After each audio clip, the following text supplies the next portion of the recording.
Good morning and welcome to the Mike Graham Show. I'm Mike Graham and this is the Mike Graham Show. It's I'm not going to say it's 7:01 because people will get upset, but it's 7:01. It's Wednesday, it's the 12th of August. Welcome to the greatest show in Christendom and indeed in many other parts of the world where they don't celebrate Christianity. We love you all. We do. And we love you so much that we'd like you to come to this country and live in it. We'd like to put an advert out now. If I could produce something like a solar eclipse, but with an advert which said, come here, pointing into the tiniest country in the world, right? A tiny little country called Great Britain, the United Kingdom of Great Britain and Northern Ireland, right? That would be wonderful, wouldn't it? Because what we don't have enough of in this country is immigrants, right? What we need is more people coming here from somewhere else, particularly those people who are of a curious disposition, people who like raping women. Yeah, bring them in. Let's bring some more of those in. People who like robbing you, thieves, bandits, banderos. Bring them all in. What else? People who like children in a sexual way. Let's bring those in. We have a name for those, paedophiles. Yeah, let's bring some of them in because you can never have enough paedophiles, murderers, rapists, killers, robbers, burglars, scumbags. Because when Andy Burnham said, as he is now the Prime Minister, hope in your hearts and growth in every postcode. What we didn't know he meant was actually a migrant in every postcode. Because Andy Burnham says that the middle classes should now actually take their fair share of migrants. That's what he said. He said it yesterday. I'm not joking. I am literally not joking. Front page of the Daily Mail. Says it here. Burnham, middle class areas must take more migrants. That's what it says. Right? On the front page of the Daily Telegraph, he says the same thing. Middle classes must take more migrants. Who the hell does he think he is, this guy?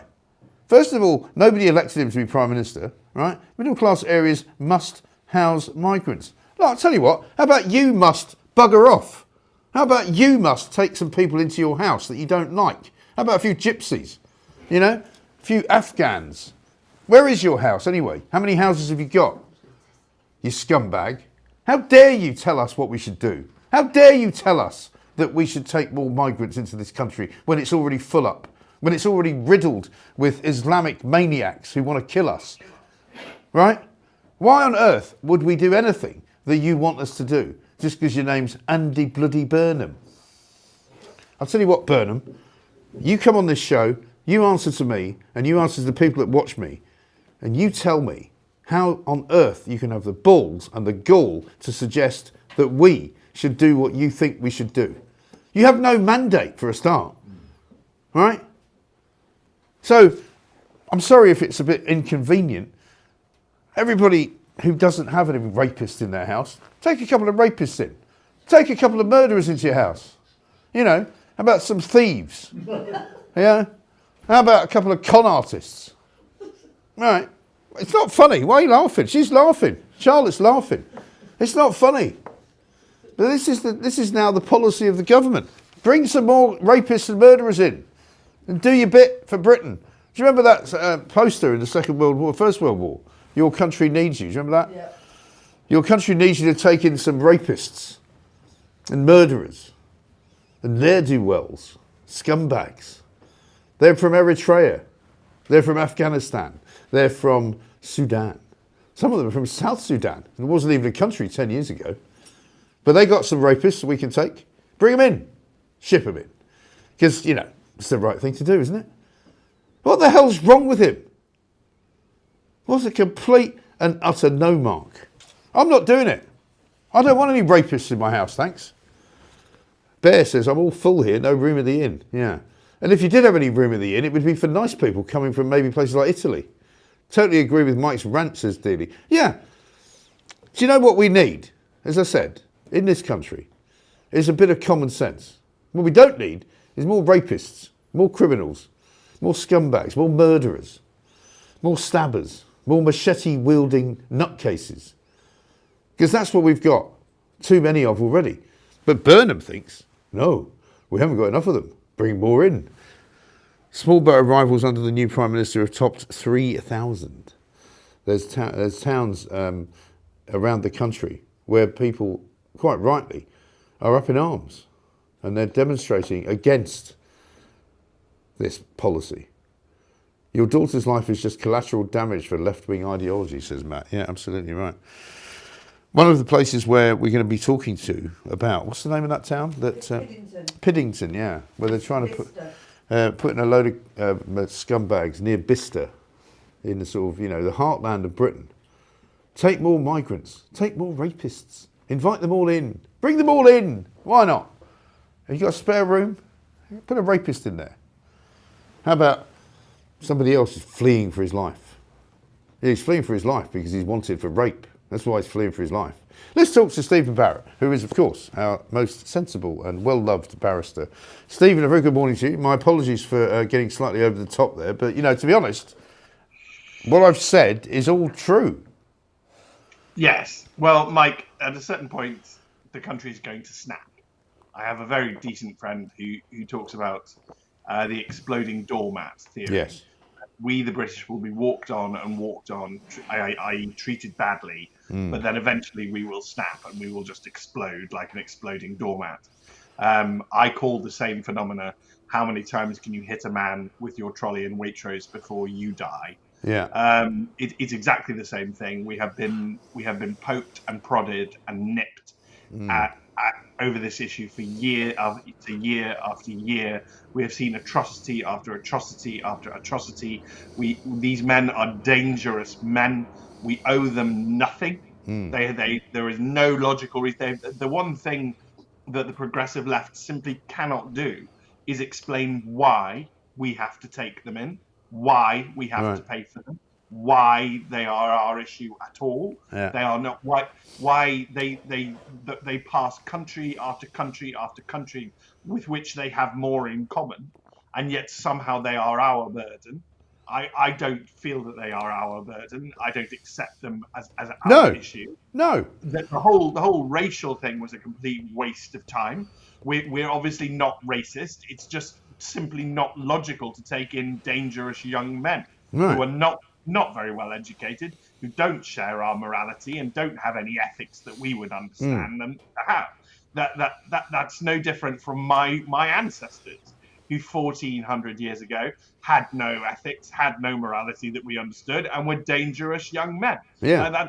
It's just the whole thing the whole racial thing was a complete waste of time.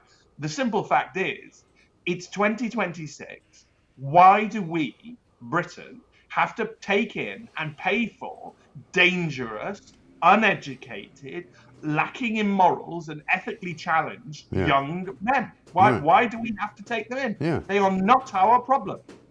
No, and it's a bit like this whole kind of nonsensical sort of lefty idea, this Fabian idea that we should all pay our fair share of tax, as if we don't, right?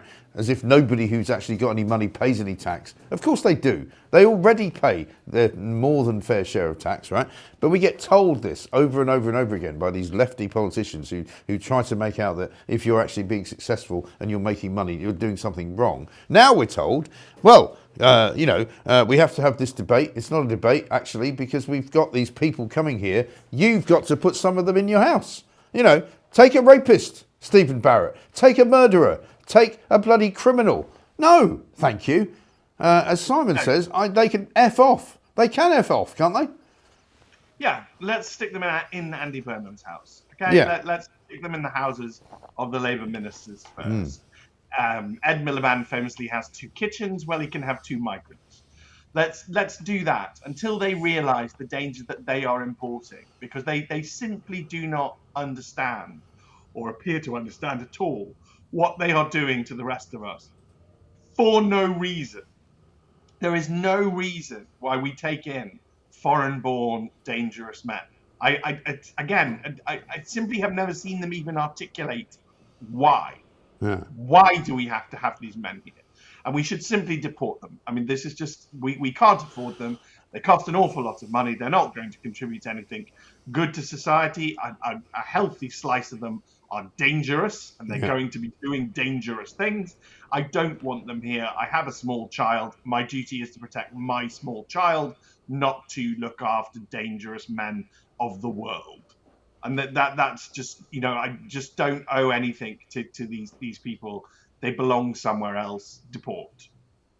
Yeah, I mean, but it's so ridiculous that we've reached this point, right? We've got a clip or two, I think, of Burnham. Did you find that original clip, Charlotte? Of Burnham? No, I'll get it now. All right. Well, so meanwhile, how about we do the number one clip on Piddington, which is a very nice part of the world near Bicester, and this is what Andy Burnham has to say for the good people of that particular part of the world.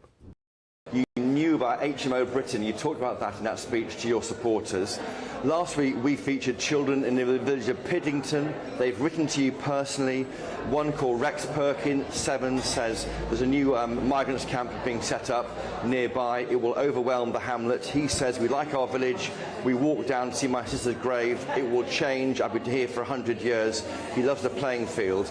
Thanks, Andy. What do you say to people like Rex, 7 years old, who sees his village changing irreparably because you're bringing in migrants to live in their area?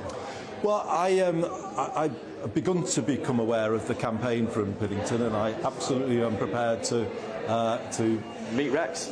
I will listen to what people are saying and respond to the concerns that they are putting forward. I don't know the issue yet in detail, but in some ways, as I understand it, it is about creating secure space and not have the HMO issues that you were talking about earlier. It's obviously going to be challenging, but I am prepared always to listen to people, to work with people and to pick up legitimate concerns, and I will address those concerns. I do have to say, we cannot have a situation where it's only the poorest communities in the country that receive all of the dispersal of refugees and asylum seekers. I do believe all parts of the country need to work to play their part. It's a challenging issue.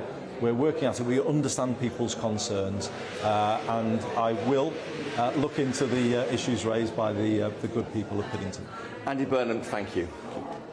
So he's going to look into the issues as if he didn't know what the issues were. This is a guy who, for the first week of his time as Prime Minister, didn't mention immigration, then decided to stand on the cliffs of Dover and talk about relentless activity when it comes to the boat crossings. Meanwhile, in the meantime, we've got super boats coming over with 230 people on them. The guy, like every other guy before him, has got no clue about how to stop it. He's a Fabian Marxist and he lies.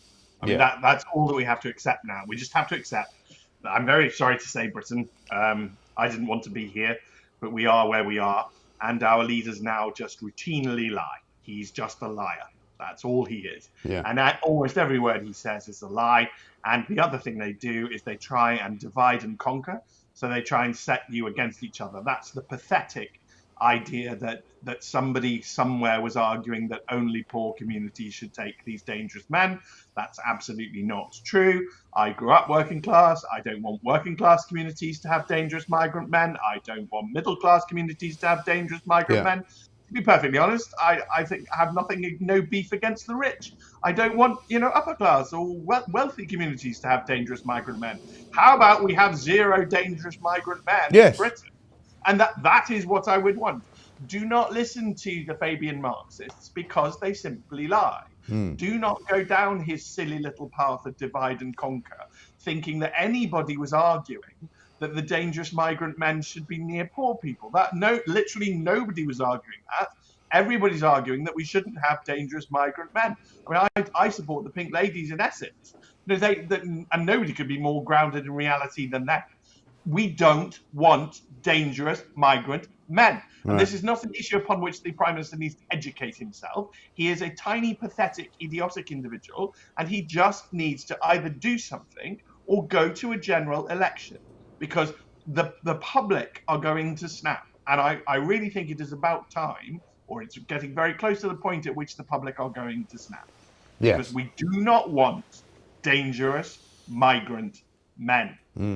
And why should we be having a debate about where they go as if that's the problem. You know, I played a clip yesterday of a Labour MP from the Thetford area, you know, because they've been having some demonstrations in Thetford, which is a very nice, quiet part of the world in Norfolk, where ordinary people go about their business. They don't expect to get raped on their way to school or on their way to work. They don't expect to be robbed. They don't expect to have a machete driven into their back by some kind of scumbag, right? And the Labour MP basically laid the blame at the people demonstrating and saying, oh, they're being very divisive. No, they're not being divisive. You're being divisive because you're putting these people into a community where they're not wanted. So actually, it's not even the fault of the migrants. It's now the fault of the government, who are literally deliberately mixing people together in a place where they do not need to be mixed. Yes, it is very clearly the fault of the government. From a certain point of view, and if you take the non-dangerous migrant man, you sort of understand why they're doing it. You know, why wouldn't you do this? If I was born poor in some foreign part of the world, and I could simply walk over and get a load of free stuff and a load of free money, a load of free healthcare, and you know, good prospects, then I would do that. But that's no different from any type of thief who sees that they are born with nothing, and that somebody else has something, so they go and grab it. Yeah. It's a natural human instinct. It's a human instinct I completely understand. And if people are weak and pathetic and will not protect what they have, then of course they're going to invite thieves to come over and steal what they have. But every single one of these migrant men is effectively just a thief. All they're doing is saying, I was born without stuff, you were born with stuff, and I'm going to now grab that. I'm now going to take the stuff you have. What we are is pathetic because we will not defend what we have. What Andy Burnham is pathetic because he will not defend us. He is betraying the first duty of a government, which is to keep the nation safe. Yeah. He is allowing an invasion. He is the inversion of Churchill. He is the betrayal of these islands. He is inviting foreign invaders to come to our shores and steal our stuff. We really don't hate Andy Burnham and his ilk enough. And I mean, I just think that the country needs to now rise up. This is what we need is political action, peaceful, of course. But I mean, I don't even need to say that, to be perfectly honest, because we're British, so we'll always be peaceful. Thank you very much. You know, that's simply our way. We're not French, you know, for goodness sake. Yeah. But we do actually need to do something. It's time for mass collective political activity to just remove the current government and install a government that will actually do something to protect our island home. Yeah, because you know, we cannot keep being invaded by dangerous migrant men. No. And even the non-dangerous ones, you're not entitled to our stuff. Okay, you're just not entitled to it. There are billions of humans on this planet. We can't give them all a free flat. No, and why on earth should we be the main kind of, you know, target? I mean, I did a piece to camera yesterday where I said, you know, how have we become the dustbin of the world? You know, everybody wants to turn up in Britain. You know, they make their way from wherever it is, Eritrea, Afghanistan, Iran, you know, South Sudan, Nigeria, and they all pitch up and somehow end up in Dover. And I'm going, well, when did we deserve that particular accolade, right? But let's go back to Andy Burnham at the beginning of his tenure when he said this. Ours is a 10-year mission to raise people's living standards.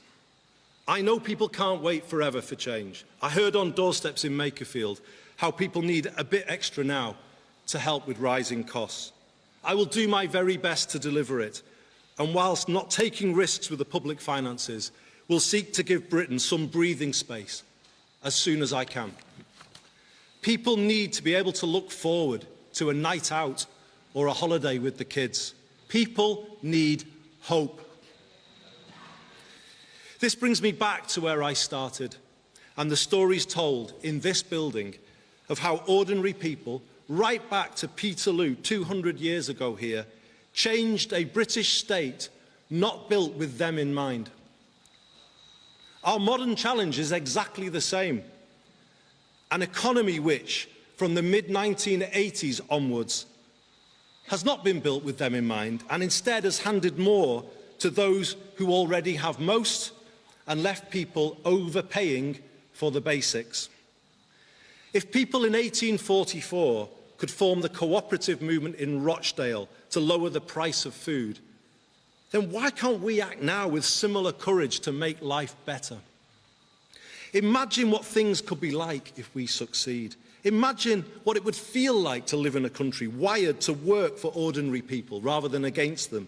Imagine if all local areas could build homes people can afford to the point where they could guarantee one for everyone.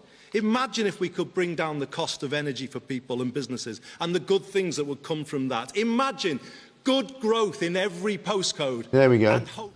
Imagine all the people living for today. You may say I'm a dream. What a complete and utter wanker. Sorry, I'm sorry. You know, does this bloke only speak in song titles and lyrics, right? You know, it's the Stone Roses, it's Oasis, it's, you know, New Order. Now, John Lennon.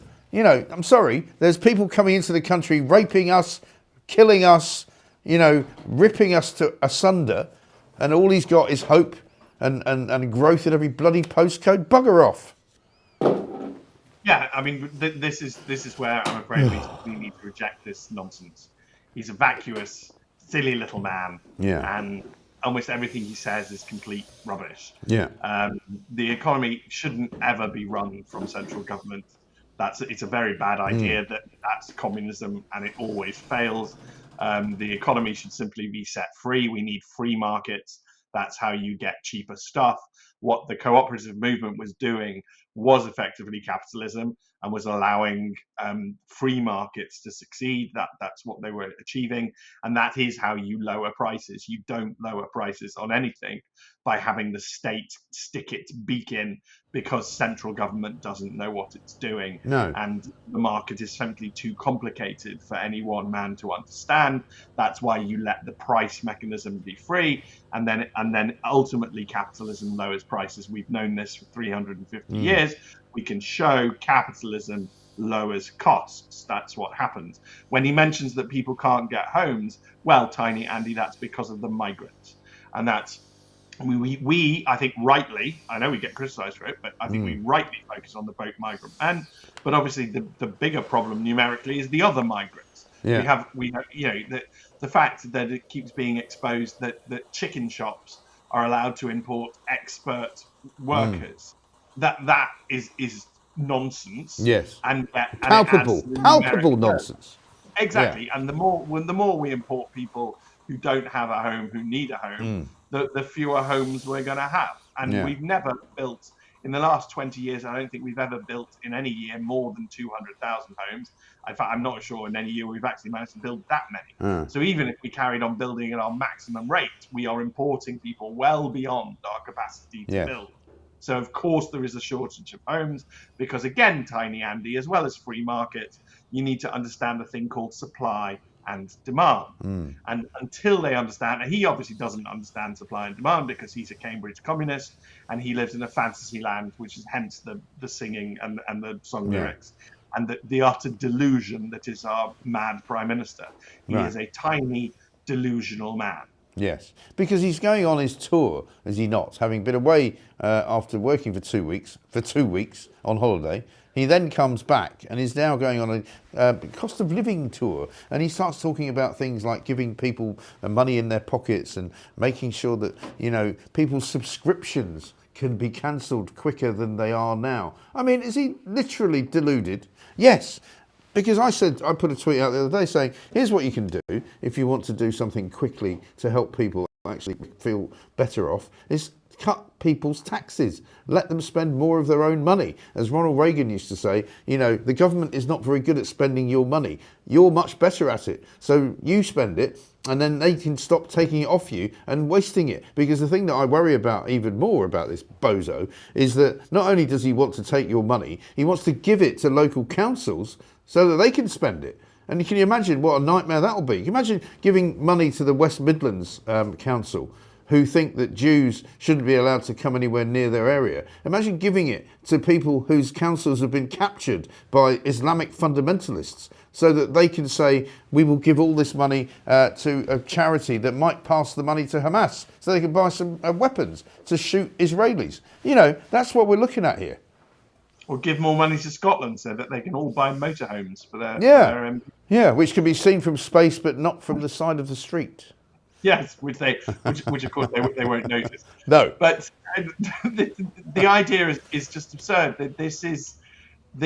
I mean, America is very different from us. So America has a state system, and what America is doing now is it's going through the same problem we're going through. It also has a communist problem, but America, because of the state system, is able to say, well, look, California and New York will go full communist. Yeah. Everybody else, all the remaining 48 states, will look at the two of them, realize that they've become absolute, carnage, places that you don't want to live, that aren't safe, that are dangerous, places where the economy has crashed, places where you can't get affordable housing, just nasty, nasty places.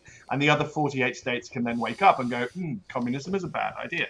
We don't have that luxury. We can't sort of break our country into little bits and have a bit of it go communist. And I'm afraid, so what we're going to have to go through together is that we're going to experience communism all at once, and all of us are going to experience it. I'm experiencing it. Piddington's actually not very far away from where I'm broadcasting from today. Right. We are all going to have to experience this nonsense. I have to go into central London. I have to walk past the drug addicts and the rough sleepers. I have to not get my phone out because it might. Sorry, hey Stephen, hang on. I thought Andy had done away with rough sleeping. Wasn't that the thing? The first thing he did? Surely, to heavens, you can't be seeing rough sleepers. They can't exist. But this is the point. So we're going to live through his mental delusion. The best thing you could say about him, you could argue, is that Andy is mentally deluded. Yeah. That's the best thing that you can say about him.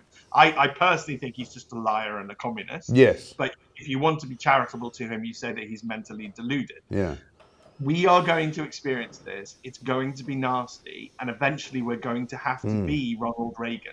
Yeah. Eventually, we're going to need these ideas again because the state is far too big. Yeah. The laws are crushing enterprise. Our laws literally are out of control. I mean, even I find them incredibly difficult to deal with. I honestly don't know how non-lawyers are supposed to cope.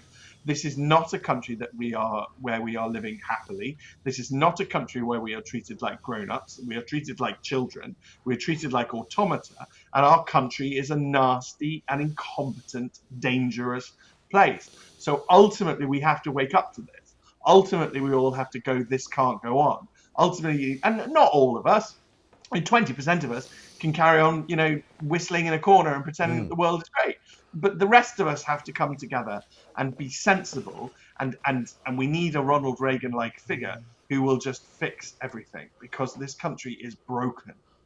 Absolutely, it is. And if you wanted to look for an even bigger example of why it's broken, and again, why he should be spending his time actually worrying about proper stories as opposed to let's put a rapist in every postcode. What about this extra early release story, which is still all over the place, right? The Times, the Pravda, as I call it, of the new Labour movement, is constantly telling us that, Andy really wants to stop getting these people released from prison, but he's powerless to do it. Well, how about you just don't let them out? Stop putting people in prison with the proviso that when you put them in prison, you don't let them out early. It's a bad idea. It's dangerous. There was a story the other day that said 90,000 extra crimes will be committed by these people because they're going to be let out early. Again, why are we having a conversation around what to do with people that we're letting out early? Just don't let them out. Yeah, we all need to grow up. We all need to be aware that whenever we're told that government can't do something, that is a lie. Government can do anything. Yeah. In fact, all that's happening is a continuation of Labour's long-term plan. Yeah. It was Labour who in 1948 introduced the idea of early release at all, the idea that a prisoner wouldn't serve the sentence that they're actually given. I still find that the greatest con, to my mind, against the general public, because I think the general public expect that when you're given a sentence of 8 years or 9 years or whatever it is, that you serve that sentence. Right. You don't. And this idea began with Labour in 1948. It was expanded by Labour in 1969. It was very oddly expanded by the Conservative Party in 1981. And this idea has persisted and grown and expanded. It is a Labour Party just thorough belief. They are ideologically committed to releasing prisoners. So the idea that they're doing it because they have to, well, obviously that's a nonsense, because government can do whatever it wants to, and it's just not true. This is their ideology. Again, what we're dealing with Tiny Andy, the lying little Marxist man, is that they just don't tell you the truth. They want these prisoners released. They want prisoners released, full stop. Communists always do, because they only want to imprison political opponents. They only want to put in prison mums on Twitter. I'm sure they'd love to imprison me. I'm sure they'd love to imprison you, Mike. They don't. They would. I'm constant. I don't know about you, but I actually wake up occasionally in the middle of the night thinking, I wonder if they're going to knock on my door one day. Because you do feel like that. We've got a Kelly J. Keane clip that we're going to play. I don't know if you heard it, where she has a phone call from the police who are actually saying to her, we want you to come into the police station to answer a charge of upsetting someone. And she's going, I'm not coming in. You can forget it. You shove it up your ass, which is brilliant, because she's a brilliant woman, right? But that's where we are. And you know, I'm amazed that you and I have not been, you know, knocked on the door from His Majesty's Constabulary to say, hello, would you mind coming with me because of what you said on your radio show yesterday? I think it's probably a matter of time, to be perfectly honest, Mike. I'm not stopping. You're not stopping. Neither am I. Many of our friends are not stopping, because we love this country, and the communists can go boil their fat heads. Yes. I have absolutely no interest in giving in to communism. I have a small child, and I have to fix our country, or help. We all have to fix our country. We all have to help to do this. But I'm not bending to communism. The communists want the criminals to be free, because they want you to be scared, because they want you to be under control. This is all that's happening. Everything that in your daily life. If you go into central London today and the tube tells you to hold the handrail, if the tube or if a railway station tells you to drink water when it's hot, all of this is just prodding you. It's just telling you, be afraid, be scared, be scared, be afraid, be scared, be scared. Because they want you to be scared, because if you're scared, you are easier to control. But this is pathetic. The USSR was pathetic in the end. East Germany was pathetic for all its wall and its gun towers, for all the people it murdered and the nastiness of the Stasi. It's still pathetic. These people, even though if they have power over you, even if they were able to drag me into custody or do goodness knows what to me, they'd still be pathetic. We still must stand up to them. We must never give in to these people. They don't have our best interests at heart. They don't mean well for us. There's nothing Tiny Andy is going to achieve that is going to be good on any level. He is simply going to allow bad people to come here, bad people to roam our streets, badness and criminality to run free, whilst the rest of us are traumatized and controlled. And that's all he wants, is us all traumatized and controlled. I don't know what went wrong in Tiny Andy's childhood. I don't know why he didn't get enough hugs.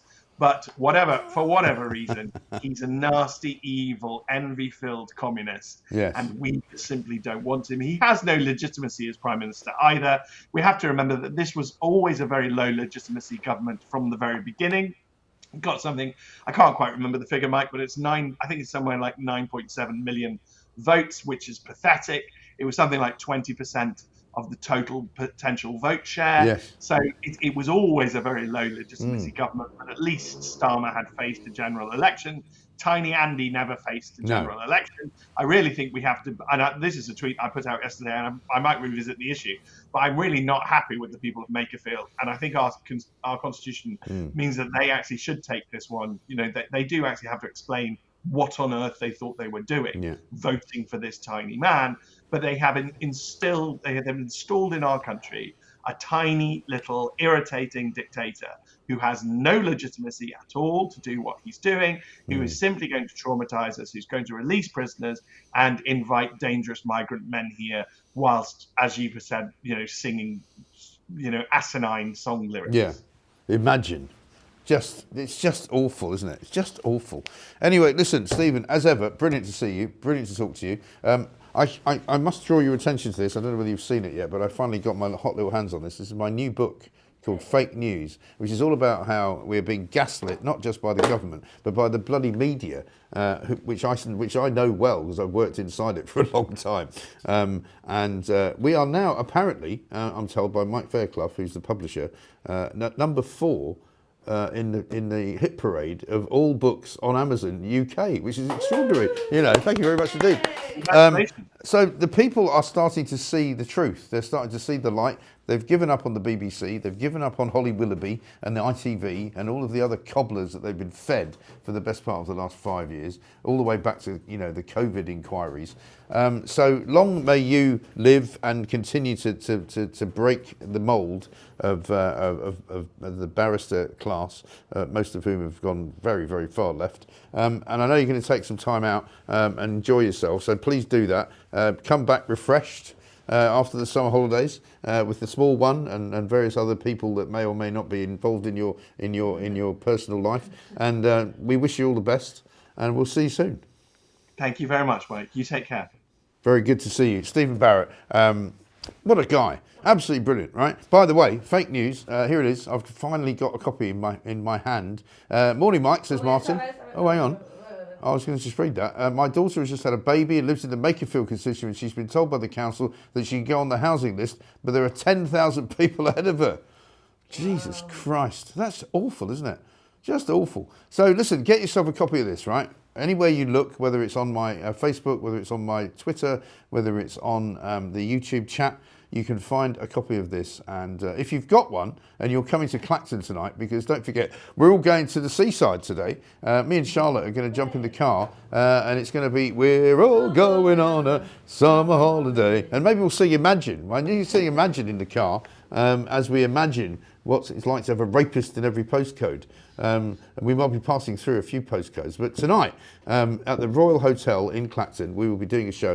And I think it's sold out, isn't it? Yes. So you can't come.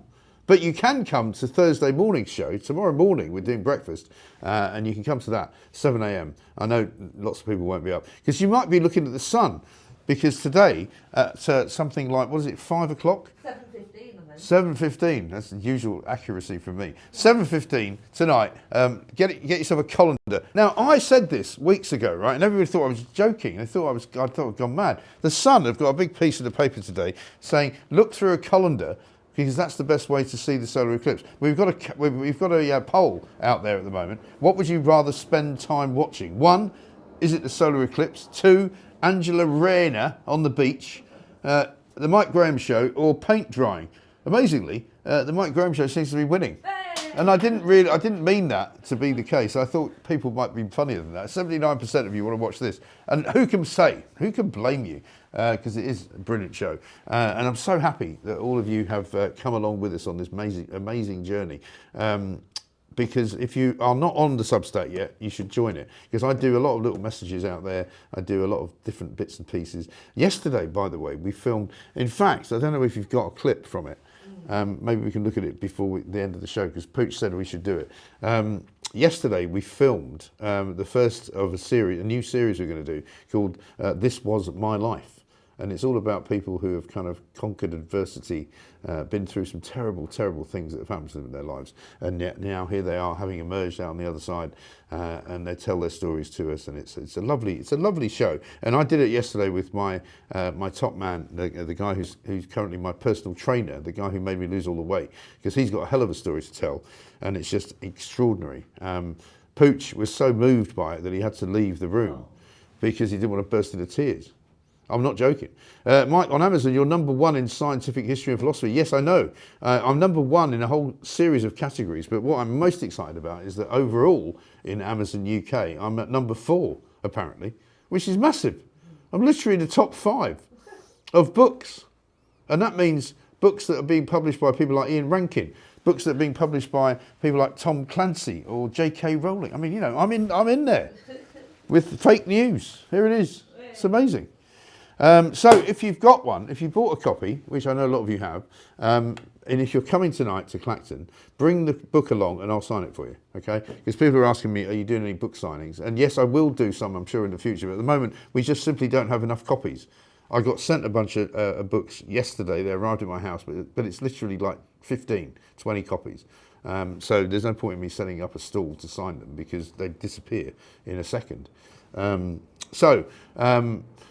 Please do come and see us in Clacton. Even if you can't get in tonight, come and see us Thursday morning. I put out a little tweet, and I don't know whether anybody's picked up on it. We tried to do it yesterday. If you get to 10,000 likes on the YouTube channel today, I will run into the sea, right? Maybe during the show tonight. And who knows whether I'll run back out again. There you go. Look, hit that like button if you want to see me in my Speedos in Clacton. You can't unlike or nothing, can you? You can't unlike, no. But it's at 2,400 at the moment. If it gets to 10, that's what I'm going to do. Mick Rose sent us 50 euros. Thank you, Mick. Thank you, Mick. What a guy. Brilliant. He's driving around Simon Kilford, also 50 quid. Is Simon going tonight? Are you, Simon, can you let us know if you're going to turn up tonight? Because we'd like to say hello. This one from Loyal. Morning, Mike. Can anyone now deny that many awake have known for years that Tracerist establishment want these illegals here? Well, there can't be any explanation, can there? We've now got boats coming that have got more people on them than can get into a 737. Does he need a GoFundMe to buy him some shirts, says Lou. Who? Who needs shirts? I don't think it's me. I've got loads of shirts. The Shepherd says, Burnham is like listening to a school prefect. Oh, maybe they mean Burnham, because that clip that we showed, he was wearing a T-shirt, wasn't he? Because he's now worked out that actually he should wear a shirt and tie. The PM and the left, be kind so we don't have to, says Voice for England. We've got a few more.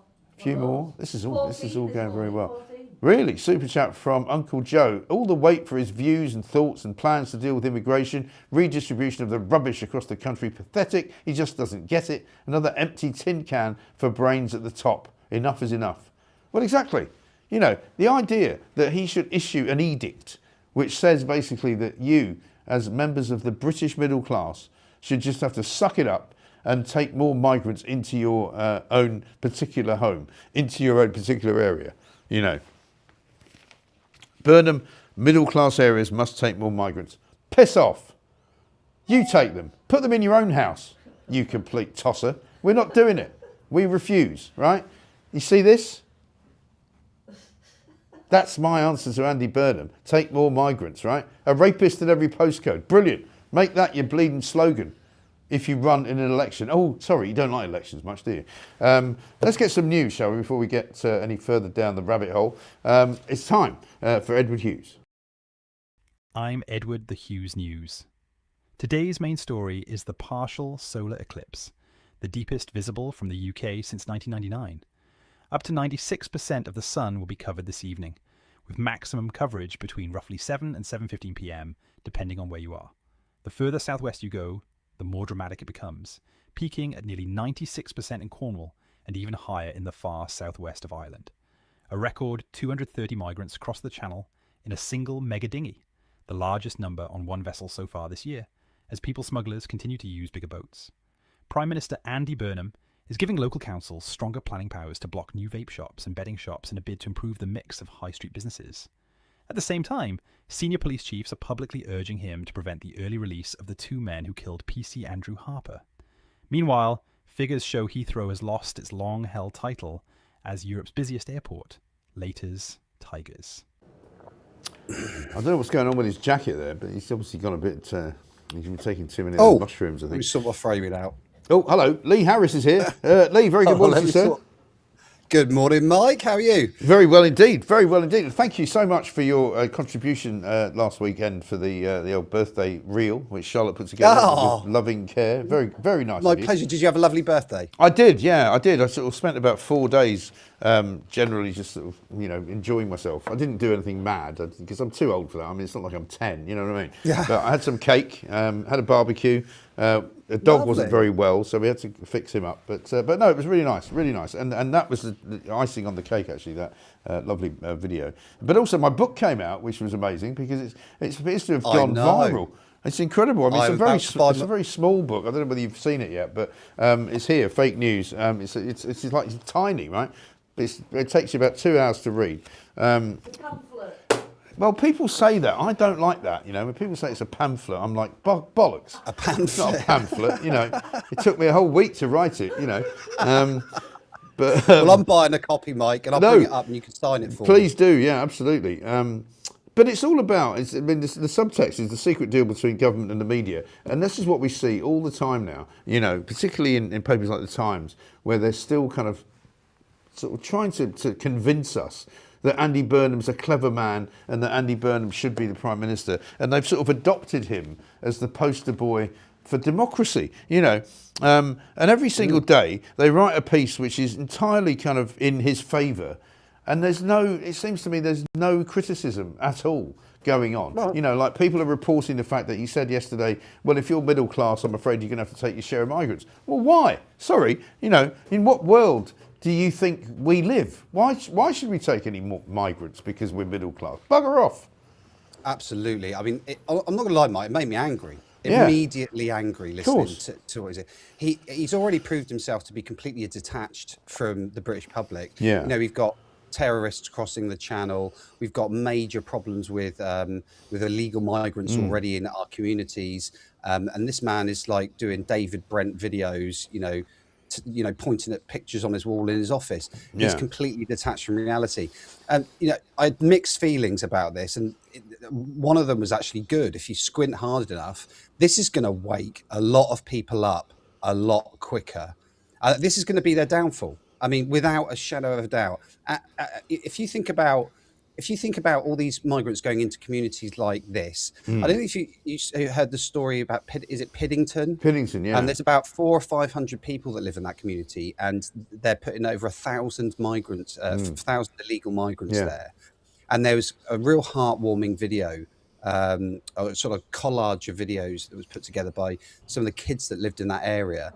And it just reminded me of my own children, who were able to enjoy going down to the park. And, obviously we go with her, she's only 10, but all of those things that happen are now, as a parent, you have to think differently about it, because you've got men, predominantly young fighting age men coming into your community who you know nothing about. Right. And I don't care what anyone says, you have to treat that as a big risk. Absolutely. Well, it's a massive red flag. And we see every day some footage, or one way or another. Either there's an Afghan man who's been done for rape. There was one just the other day who's gone to prison for a long time. You see pictures of men standing around children's playgrounds filming them. You see kids, wondering who's that man over there? What's he doing? I'm sorry, this is not the normal way society operates. Absolutely not. I mean, the reason I got so angry is because of the way he just kind of very sort of casually just said that we all have to play our part, like it's a war effort or something. Yeah, like it's a good thing, and we've all got to put, we all got clubbed together. We've all got help, and we've voted shoulders of the wheel. Yeah, exactly. And we voted against this for years. I mean, it was over 10 years, we've consistently voted for governments to reduce immigration. Right. The general public have told successive governments, we do not want this. And now we've got a new Prime Minister that's basically just telling us, well, you've all got to play your part. You've all got to do your bit. No, I don't think he understands. We do not want them here. Full stop. Get them out. The end. Deport them. That's it. I mean, Angela Rayner, right, is just as much to blame for this. And you can see inside the brains of some of these people when you see what they say about a real problem that we all know is a problem, but they still don't think is a problem. Have a look at this. This is Angela Rayner talking about the people coming here on small boats. Every time someone gets into one of these vessels, which, they call them small boats or however large you want to say, they're not, in most cases, seaworthy vessels, and they're putting innocent lives at risk, and we've got to crack that, and we've got to stop that from happening. Do you understand there's another emotion many people feel, not just, as it were, sympathy, empathy with the people on board and the risk they face? It is rage. What they see is people on no longer a taxi service, a bus service, coming across the channel, and where do they go? Not back to France, where they were visible from the shore, but here, to the UK, to make their lives. Well, these are desperate vulnerable people getting into these vessels that are dangerous. It's infuriating, Desperate, Mike. vulnerable people. But look how far we've come, Lee, though. Can you remember, imagine 4 years ago, what's his face, Robinson, asking that question from the point of view of the BBC, actually saying people are really, really angry about this. They would never have said that a few years ago. No. And I put that down to the work that you and I have done, others have done, you know, alongside us, to make sure that they recognise that actually the people of this country come first. The people of this country are bloody angry and quite concerned about what's going on. But what chance have we got if the woman who is sitting there as the housing minister thinks these are all vulnerable people risking their lives and coming here? Well, if they were risking their lives, more of them would be dying. They're not, because it's actually not that dangerous to get on a bleeding dinghy and come across the mill pond that is the English Channel in the middle of the summer. Yeah, I think I can't work out whether Angela Lane is just absolutely It's about as dangerous stupid. as crossing the road in, you know, Charing Cross. Yeah, I can't work out whether she's stupid. Like, I actually think it's probably worse than that. I think this is quite sinister. I think what the Labour government are doing is they're deliberately gaslighting the entire nation. They know full well by now that 90% plus of the illegals that get on these dinghies are young men. There's very few women and children. Yeah. Very few. Right. Well, we saw the other day. They're throwing babies. They're throwing babies into the boat, right? Yeah. In a way which doesn't suggest to me that they give a toss about the life of that child. Exactly. I mean, those shots. I was speaking to Adrian while he was in France, the Nowhere photographer. Yeah. He was there while that picture was taken, and he got some footage of it. And it's the same every single time. It's young fighting age men, and I think that the Labour Party know this full well, and they're lying. That's what infuriates me so much, Mike. Is that we know they're lying. They know that we know that they're lying, and it's just one kind of like ridiculous fairy tale that they're trying to sell the British public. And I bet you, what's frustrating is there'll be normies out there, people that, aren't necessarily as involved in the news as we are, who are going to believe this nonsense. But this is why, even though I went I still am angry at what Andy Burnham said, but there is something to this.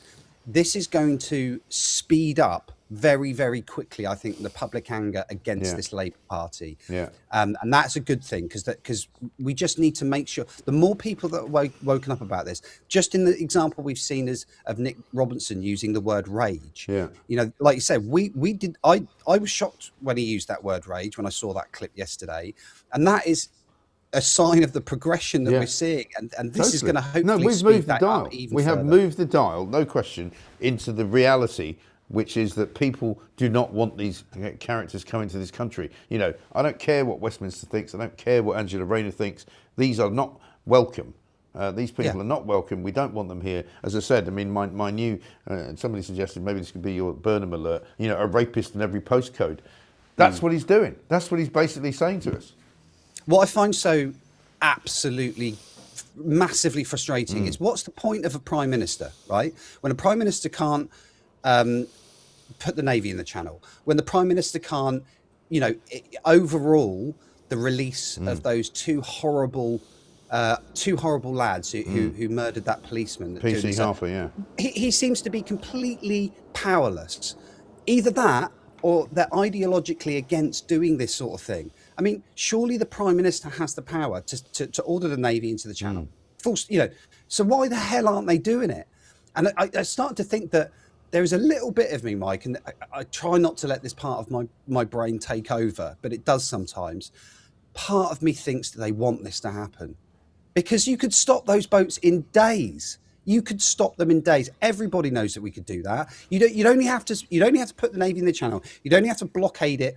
I mean, I like the suggestion from Reform where we would use border force vessels. He said we got 4 of these vessels. They're massive.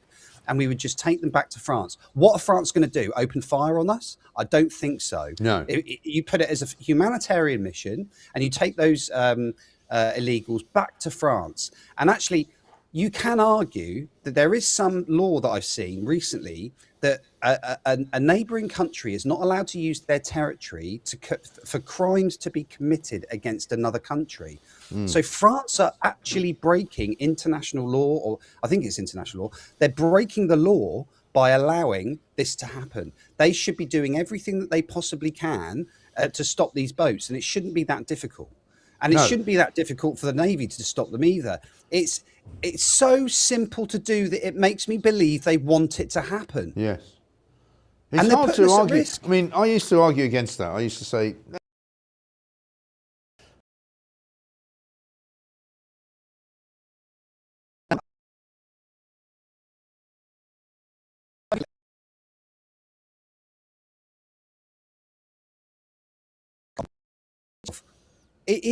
They can do this. There are people out there, like I've said before, clever people that will say to us, you can't stop the boats, you can't put the Navy in the channel. Bullshit. We absolutely can stop the boats. We've seen other countries do it. We've seen Australia do it. We saw that clip of Greece opening fire. They shot live rounds at that illegal boat that was coming in. They pushed it back into Turkish waters. There's precedent for this. I refuse to accept that two of the most powerful countries in the world can't stop this happening. They can. And they are letting it happen. There's one other theory that I've got, which is probably a little bit more realistic, is that basically the French we know that they're stubborn. They are going to just, and this is beneficial to the French, to let as many of these men out of their country as possible. So they're going to do the bare minimum to stop them coming across. Yeah. Now we get 30 to 40% of our electricity from France. Now I bet you there's been a few phone calls between Number 10 or whatever and the French government, and Number 10 are going, look, you really need to do something to stop these boats. We are going to put the Navy in the channel. Maybe someone's threatened it quietly in private, and the French have gone, go on, then you do that and we'll switch off your electricity. Macron's already threatened to do that, right? He threatened to do that, I think, when we were arguing about fishing licenses. Do you remember? Yeah. He made a threat that he was going to turn off our electricity supply. And this is another utterly ludicrous situation that we've got ourselves into when we're relying on supposedly a friendly nation for that much of our electricity. France could literally mess this country up so much that it would stop the economy. It would cause a massive problem. I mean, our grid is already at maximum capacity. We already almost had blackouts at the last one because we put so many renewable technology into the grid. It can't cope. So they can't predict where they need the power to be. So we were like literally a gnat's whisker away from blackouts during the last heat wave. So it just wouldn't surprise me if the French have got that over us or something like that. Yeah. And that's why it's not happening. But let's just be honest about it. Someone say why we can't get these boats stopped. It's bloody ridiculous. Yeah, it's totally mad. These things are so big now. I mean, literally, it's like a ferry arriving in in Dover. And I'm not buying this crap where they say, oh, it's totally dangerous, risking their lives. No, they're not. If they were risking their lives, loads of them would be dying. Loads of them are not dying. There's about maybe, I think, a dozen probably deaths have happened over the course of the last few years where thousands of people have come in. That is a pretty healthy ratio, I would say, to the argument that it's a terribly dangerous thing to do. It's not a terribly dangerous thing to do. It's pretty much a guaranteed way of getting into Britain and getting into a nice hotel or a nice house and being given a bucket load of money. It's ridiculous. Anyway, Lee, listen, great to see you. Thank you very much indeed. Lee Harris making perfect sense, talking about, like me, this nonsense that we're supposed to be, buying from Andy Burnham. Let's put a rapist in every postcode. No thanks. I'd rather not, actually. Lee, good to see you. Thank you very much indeed. Coming up, Jamie Jenkins is going to be here. He's going to be talking to us about a whole manner of things. But I'll tell you what I'd like to mention to you, which we haven't mentioned yet. This is a story on the front page of the Times. Hundreds of family doctors, right? Check this out. Do you remember how we keep being told that doctors have a terrible time, terrible hard time? And I've been saying for years, right? Don't believe a bleeding word of it, because doctors are not poor. It's like, when would you ever see a poor lawyer? When have you ever seen a poor farmer? When have you ever seen a poor doctor, right? It says here, 1 in 10 GP partners earns at least £250,000 a year. Hundreds of family doctors are earning at least £300,000 a year from the NHS, their take-home pay having increased by more than 20% in real terms over the past decade. These are figures coming from HM Revenue and Customs. 1 in 10 GPs who run their own practice are paid at least £250,000 a year. 1 in 20 earns more than £300,000. Now, Apparently, according to the British Medical Association, which is their union, they're not happy because they're being asked to work in ways that they don't want to work. And we're being told that they're trying to convince us that, you know, doctors don't want to disrupt their patients' care, and also they don't want to have to change the way they do things because they're worried about the welfare of their patients, right? Well, I've got one question for you at the BMA, the British Medical Association, or as I like to call it, the British Marxist Association. Why were the doctors not so concerned when they were going on strike in hospitals if they care so much about their patients? Why did they go on strike repeatedly over the course of the last 2 years until they got a 56% increase in their pay? It's absolutely shocking. Despite their earnings rising in real terms since 2013, GP partners are holding work to rule collective action. Can you imagine? How much do you make? 300 grand a year. What are you going to do next week? I'm going to go on strike. Are you? Why? Well, because, you know, I'm not happy about the way the government wants me to work. So you make £300,000 a year from the public purse, from the NHS, who pay you deliberately and discreetly from the taxpayer, and yet you're not happy. There's not enough money for you. You're driving around in a Lamborghini, driving around in a Ferrari, driving around in a Maserati, but yet you don't want to do any more work because that would be wrong. Do me a small favour. Doctors, some of the most despicable people in the country. I'm sorry that I say that, but that is absolutely and utterly true. Let's get some news with Edward Hughes right now. Good day. I'm Edward the Hughes News. Today's main story is the partial solar eclipse, the deepest visible from the UK since 1999. Up to 96% of the sun will be covered this evening, with maximum coverage between roughly 7 and 7:15 p.m, depending on where you are. The further southwest you go, the more dramatic it becomes, peaking at nearly 96% in Cornwall and even higher in the far southwest of Ireland. A record 230 migrants crossed the Channel in a single mega dinghy, the largest number on one vessel so far this year, as people smugglers continue to use bigger boats. Prime Minister Andy Burnham is giving local councils stronger planning powers to block new vape shops and betting shops in a bid to improve the mix of high street businesses. At the same time, senior police chiefs are publicly urging him to prevent the early release of the two men who killed PC Andrew Harper. Meanwhile, figures show Heathrow has lost its long-held title as Europe's busiest airport, Later's Tigers. It's sponsored by Tally Money. I'm delighted to be joined in the studio by CEO and founder Cameron Parry. Cameron, very good morning to you. Nice to see you. Tell us what Tally Money is. Well, at Tally Money, you get a savings account powered by gold. So we give you a sort code and account number in your name, just like a normal bank account, but instead of sitting in pounds, you now have milligrams of gold that we brand as Tally. Okay. And how does it actually work sort of day to day? Do you check the gold price every day? Do you need to do that? How does that? We use the spot price, what's called the spot price in gold, and that updates every minute. It's a live price. We don't charge any premiums or FX margins on anything on that. You just go about your day as though it was any other mainstream foreign currency, except that you see all your transactions in real time and you're not getting charged, you know, international transaction fees and things like this. Okay, so if I move some of my money into Tally because I've just opened an account, what happens to it? And is it one of those things that I'll just be watching all day to go, ooh, look what's happening today? You might do, but you've probably got better things to do with your time, to be honest, Mike. I don't actually think about the little movements in price because I know over time that on average it goes up more than 12% per annum, and it has each year for the last 10 years. You know, bank savings products or current accounts just can't compete with that at all. But the main thing is my money's sitting there. It's my direct ownership of an asset. When I use my Tally card, you know, in London to buy a cup of coffee, the merchant still gets pounds. Yeah, okay.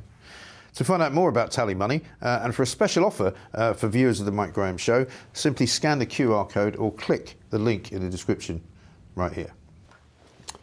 It's coming up to 4 minutes past 8. It's the Mike Graham Show. We are here all day, not just because we're here in the morning until 10, but we're going to be back coming up tonight from 7 o'clock. Now, I'm sorry to say that we're sold out apparently for the live show because we're going to have a live audience tonight, 7 till 9. I'm really excited about it. We're going down to Clacton where we're going to be talking to various different politicians. Sarah Pochin's going to be joining us. Hopefully we're going to talk to Nigel Farage at some point. But it is the eve obviously, of the big by-election which takes place tomorrow. Polls will open at, I think it's 7 a.m, just in time for us to start our show. So Louis says Edward's looking more like Liberace this morning. Yeah, he is a bit.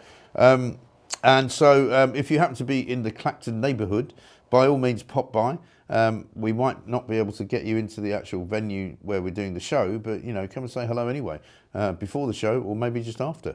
And we might be doing a bit of Plonk of the Week as well. Chris Walkey's going to be involved, and it's all going to be fantastic. Charlotte's going to be there. Pooch is going to be there, of course. Lee says, this morning, everyone, sorry, I said it was 30% of our electricity from France. My apologies, it's 10%. Well, maybe it changes, who knows? I'll tell you what we can do is talk to now Jamie Jenkins, our favourite statistician, who never gets anything wrong. All of his figures are entirely copper-bottomed and double-checked and all the rest of it. Jamie, very good morning to you, sir.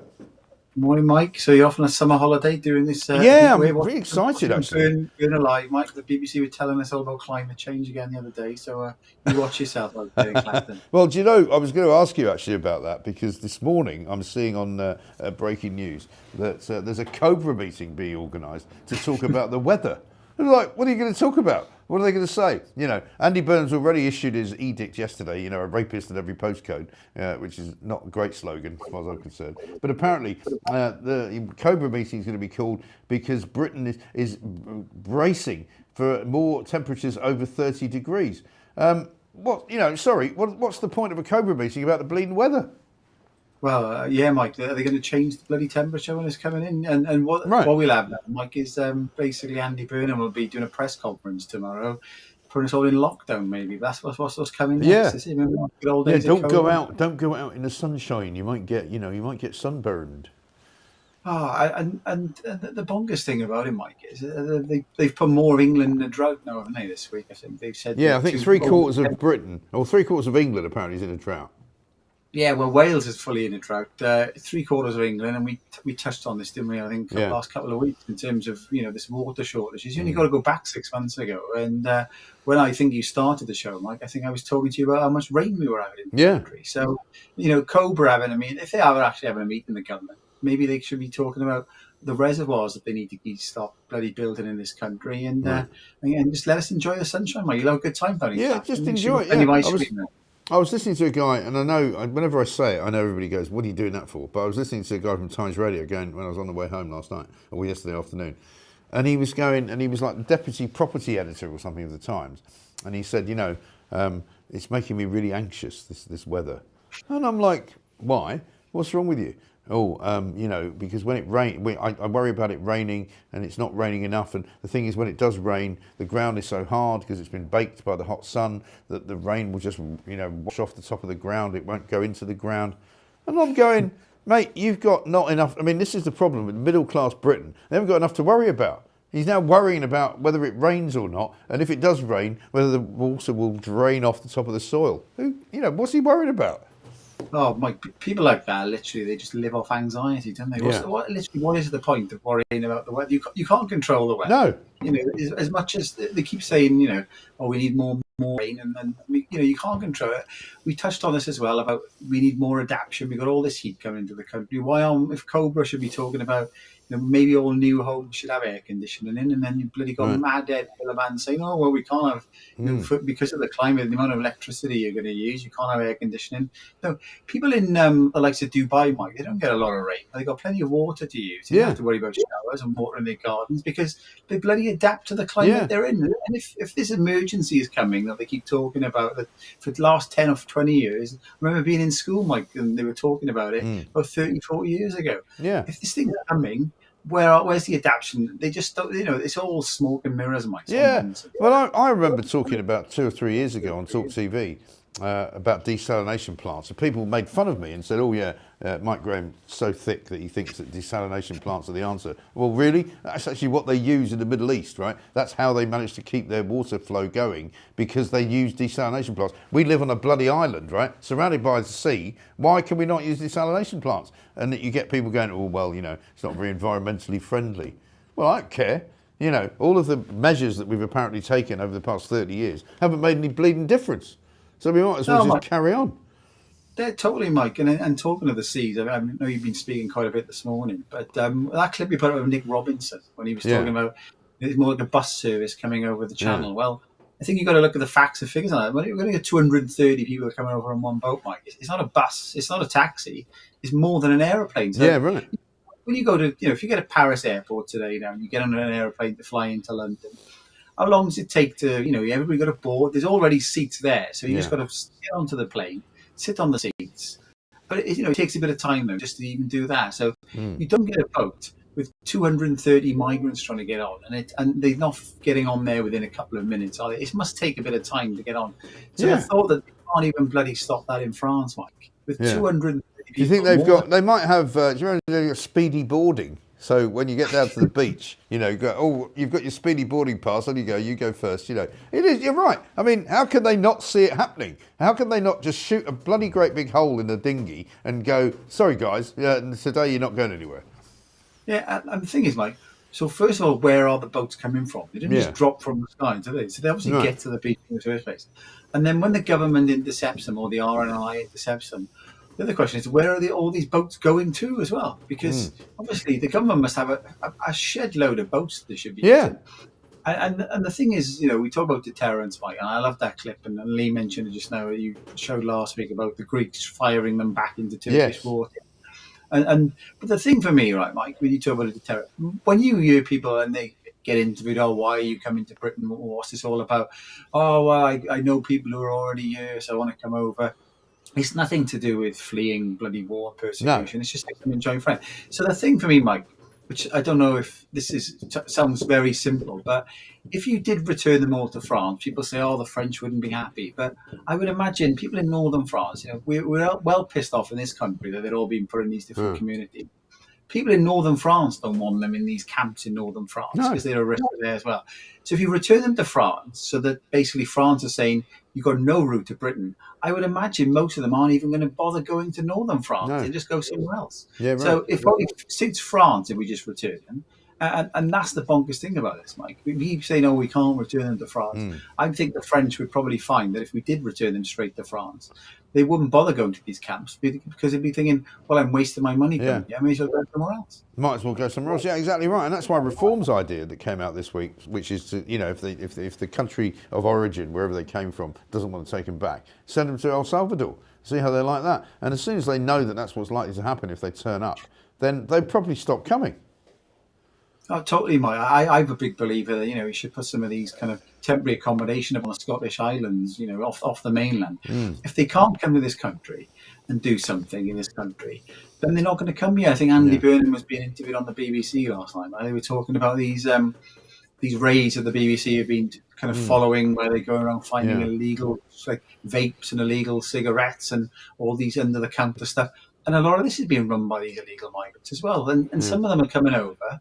They're claiming that basically they want to claim asylum, but they're coming over on these boats and they're working for the gangs themselves, who they claim that they're paying. Some of them aren't paying anything to come on these boats, Mike. They're coming over to work for the gangs. And to work their passage, Yeah, absolutely. You've done a good Substack this week, as you always do, about productivity and how the country's really, really suffering, because we hear all the time, don't we, from Andy Burnham and his ilk, that what we've got to do is get our productivity up. We've got to put investment into business. We've got to get growth. And I said earlier in the week, how about you just give us a bit more money back in tax, and then we can decide what to do with our own money. But the productivity levels are so low that basically, we're going nowhere, aren't we? Yeah, so the ONS do some productivity numbers, and basically what productivity measures, Mike, is how much kind of output are you getting and how much you've got to put in for it. Yeah. They looked at public sector productivity on this, and what's bizarre is we're in 2026 now, and they finalised the figures for 2025. They've got some revisions in the future to them, but the latest figures that they published is that if you look at public sector now, the whole public sector productivity is still lower now, Mike, than it was in 2019. So it fell off a cliff during COVID because the government chose, obviously to close the NHS. Those bonkers trying to sort outside GP surgery saying, don't come in here if you're ill. I think, well, what's the bloody point of going to see a GP if you're ill, isn't it? Hospitals cancelling non-urgent operations. Most of the public sector, and if not all the public sectors, told the work, stay at home, don't come in. And many of them still haven't returned. So what we've got, Mike, is we're nearly like 6 years on from COVID, and the public sector is producing less than it was in 2019. Now, if that doesn't have a call for an investigation, you think with AI and advancements in technology, surely there should be more productivity. Yeah. But we're getting less, Mike. So per person in the public sector, they're producing less. It's about 2.5% less. And the NHS is even worse, Mike. So you think all that money they'll talk about, we could put billions into the NHS. I think before we start taxing us more, spending more, we should be asking, what are the bloody staff doing that they're producing nearly 6% less than what they were doing in 2019? Yeah. Well, look at it. Look, just from the point of view of the front pages this morning, a piece that I was just talking about before you came on, hundreds of family doctors are earning at least £300,000 a year from the NHS. Right, so these people who are continually claiming that their work's over the odds, they're not. It's impossible for them to make any money. It's really hard for them to make a living. Some of them are having to leave and go to Australia. Oh, really? 300,000 quid? I think you're doing all right, mate. I don't think you should be worrying too much about where the next meal's coming from. No, they're doing all right, Mike. And the big question is, can you even get a GP appointment? Because that's the one of the biggest gripes in this country. We're just after 8 a.m. on Mike now, and thousands and thousands and thousands of people trying at 8 o'clock. They're trying to get through the switchboards of these GP surgeries, trying to get an appointment. That's another one, Mike. We haven't got enough reservoirs. We haven't got enough GPs. We haven't got enough houses. We've got this story, I think, in North Wales as well, Mike. You've been talking about the migrant crisis that are coming over, but people in North Wales are fed up, I think, because they've just overnight put a load of these asylum seekers into these houses that have been built. They thought they were going to be used for the local community. They've been put in, and the local council have come out saying they're not illegal migrants. They're here because they're asylum seekers. No, they're just cheating the bloody system, Mike. So, the productivity puzzle. Well, the puzzle is, we are not getting enough out for what we're putting in. Yeah. Taxes will keep going up, Mike. And the NHS bosses will be saying, oh, well, we need more money.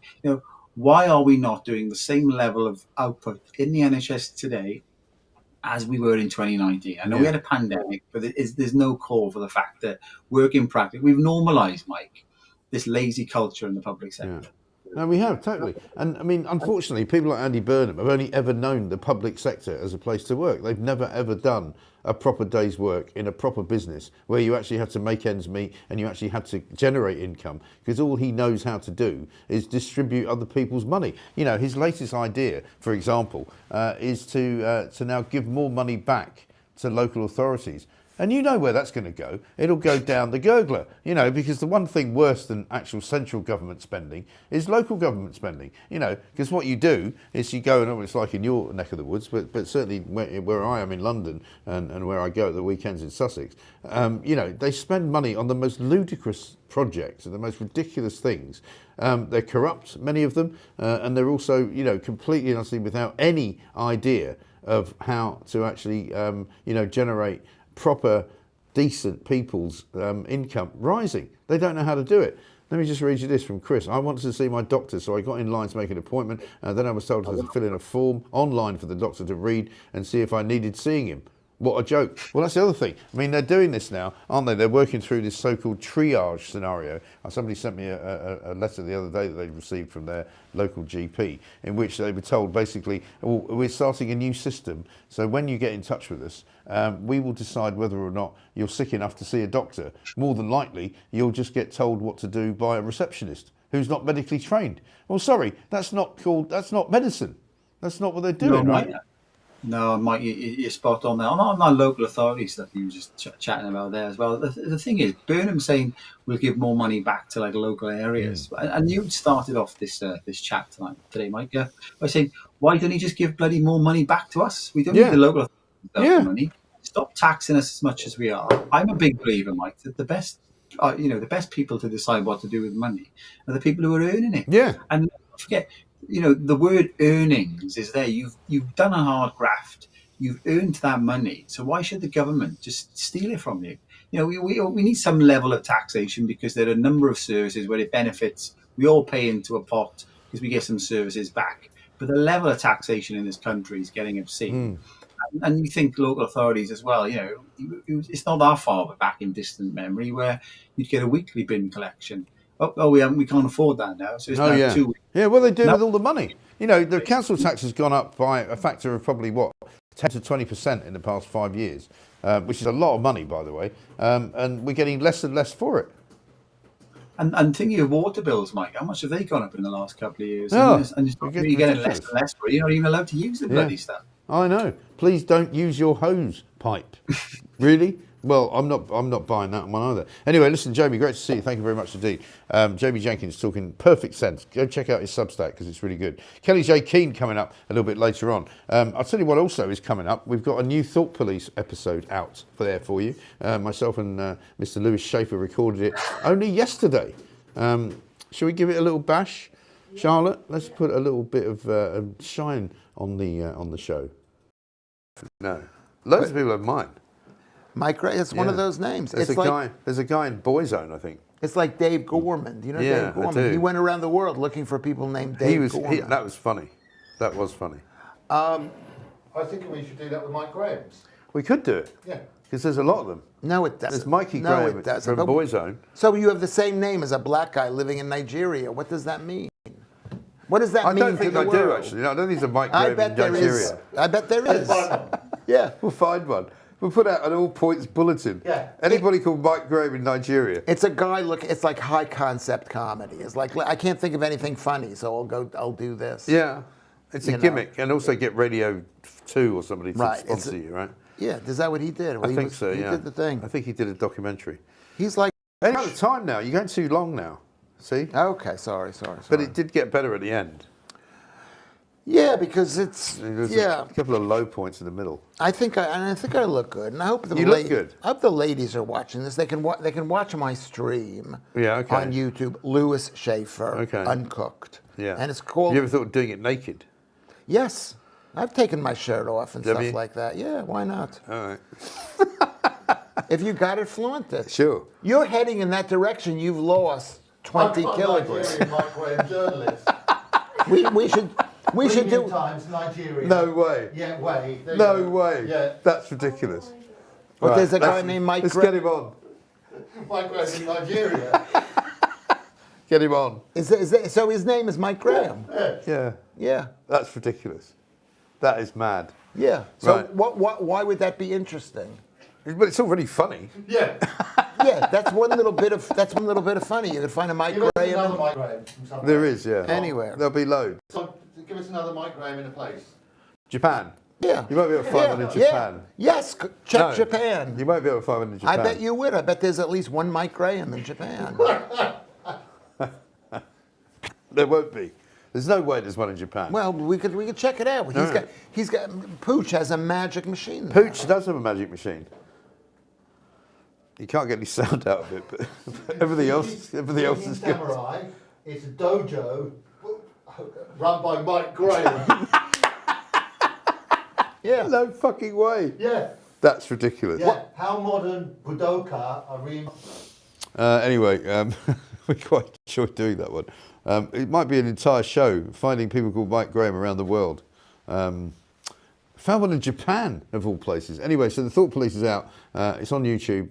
Go and sign up to it and subscribe, please, to the channel. And it's also now a podcast, so you can get it on all podcast facilities like Spotify and Apple Podcasts as well. A couple of super chats coming in. Simon Kilford. Shall we do a few then? Because we've got Paul Burgess to talk to, but let's do... one from Mick, who says, "Morning, Mike, Pooch, Charlotte and the highly respected gang. Just arrived in Calais, went through the scanner and heartbeat monitor to make sure no illegals in my trailer. It was all clear." That's a nightmare, isn't it? Because one of the things I'm being told is that the reason why the government is sort of crowing about the fact that there are fewer people now coming across the water in small boats, or rather large boats, is that they've managed to somehow convince them not to come. I don't believe that for a minute, because I'll tell you what, there's more and more of them coming in lorries. More and more of them are coming in the back of a lorry, which I'm afraid is not good news for anybody. A couple more. One from Simon Kilford. Thank you, Simon. Can you let us know if you're coming tonight, by the way, so we can look out for you down at Clacton, because it's a big night. I'm so excited about going to Clacton. Coming up, we are going to speak with our next guest. Paul Burgess is here to talk about the hot weather, no doubt, because there's a Cobra meeting. Eh? He's talking about the eclipse as well. Well, he's talking about the eclipse as well. Funnily enough, actually, Paul, very good morning to you.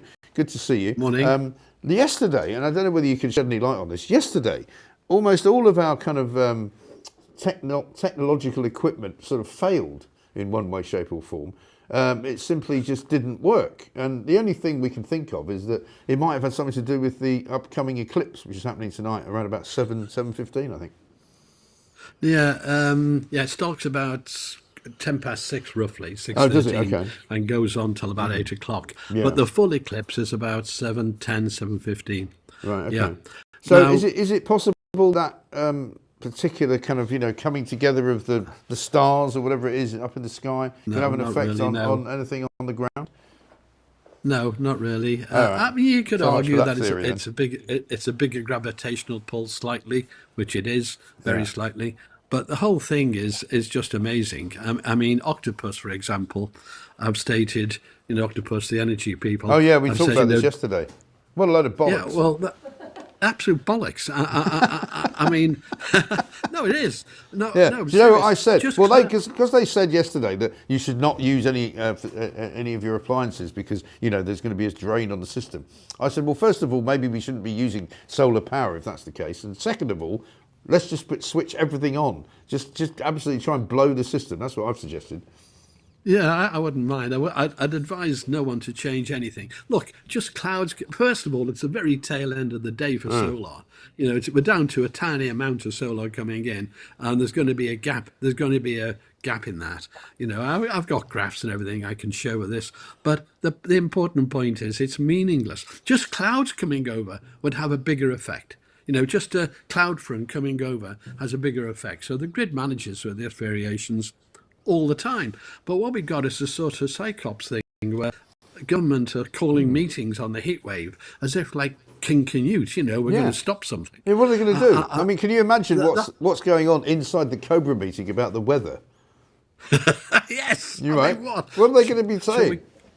They'll be calling it, shall we call it orange or red? Yeah. Or can we get a bigger one than red? Or black. We They've started doing black, haven't they? You make it really That's frightening. right.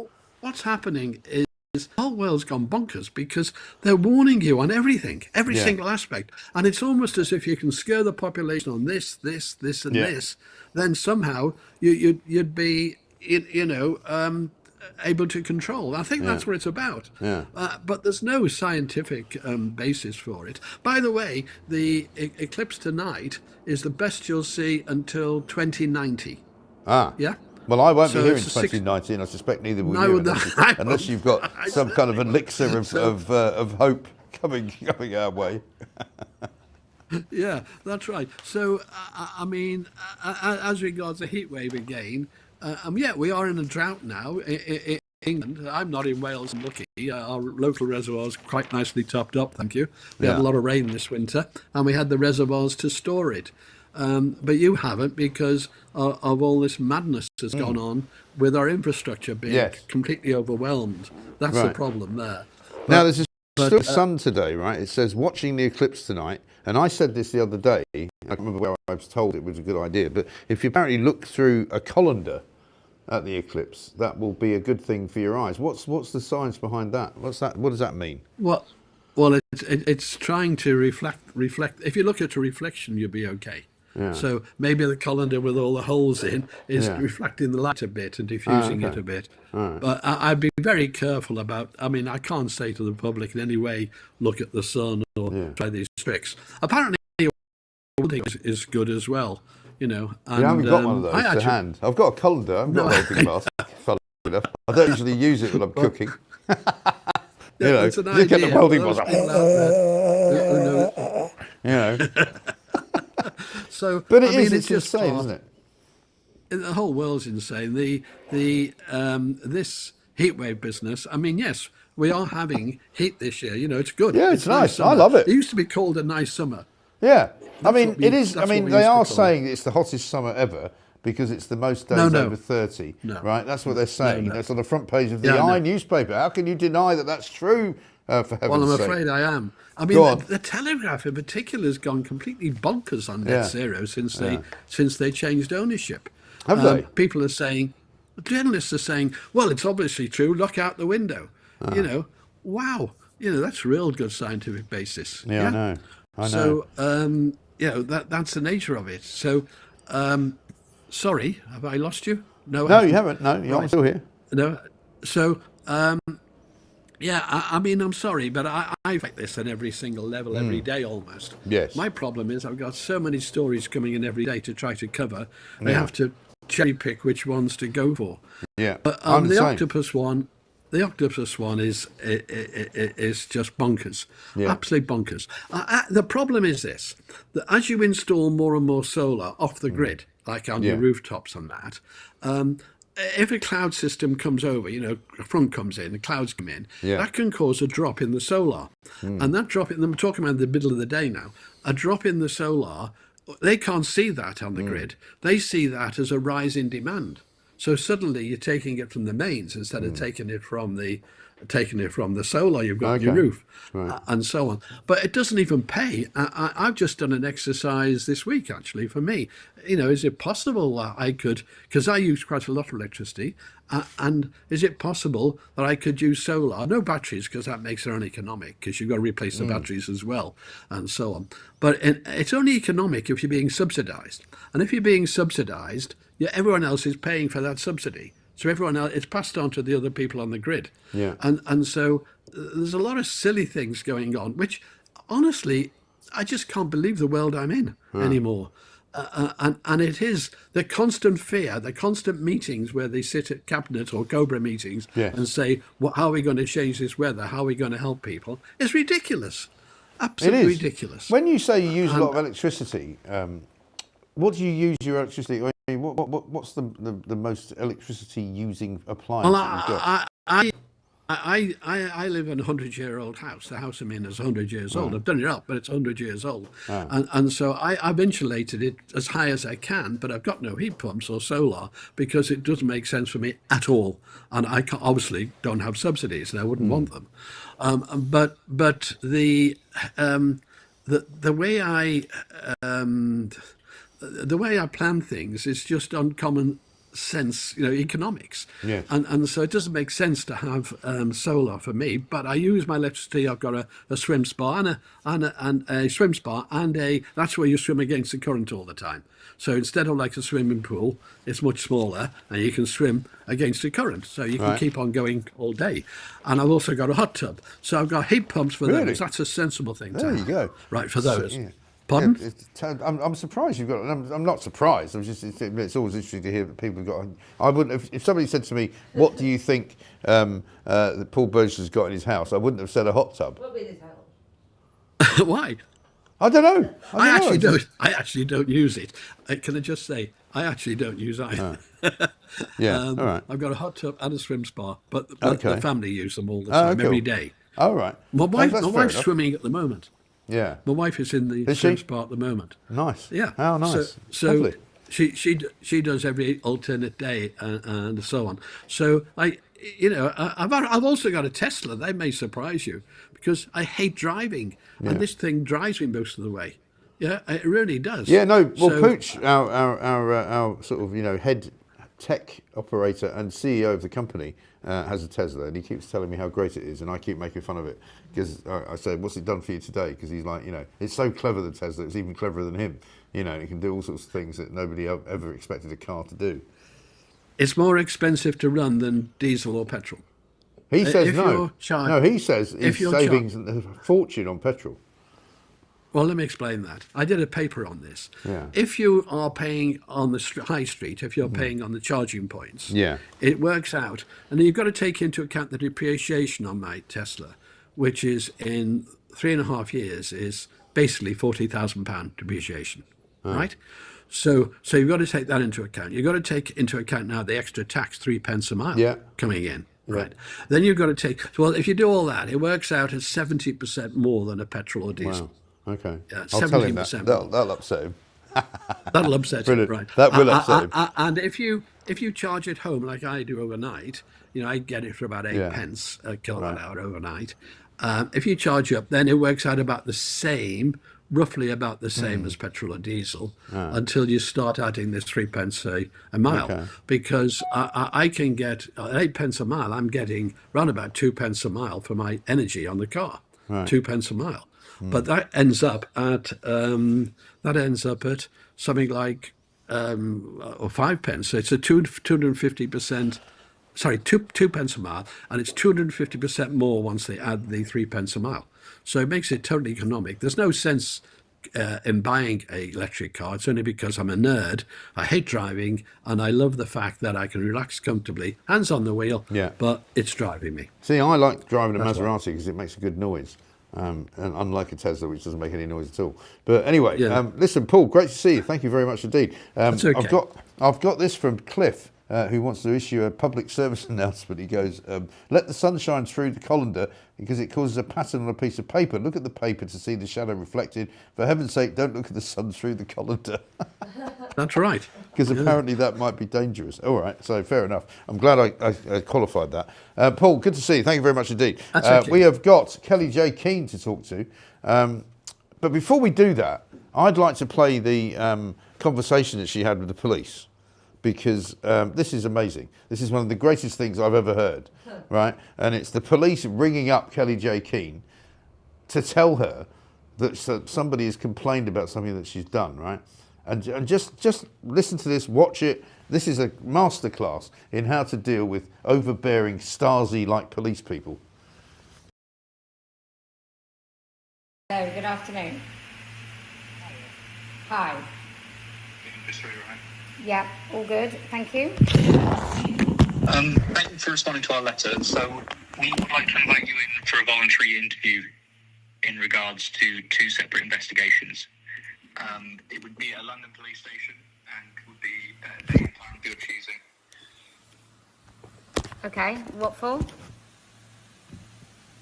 So the 2 allegations are from your Unite the Kingdom rally.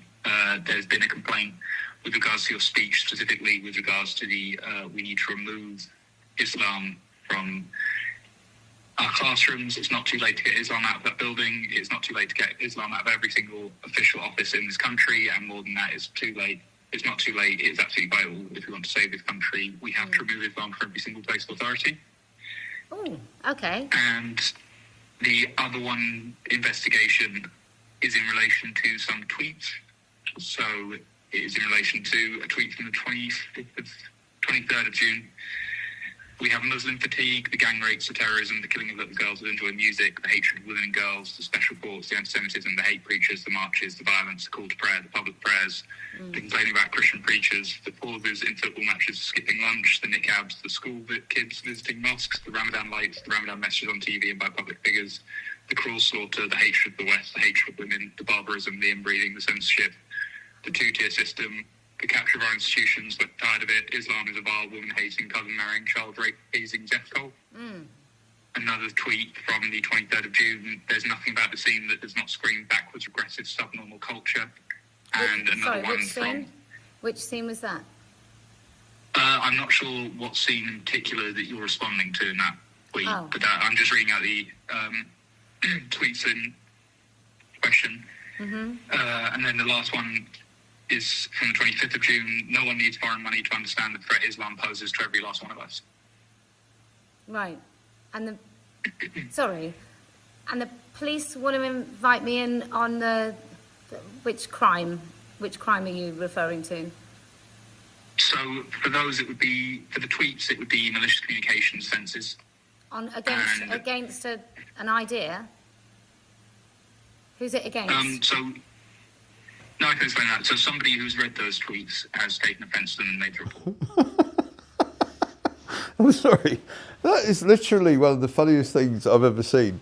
Kelly J. Keane, I salute you. That is so fun. I mean, it's a 6-minute long thing. We can't play it all. But apart from the fact that it's brilliantly, animated with the Lego figures but you can't quite believe that it's real. You must have been. I mean, you're sitting there, and at the end of it, you're kind of going, "Well, basically, I'm sorry, I'm not coming in. You can shove it up your arse." But how ridiculous is that? Well, wasn't it a gift that he read out the tweets? Often when they contact me, they don't read out the whole tweets. So it was delicious to hear him just list them all. I forgot how eloquent I was. I mean, I don't want to be immodest, but you were absolutely brilliant. But because you're not capable of being intimidated by these bozos as well, you're used to it. But I mean, it must be quite terrifying for somebody who would just get a call out of the blue from the police to say, "Oh, by the way, we'd like you to come and see us about something you've said."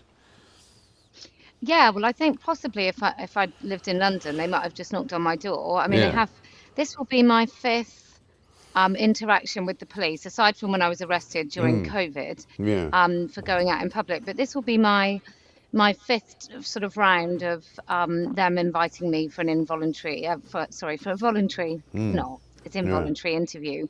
But yeah, I think for a lot of people, it's really frightening because maybe we're all in the know now that the police are not really about upholding the law. They're about protecting certain special interest groups. And one of those special interest groups isn't kind of the indigenous population of the United Kingdom. Unless we're on the left and, maybe if I start cross-dressing, I'll be protected. But otherwise, definitely not. Yeah, I don't know if it works in that direction, actually. I don't know if you start cross-dressing as a bloke. I'm not sure if that's protected in the same way that if you're a bloke cross-dressing as a woman. I don't know. Nobody's really tried it. Yeah, it's probably true. Yeah. It's probably true. Although there was a police officer. Well, there was a police officer. I think there was either an autistic or a man with special needs that basically asked a female police officer who pretended to be something else what they were, and they tried to charge him or did charge him with some sort of offence. So yeah, I mean, it's easier if you're a man and you wear a dress.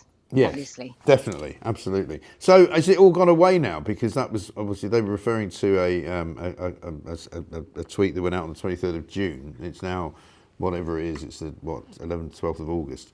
So no, they phoned me 2 days ago. Oh, they phoned you again? That was 2 days. No, that was 2 days ago. Oh, sorry. So that was 2 days ago, right?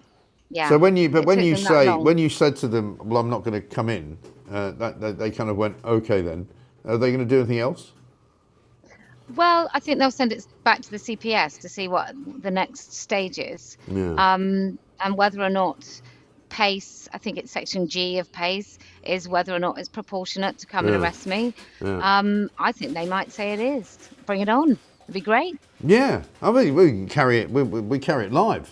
You know, we come down with a camera and we just film it and just live stream you being arrested by the police for saying Islam's a horrible religion. Well, really? I mean, it's just incredible, isn't it? And as you say, maybe we'll do it. It's just clip up the old policeman reading that statement about why Islam is all wrong and why we don't like it. Yeah. But it's a chilling kind of thing because we keep hearing all the time, right? Every time you turn on the TV, the police say, "Oh yeah, we don't do that non-crime hate incident stuff anymore." And I love the fact when you said to them, "And what crime is that I've committed? You know, what crime are you actually investigating?" And they don't have one. No. Well, it's the same as my previous tweets. Malicious communications sort of covers everything, and I get it. It used to be that people sent really horrifying, really nasty, offensive, meant to cause offence things in the post, and that's kind of where the law started. And now it's ventured into mean tweets. But we should all be a little bit worried. Like all the images, I know they were Lego, but all of the Lego scenes are actual scenes that I converted from a photograph into a scene on there. So that mass prayer that I think it was recently in Westminster with riot police and very heavily sort of armed, I don't know if they were armed, but heavily kind of tooled up police, if you like, guarding people praying in the street because they know it causes community tension. I thought that was a bad thing. Yeah.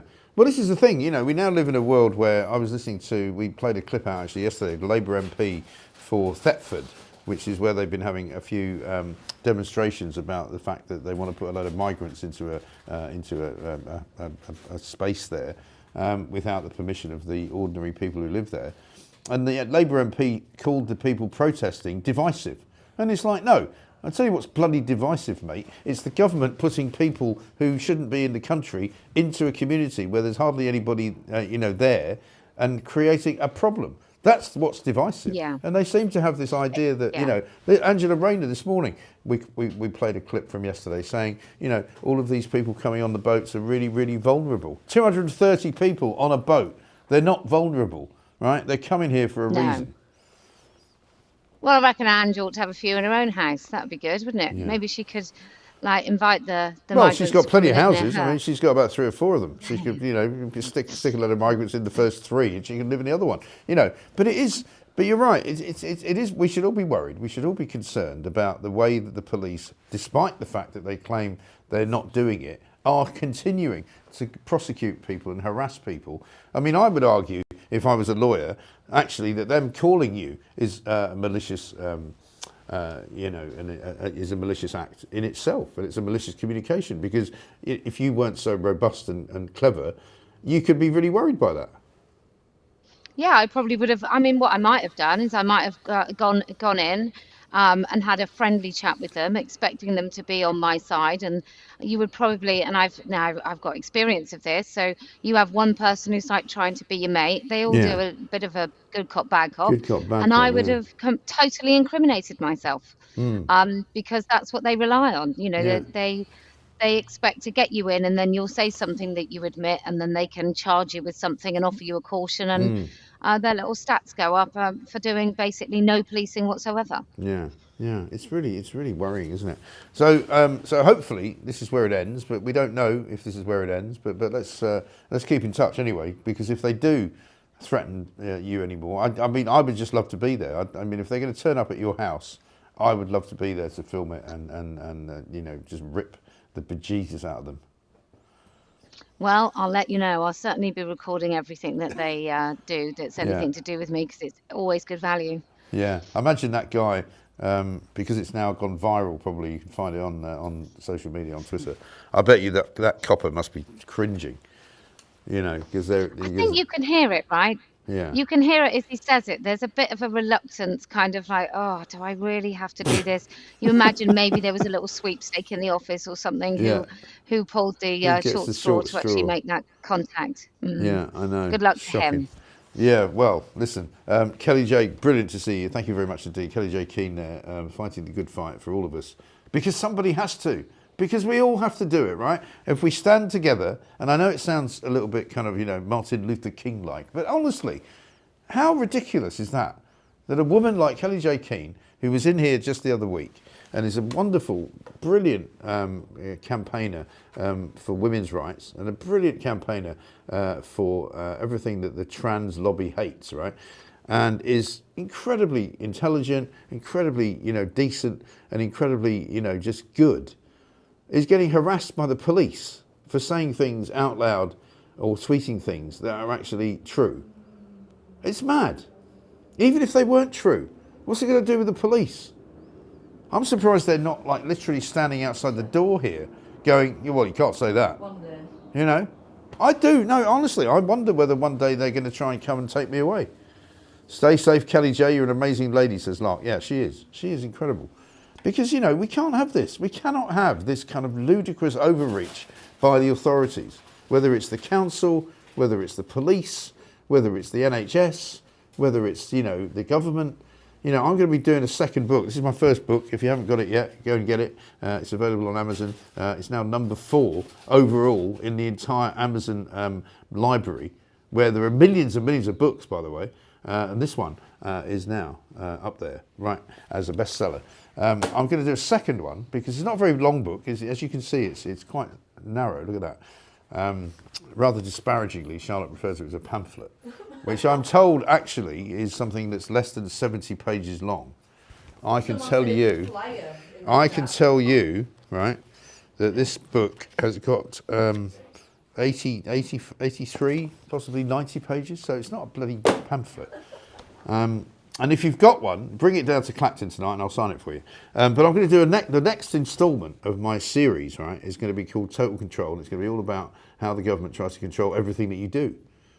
From, you know, how you drive your car, to where you buy your food, to where you send your kids to school, to how you pay your taxes, all of that, you know. There's an awful lot of it to come.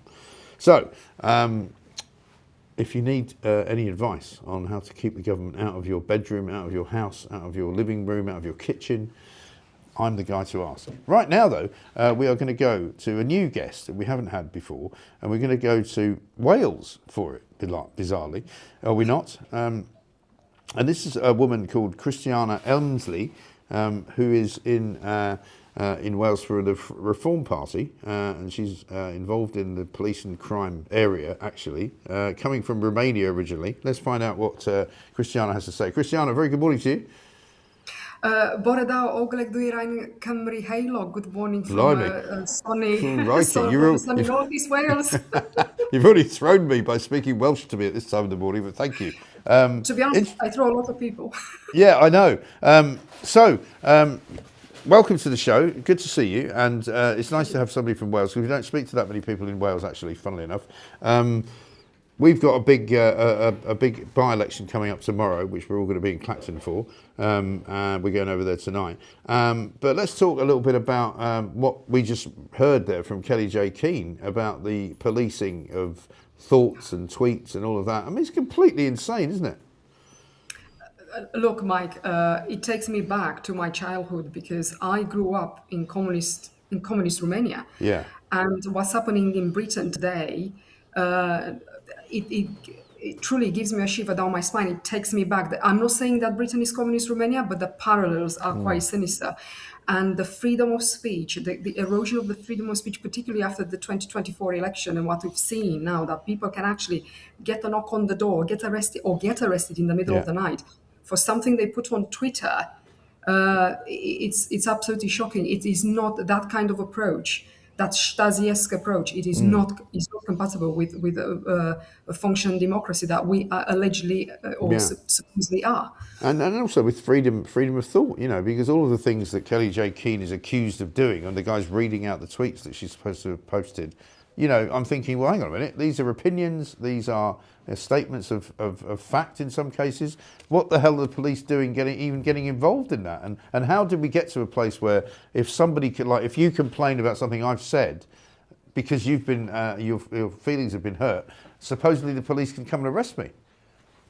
Well, exactly. At the same time, that if you are a victim of real crime, they ask you to either claim it on the insurance if somebody broke into your shed, or they ask you to take your own photos and do your own thing. I mean, it's shocking, and such as things corrode public trust. But I think we need a proper UK Royal Commission into policing now to look exactly what's going on and start with the leadership. Yes. The recruitment and the selection, and particularly the promotion to the high ranks.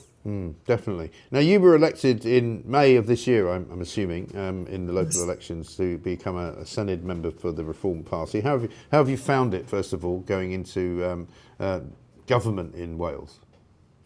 Well, politically, actually, it's for the first time in 20 years of career in the UK that I'm actually with amongst people who I'm talking about the Reform group, who think like me. So it feels very humbling in that regard. Senate is a different operation from Westminster altogether. We have changed, without going to a very technocratic detail, but we have changed the conversation in the Senate. And just to give you the highlights, it's taken 27 years of devolution for Reform to introduce a motion that will now require to have a register of lobbyists, because we need to know who influences political decisions. We have also introduced now a motion for a bovine TB, which the strategy should be science-led. In fact, even the debates, I'm told that some of our colleagues who did some analysis of Senate TV, it has increased its audience by 54%, because it's a bigger Senate, but actually the discussions they've gone up 2 or 3 years now in terms of, shall I say, the heated arguments, which are evidence-based. Right.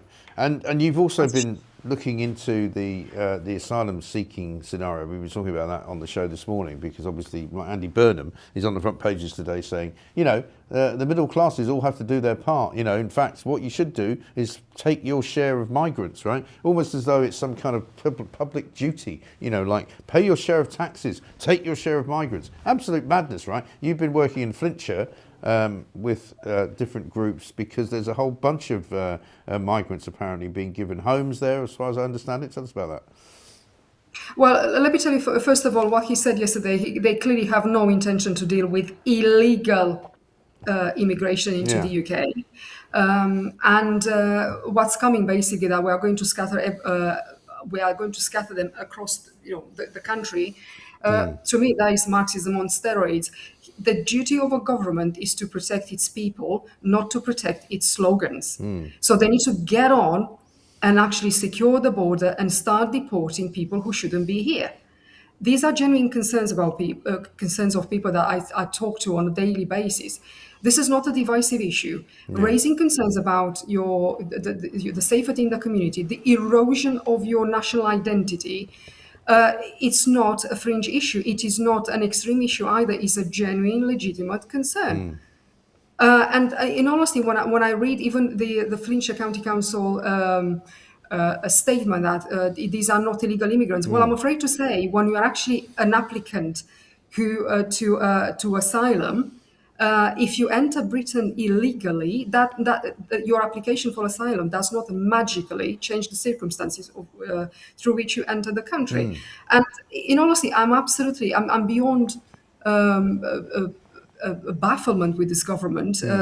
Just reading what Angela Rayner was saying, that the boats are full of women and children. Well, it would be the perfect advert for Specsavers if it wasn't that serious. No, very true. I mean, that's the trouble. I mean, I looked at that boat picture from yesterday of the 230 migrants on one particular dinghy, sort of super dinghy as they called it, and there's literally nobody on it who's not a man. There is nobody else on there apart from young men who are coming to this country, and as I've rather sort of slightly tongue-in-cheek called it, a rapist in every postcode. Well, let me tell you, Mike, my husband and I were both ex-police officers and military trained. If you look at some of these men, or quite a good proportion of them, they are quite pumped up. I mean, these are not just starved immigrants who crossed Africa with a bag of food. You start thinking exactly who is coming to our country for what purpose. Because when people now talk about invasion, and I remember Suella Braverman first talked about it, I mean, her former colleagues in the Tory party, they were absolutely appalled. It is an invasion. When you open the doors to people who are not vetted, you don't know who they are. You also know, you get intelligence that some of them are potential terrorists. Then there is an invasion, a drip-fed one, not in small numbers, not enough to trigger a defense response. So I'll say it as it is. Well, when the invasion of Ceuta, as it's now pronounced, down in Spain, or Morocco, I should say, northern Morocco, happened last week, and we all covered it. And the lefties were all saying, but they've all gone back again, it's not a big deal. And people in this country were saying, but it's not happening here. Well, it is happening here, it's just that they're not all coming the same day. 60,000 men went over the border in northern Morocco and suddenly found themselves in a Spanish protectorate, and have now, many of them, travelled into Spain and maybe well be travelling towards this country. But we have had that same invasion, it's just taken a little bit longer. 60,000 people in this country, maybe a year to get here, but it's not, the effect is the same. Yeah, absolutely. And another thing that is surprising, listening to the Prime Minister yesterday saying we need to change strategy. Well, the only strategy this government is changing now is about how they are sugarcoating the message around this unprecedented level of migrations, and people are right to be concerned. Women in particular, because we've seen the increasing rapes and sexual offences against women and girls. That for some reason that police forces are still somewhat reluctant to record data properly. That it needed a lot of public anger and concerns raised for this data to be recorded and start being looked into it properly. Sure. And do people in Wales feel a bit of resentment towards the British government in the sense that these asylum seekers who are being sent into Flintshire and elsewhere are being sent by central government? They're not being sent by the Senedd. The Senedd is not really having a role in that. The local council doesn't really have a role in it. It's very much a sort of a federal scenario, right? Right. Well, two aspects. It is true that the Welsh government do not have that immigration is a reserved matter for Westminster, and the Welsh government have absolutely no say about it. But let's talk about the nation of sanctuary flagship policy that was introduced by the previous Labour government, and is now absolutely seems addictive to the current government. They, under that policy, they have responsibility for integration. Now, to me, that is key to community cohesion. And in terms of the latest development in Flintshire, people are right to be concerned because it looks like the deal was reached between the Home Office and the council a long time ago.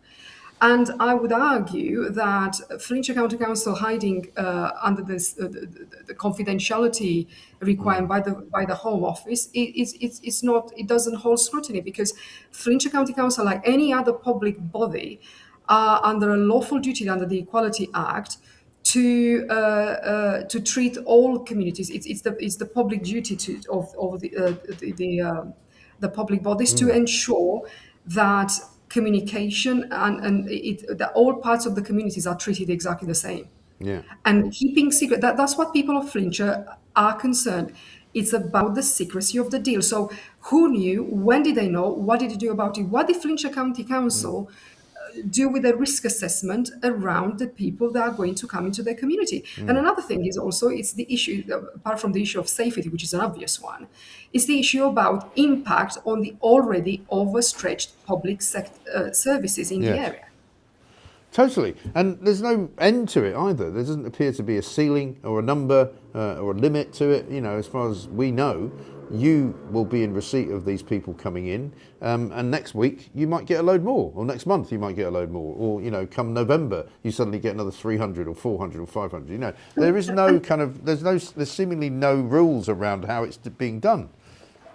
Well, it's not just that, but not only that, the taxpayers do not know how these bodies are using their money for what purpose. Because, for instance, with Flintshire, this Gronand Institute, local people rightly expected the houses to come to the market to them, not to go to people who we don't know and they just come to the country. And another thing is, as I said, the fact that talking about going back to nation of sanctuary, that conflates asylum seekers with refugees. Now those two terms are completely different.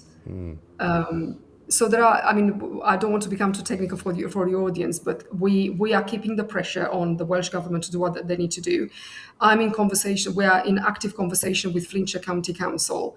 And also I would refer to North Wales Police or any other police force. They are under the same duty to equality. And I'm afraid to say,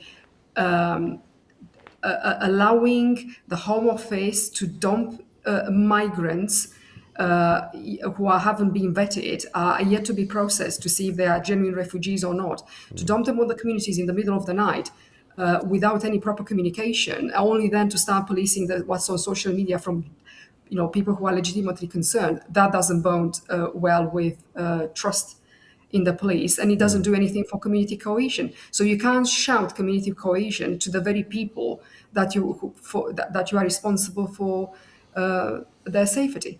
Exactly right. And just finally, Christiana, I mean, as an immigrant yourself, how do you feel about these people coming to this country, having not done what you probably had to do, which was to come here, you know, legally and to, you know, settle a business with the Home Office, probably having to go and be interviewed, you know, whatever it was that it took for you to be able to live here. I mean, it must be galling for you to see these people just coming in and not having to do anything. It's beyond that. I mean, I'm shocked at the level of ineptitude, and I would say a reckless indifference to rules by those in government at both ends. I would say, to put it bluntly, because compassion and accountability are not mutually exclusive. You can be compassionate to people, but still have an accountable system. Of course. And the first a proper functioning immigration system has to be fair to the people already here. That is the starting point. As for the Welsh Government Nation of Sanctuary, well, sanctuary means protection. So you have to look at that from the point of view of your population, the people who are already here. So yeah, I'm absolutely shocked. And I tell you what, the progressive left, I do irk them when you have these arguments, because I am the sort of migrant who the left absolutely despise, because I came here legally. I had to go through a very arduous migration system, as a result of which I had to restart my career from scratch. and I cannot, and I never expected anything on a plate. Why would I? Yeah. But to come here actually to actually gaslight the public, to say, well, everybody comes comes here from a war zone. They do not come directly from war. Let's get this real, because coming directly from war is actually a condition of is one criteria for being deemed as a refugee. Yeah. So yeah, it makes it very unclear. Totally. Listen, people are loving seeing you. You've become a star, I think, overnight on the Mike Graham Show. So, Christiana, thank you. What an inspiring lady. Russell, this is one of many really, really good comments. They love hearing from you. They think you speak a lot of common sense, which is what we do here. What a woman. There we go, Swiss Tony. So, listen, let's see you if you get to London, come and see us in the studio. That'd be great to have you. This guest is fantastic. Thank God for people like her, says Paz DS.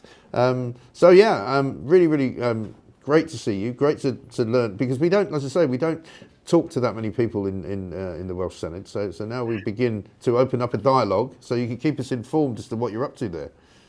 Do you know, very, very quickly for the end of the show, what I enjoyed very much on the doorstep during the campaign is the amount of Eastern European who actually voted for reform. Because actually that completely shatters the reform hates migrants. But right. I'm a dual national. Right. But the fact that actually they can't believe that there is an assumption that as an East European I voted to remain in the EU. No, I voted for Brexit because as a former police officer from Romania, who I actually worked on the Romania's pre-accession to the EU, I saw how autocratic and anti-democratic EU is, and actually contributed to weakening policing in Romania.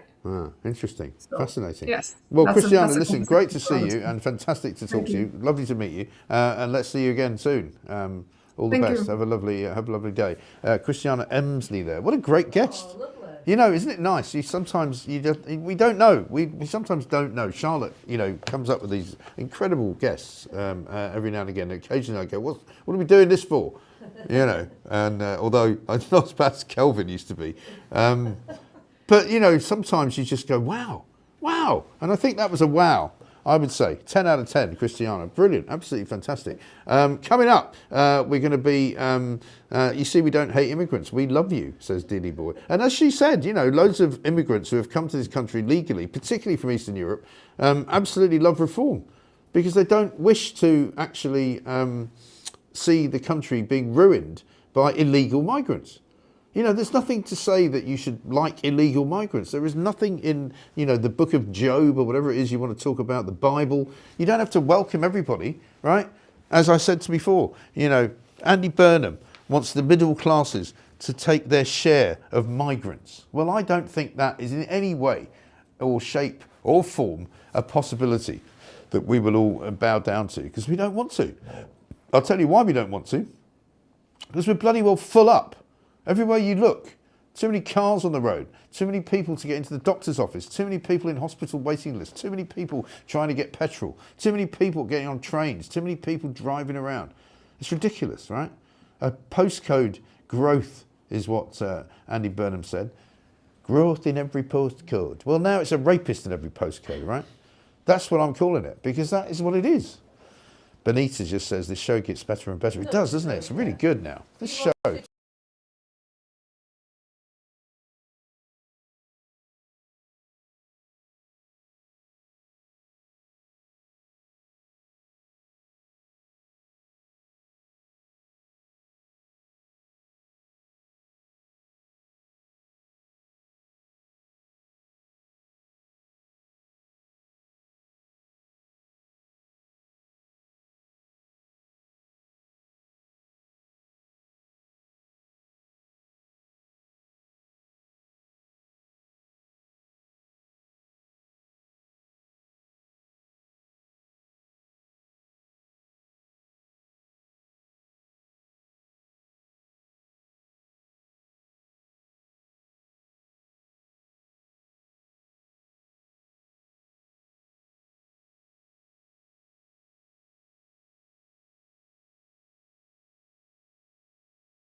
the editing work and the ghostwriting and all the rest of it.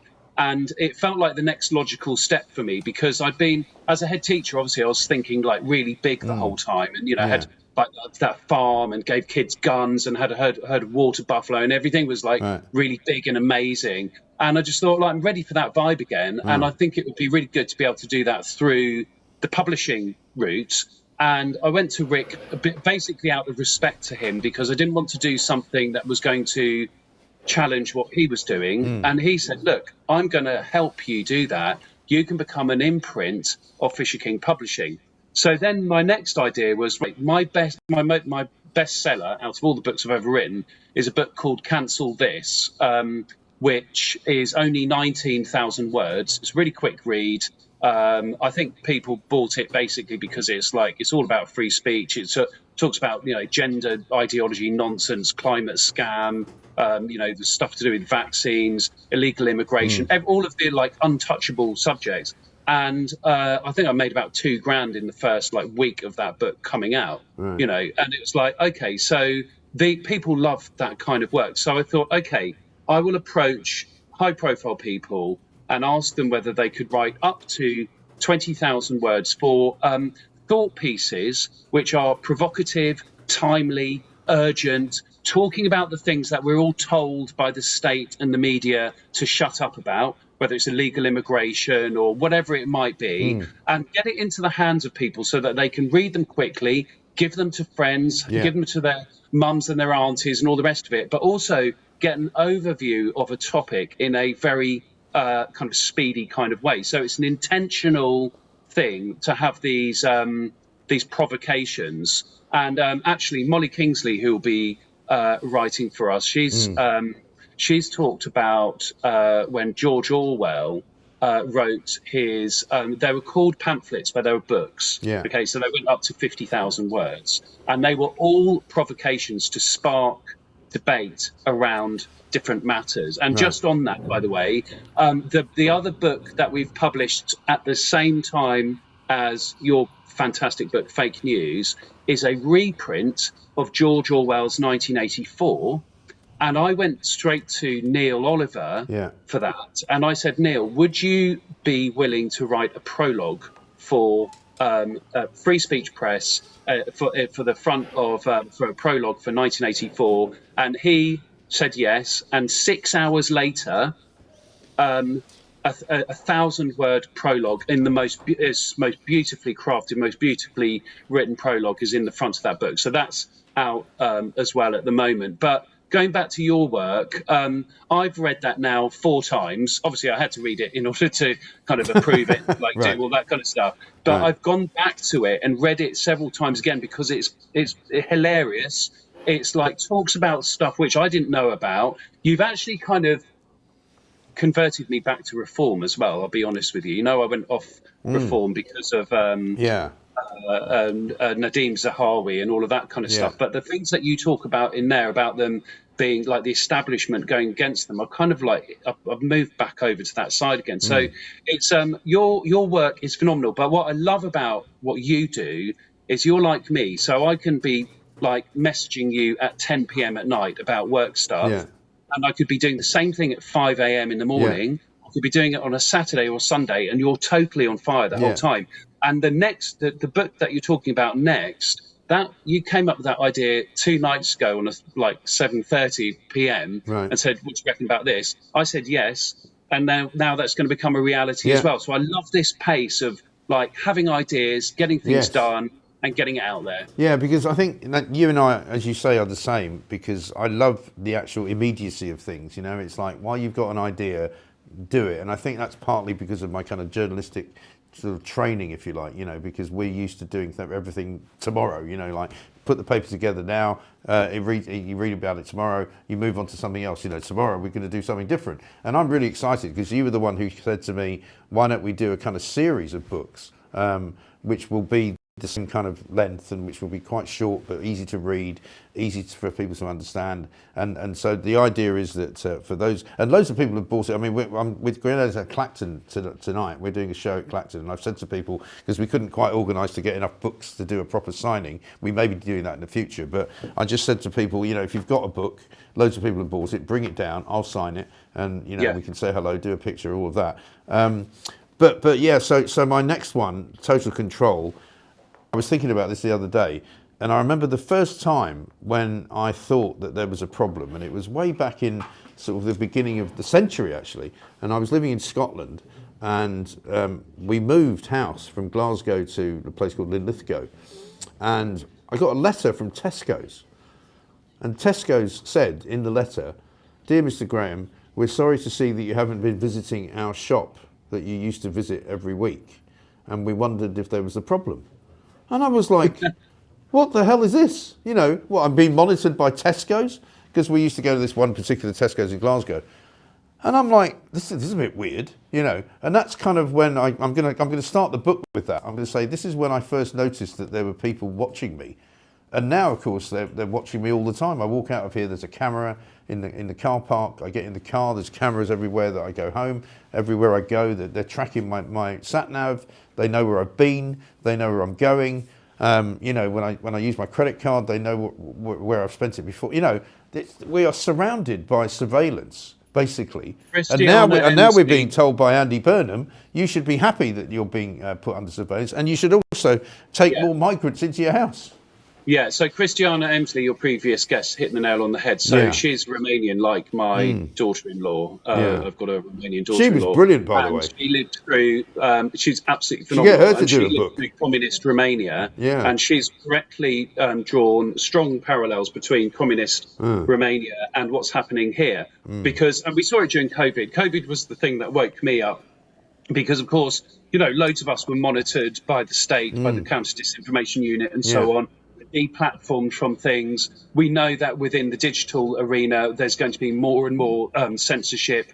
The surveillance, as you rightly say, is absolutely exploding. So it feels like kind of books. We're kind of going back to books is like this old school. It's like, you know, White Rose or whatever. It's like that or these like timeless classics like George Orwell's 1984, which was a warning of what was going to come in very, very clearly. And Neil Oliver actually states that in his prologue of our version of 1984. But she was absolutely spot on, where she said, look, this is what is happening. And I've spoken to quite a few Eastern European people, which, by the way, I agree with her entirely. So I'm married to a Punjabi Indian, born in Africa, which lived here since 1973, a Romanian daughter-in-law. All of them are right-leaning.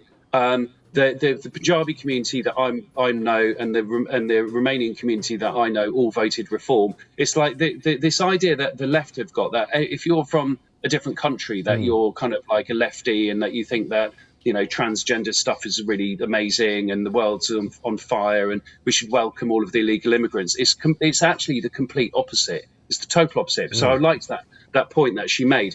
But the key thing is, COVID was a wake-up call for us, and it was for those of us who did have our lives altered. And I love what you talk about in the book, in your book, about all of that side of things.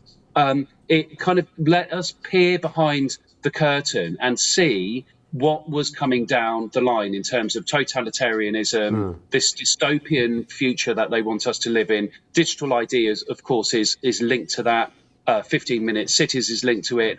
The whole sort of carbon footprint stuff, and of course the rapid development of AI and AI data centers. So it feels like getting physical books, which are not so easy to censor. You can pass them around. You can share them with people. You can start to have conversations about the things which we are increasingly told you must shut up about. And illegal immigration is probably number one, but so's the transgender stuff, and so's the climate alarmism. So I've got some big names in the UK and also from the US who will be joining Free Speech Press and making this what I intend to be the leading free speech publisher in the world. At the moment, we're kind of pitching ourselves as like the UK version of Skyhorse, which I'm also signed to with some other books and stuff.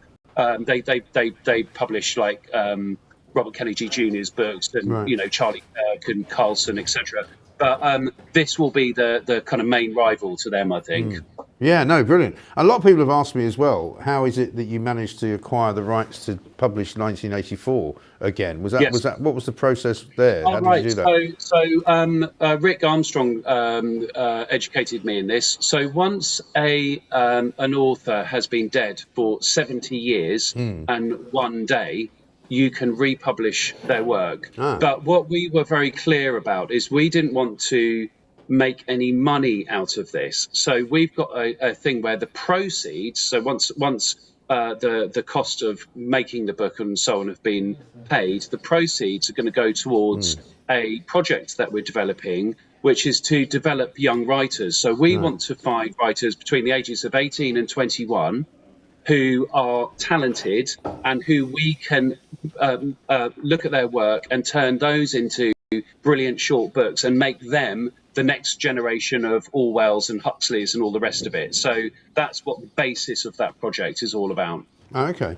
So it's a fascinating world that you're in. And I think, I mean, funnily enough, as we're speaking, we've had a real problem over the last couple of days with our tech and you know, the show's been dropped off YouTube, it's come back, it's dropped off again, you know, and people start saying, is this happening by accident? And I honestly don't know the answer to that anymore, because, you know, we are shaking a few trees here with this show, and a lot of people are saying, you know, you're fast becoming the, you know, the biggest independent, you know, television show in Britain, and it's asking an awful lot of questions, and we're irreverent, we don't pay any attention to politicians, we don't care. If politicians come on my show, great. If they don't, I couldn't care less. You know, we are literally a channel for the people, by the people. But, you know, this morning... It's entirely possible that it's been hacked and it's been interrupted with. And again, it's like, so, you know, people who haven't been at the coal face of the sort of COVID dissident thing might think that's an exaggeration, but it's all not there. I mean, so the Telegraph did the lockdown files where all of that stuff was exposed by Israel Oakeshott and others. And it was, you know, showed that there was the counter disinformation unit, the rapid response unit, the Rapid Response Unit working in liaison with the intelligence agencies, the 77th Brigade, which is a unit of the British Army. There's even a unit of the RAF who are all over digital media, and who at that time they were kind of, you know, I got deplatformed entirely from Twitter and all sorts of stuff, and obviously I was monitored by the CDU. So of course all of that stuff happens, and they know how to do it. And because you're talking about things that actually the majority of people agree with. So what the BBC and the Guardian want is to make it seem like we are, you know, far right, white supremacists, all of this kind of nonsense, in order to marginalise opinions which are perfectly normal to have, and to exclude us from conversations which are urgently necessary. And you know, I loved what you said yesterday.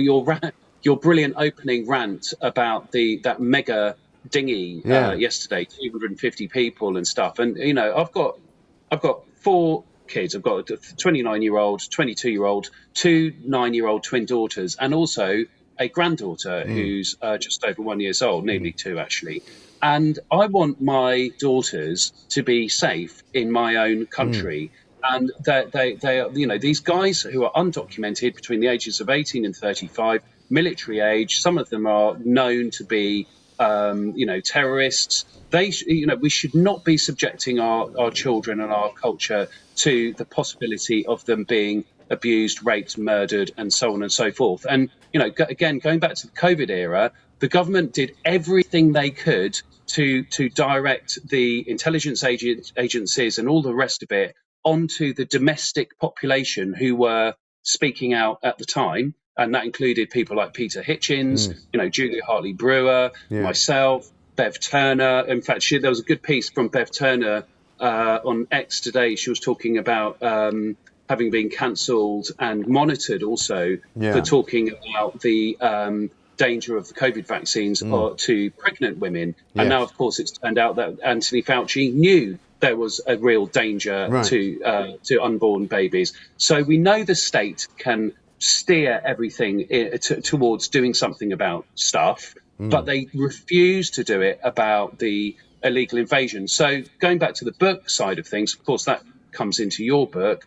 And this is the sort of thing that I want to be giving people an opportunity to read in physical form, digital form, audio, etc., through Free Speech Press. Yes, it's brilliant. And so, I mean, most people, I think, have bought it, but there may be still people who haven't bought it yet. They go to Amazon, they can go to Waterstones, I think Foyles. Is it going to be available in actual book form in shops as well?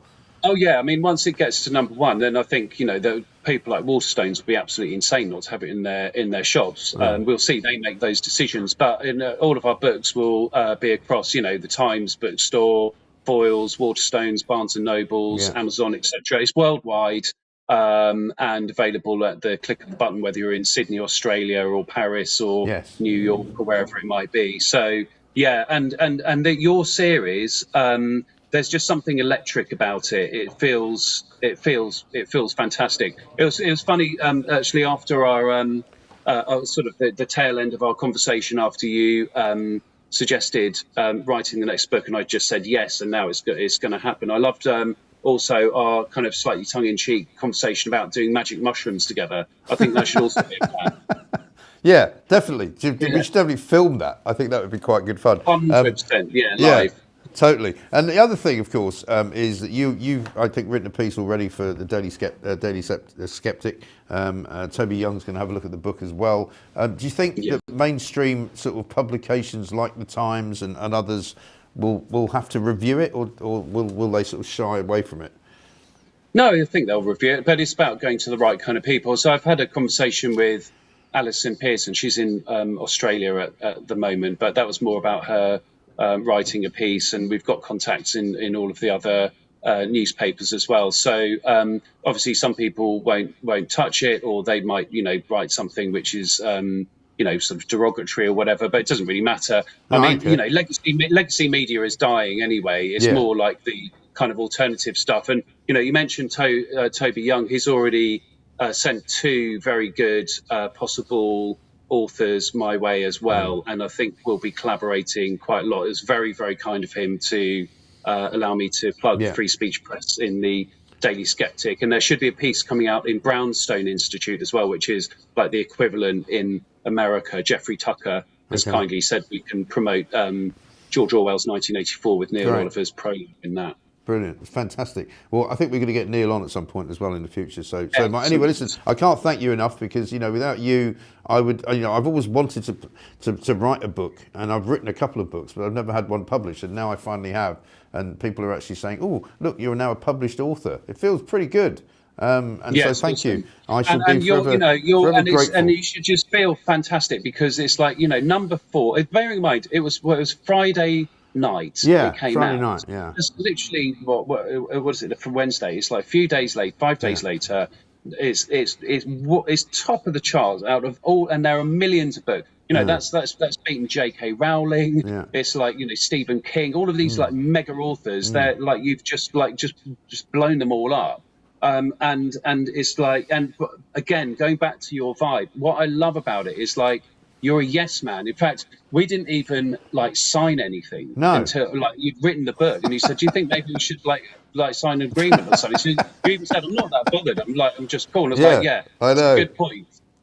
I know. It's great. Like that. It's but like, that's get the job done. It's like, we call each other, I would say, fellow travellers. I think that's what we are, and there are many of us.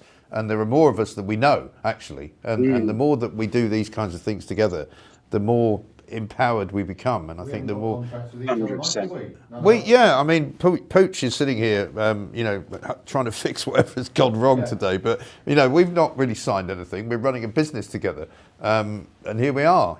Because trust is a wonderful trust thing. Is the main thing. Trust is the main thing, and that's what it's like with Rick Armstrong as well. It's all about the vibe, all about trust. By the way, Emma Wolf, after your show with her the other day, so Virginia Woolf's great niece, she's contacted me, and after she gets back from Nice, we're hoping to do something together as well through Free Speech Press. Brilliant. So there's like, I think you're guests will be great guys to come on board. A lot of them, Totally, absolutely brilliant. Well, listen, Mike, I'm looking forward to the magic mushrooms already at some point soon.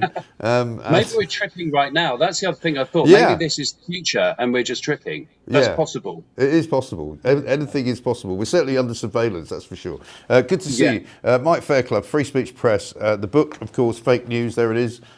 If you haven't got one already, go and get one now. You can get it at Amazon, you can get it online, and you can read it, literally. I mean, Ziggy read it in 2 hours. So, I mean, if a dog can read it, you can read it. We do that thing now, quickly, Mike. Yes, So we need to do a little bit of housekeeping. Pooch is asking me to shut down the current system, and we're going to restart it before we speak to Joe Rich.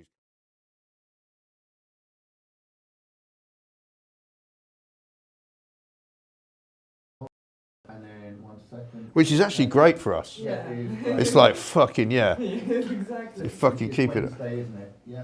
Wednesday, 12th of August. Because every time I went back in, it would stop at night. It was 9:08, and it was just freezing. You know, so every time I refreshed it, it wasn't actually doing anything. Let's see if anything happens here. There we go. Yay! And we're back. We're back. We're back. We're back. For those of you who were not available earlier, and I'm sorry about this, we think we've been hacked. Yeah. I'm not joking, right? We think we've been hacked because we're making such a fuss. Oh, we're wow. making. Well, that'll help. What's that? Simon, 50 thank you. notes.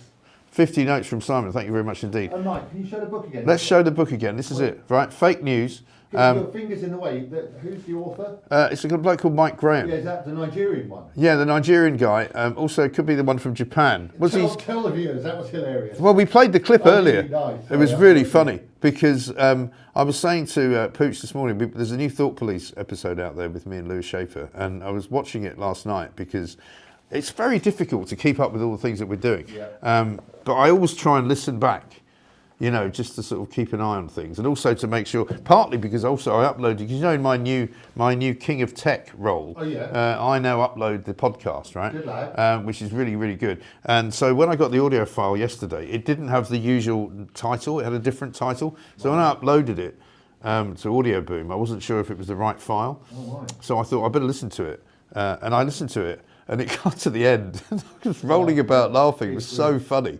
We've actually got the clip if you want to play it. Yeah. Okay. If you can see it there. You and I were crying after that, weren't we? Yeah, because we did that amazing show. Tell everyone about that. Well, the new show that we've got coming for you is called This Was My Life, right? And it was an idea that I had that Pooch and I thought we should do a kind of.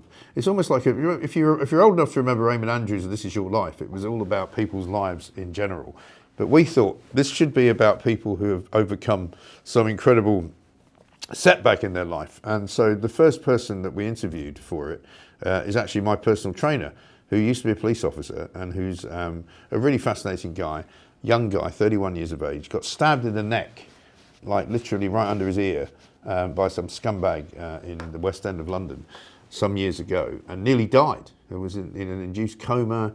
Had to give up his job, is now, you know, fighting fit, and is an incredible, it's just an incredible story. And Pooch at one point had to leave the studio because he was getting so emotional about it, right? Yeah, absolutely. So we're going to do that as a show that you'll be able to see. I think hopefully tonight it might be going out, and we're going to do more of those kinds of shows. But do you want to see if we can play the Thought Police? Yeah, coming now. Have a look. Schaefer. No. Loads of people have mine. Mike Gray, it's one of those names. There's a guy in Boyzone, I think. It's like Dave Gorman. Do you know Dave Gorman? I do. He went around the world looking for people named Dave Gorman. That was funny. That was funny. I think we should do that with Mike Graham's. We could do it. Yeah. Because there's a lot of them. No, it doesn't. There's Mikey No, Graham it doesn't. from Boyzone. So you have the same name as a black guy living in Nigeria. What does that mean? What does that mean I don't think I do, actually. No, I don't think there's a Mike Graham in Nigeria. I bet there is. Yeah, we'll find one. We'll put out an all points bulletin. Yeah. Anybody called Mike Graham in Nigeria? It's a guy it's like high concept comedy. It's like, I can't think of anything funny, so I'll do this. Yeah. It's a gimmick. And also get Radio 2 or somebody to sponsor you, right? Yeah, is that what he did? Well, I think so, He did the thing. I think he did a documentary. He's like Anyway, Rich. we're out of time now. You're going too long now. See? Okay, sorry. But it did get better at the end. Yeah, because it's There's yeah. a couple of low points in the middle. I think I look good, and I hope You look good. I hope the ladies are watching this. They can watch my stream. Yeah, okay. On YouTube, Lewis Schaefer, Okay. Uncooked. Yeah. And it's called. You ever thought of doing it naked? Yes, I've taken my shirt off and Have stuff you? like that. Yeah, why not? All right. If you got it, flaunt it. Sure. You're heading in that direction. You've lost 20 kilograms. Nigerian microwave journalist. We should Premium do. Times, Nigeria. No way. Yeah, way. There you No go. way. Yeah. That's ridiculous. But Right, there's a guy let's- named Mike. Let's get him on. Microwave in Nigeria. Get him on. So his name is Mike Graham. Yeah. Yeah. That's ridiculous. That is mad. Yeah. So Right. why would that be interesting? But it's already funny. Yeah. Yeah, that's one little bit of funny. You could find a Mike Give us Graham. another Mike Graham from somewhere. There is, yeah. Anywhere. There'll be loads. You can find the Thought Police obviously on YouTube, and you can also find it on the Spotify and Apple podcast platforms as well, because you can hear it or just listen to it if you don't want to watch it as well. Coming up, we're going to speak to Joe Rich in a moment, but first, Michael Wilson joins us. He's a councillor in Piddington, where an awful lot of the conversations have been going on about what exactly is happening and why Andy Burnham wants to push a load of illegal migrants into that particular area, because Andy Burnham this morning on the front page is saying middle class areas must take more migrants. Michael, very good morning to you. Good morning, Mike. Thanks for having me on the Sorry show. to keep you waiting. We've had a few issues with our tech problems here. We think we're being hacked, basically, because we're doing such a good job. What's going on? And what will your local residents make of Andy Burnham's plea that middle class settlements, middle class neighbourhoods should take more migrants? Yeah, so he actually did do the thing which he got caught off guard yesterday with the GB News. He did, to say that more actually middle class, actually Piddington needs to take their fair share. And a lot of them have actually contacted me. They have, to actually say that they're not happy with it. They're not, because like my area for actually Bicester West is not classed as a middle class area. We're actually deprived by 30% of actually Cherwell where we are. So, I mean, you don't want these people coming into your community. I don't blame you for not wanting that. What can you do about it? What can you do to stop it happening? So at the moment, we've actually got some groups we have, which are actually doing peaceful protests, which is in the town centre every week. They've also started a actually petition. There is a new group called Wrong Plan, Wrong Site, which is actually up and running, which is actually raising money to see if we can go down the legal channel. Because we're having 1,250 people placed on MOD Site A, we are, up towards Piddington we are, but there is no road access for them, like actually for them to walk, any actually walking space, like actually pavements. So they would have to walk on the roads to get to their nearest shops. So they would basically head into actually Bicester, they would, more to actually hang around there, they would. Yeah. And how do you know who any of these people are? We actually don't know these people. We've actually been told by our actually local MP that these people aren't actually documented. They're not. They've actually come from France. They have on actually these sort of actually dinghies. They have unactually documented actually people. They are, which actually don't have any actually documentation. We don't know anything about them. We don't. A lot of people in actually the community are actually sort of worried. They are of. We actually don't know their actually background. We don't. Yeah. Of what could happen. I've had people worried that their children are actually sort of worried to go out and actually play. They are. Actually, mums and dads are actually worried as well for their safety. They are, because we don't know where they've come from, and it's an open prison. It will be like an open camp, as they call it. And when and how long do they expect to use it for? Have they said that this particular period of time is for a year, for 2 years, 10 years, what? So at the moment, the actually government haven't actually told us any information. They haven't. They've kept us in the dark. We're still waiting for actually documentation to be sort of published. We're still waiting for, because it has no facilities on site. There is no accommodation on site. There is no water. There is no electric there. There's already been some movement in there. Like I know that like sort of carriages have been taken out from site A. They have been starting to clear it, but they haven't kept any of us in communication. They haven't kept the council's in communication. They haven't kept the MP or anybody in any of this. They haven't. Yeah. Shocking state of affairs. Listen, good to see you, Michael. We're going to have to cut it short because we're almost out of time. But let's keep in touch because we'll need an update from you from time to time. Michael Wilson, there, councillor from Piddington, up there near Bicester, which is where all of the activity seems to be at the moment. But it's not just there. It's going on in Thetford as well. It's going on in Crowborough. You know, there's all sorts of different parts of the country where middle-class neighbourhoods are up in arms. And it's not just because they're middle class, it's because they're up in arms. You know, they don't want to take illegal migrants. They don't want to be told by the Prime Minister that they should take illegal migrants. And they certainly don't want to be told that they should do their fair share. How about you get rid of the illegal migrants and then that way, nobody has to take them. Do you know what I'm saying? We're back broadcasting. I'm sorry if any of you experienced a bit of a blip earlier on in the hour because we think we were hacked.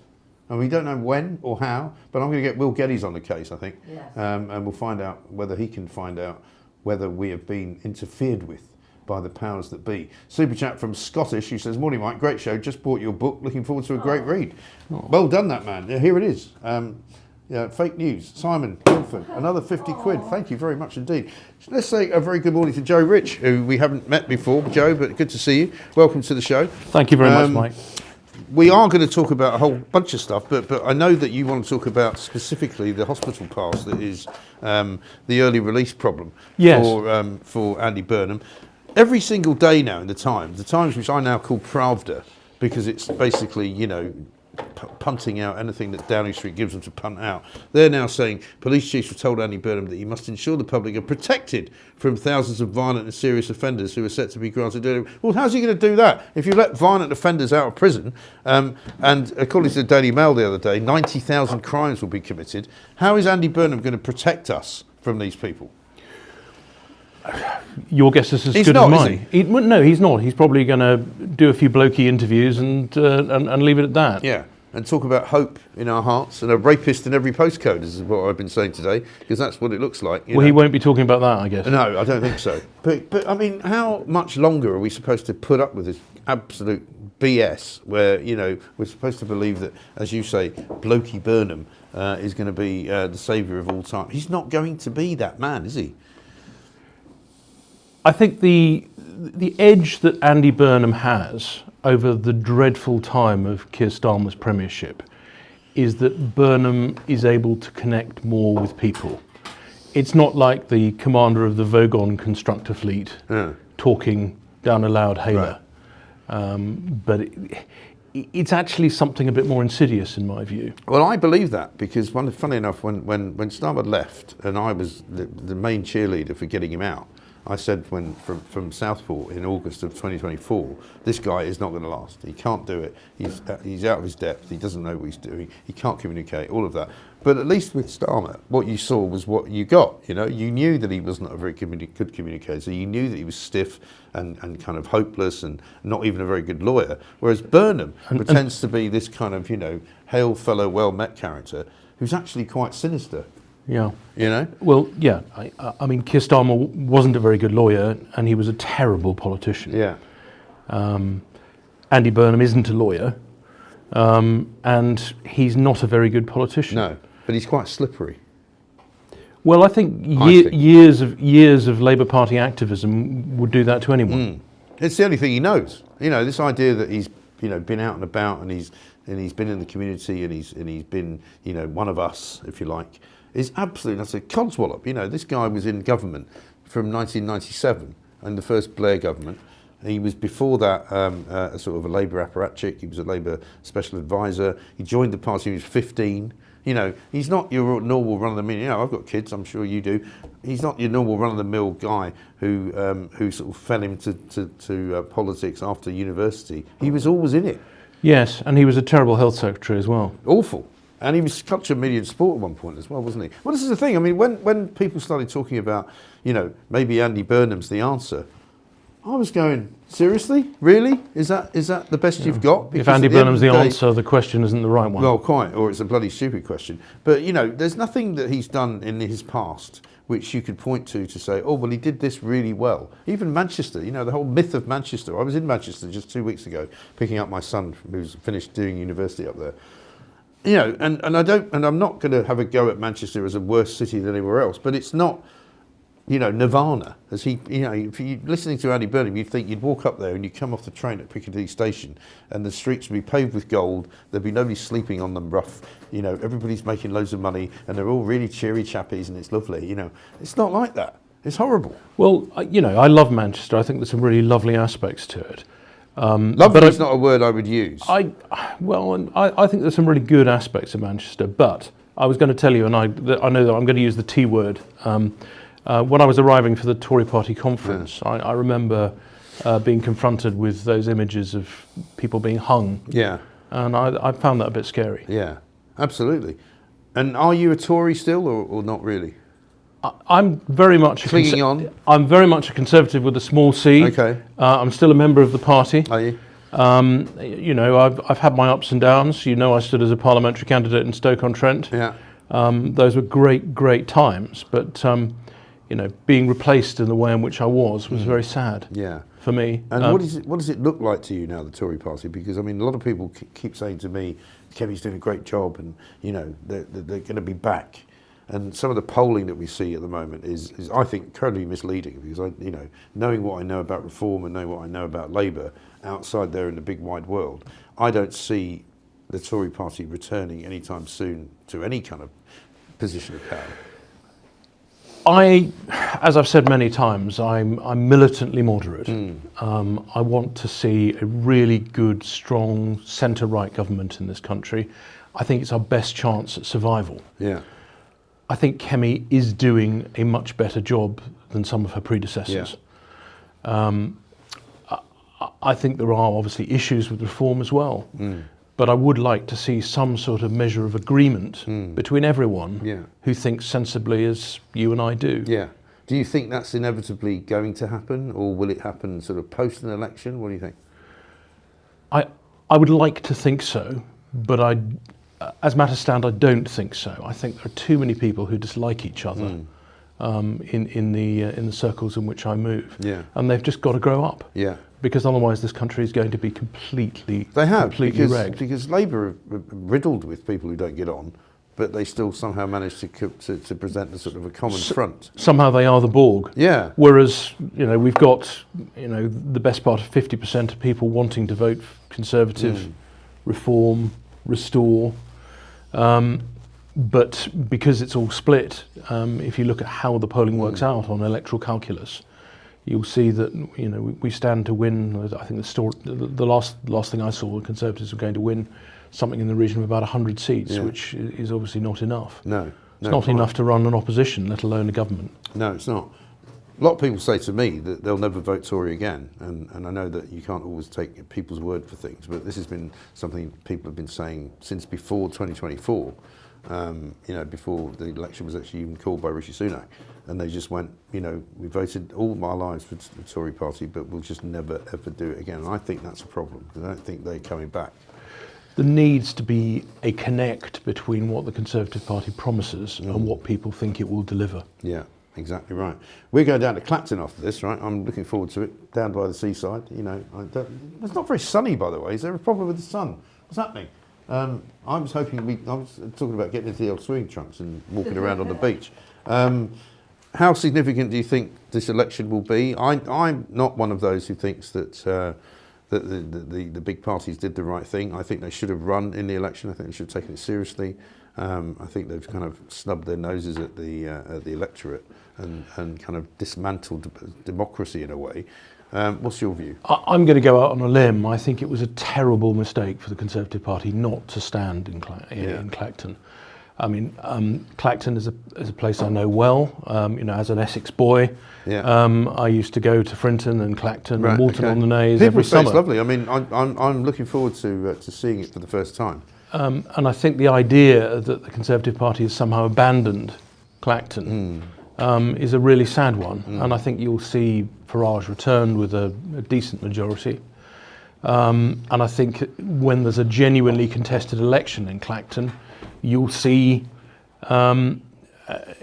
an increased majority for reform, which I think is disappointing from the perspective of the Tory party. Last night from Reform who were saying it's all about kind of the numbers in a way. Nobody's expecting Nigel not to win, but the number might be important. For example, if it's a low turnout and his majority is not as good as they would like it to be, obviously those who are his enemies will attack him for it and say, well, told you he was less popular than he was.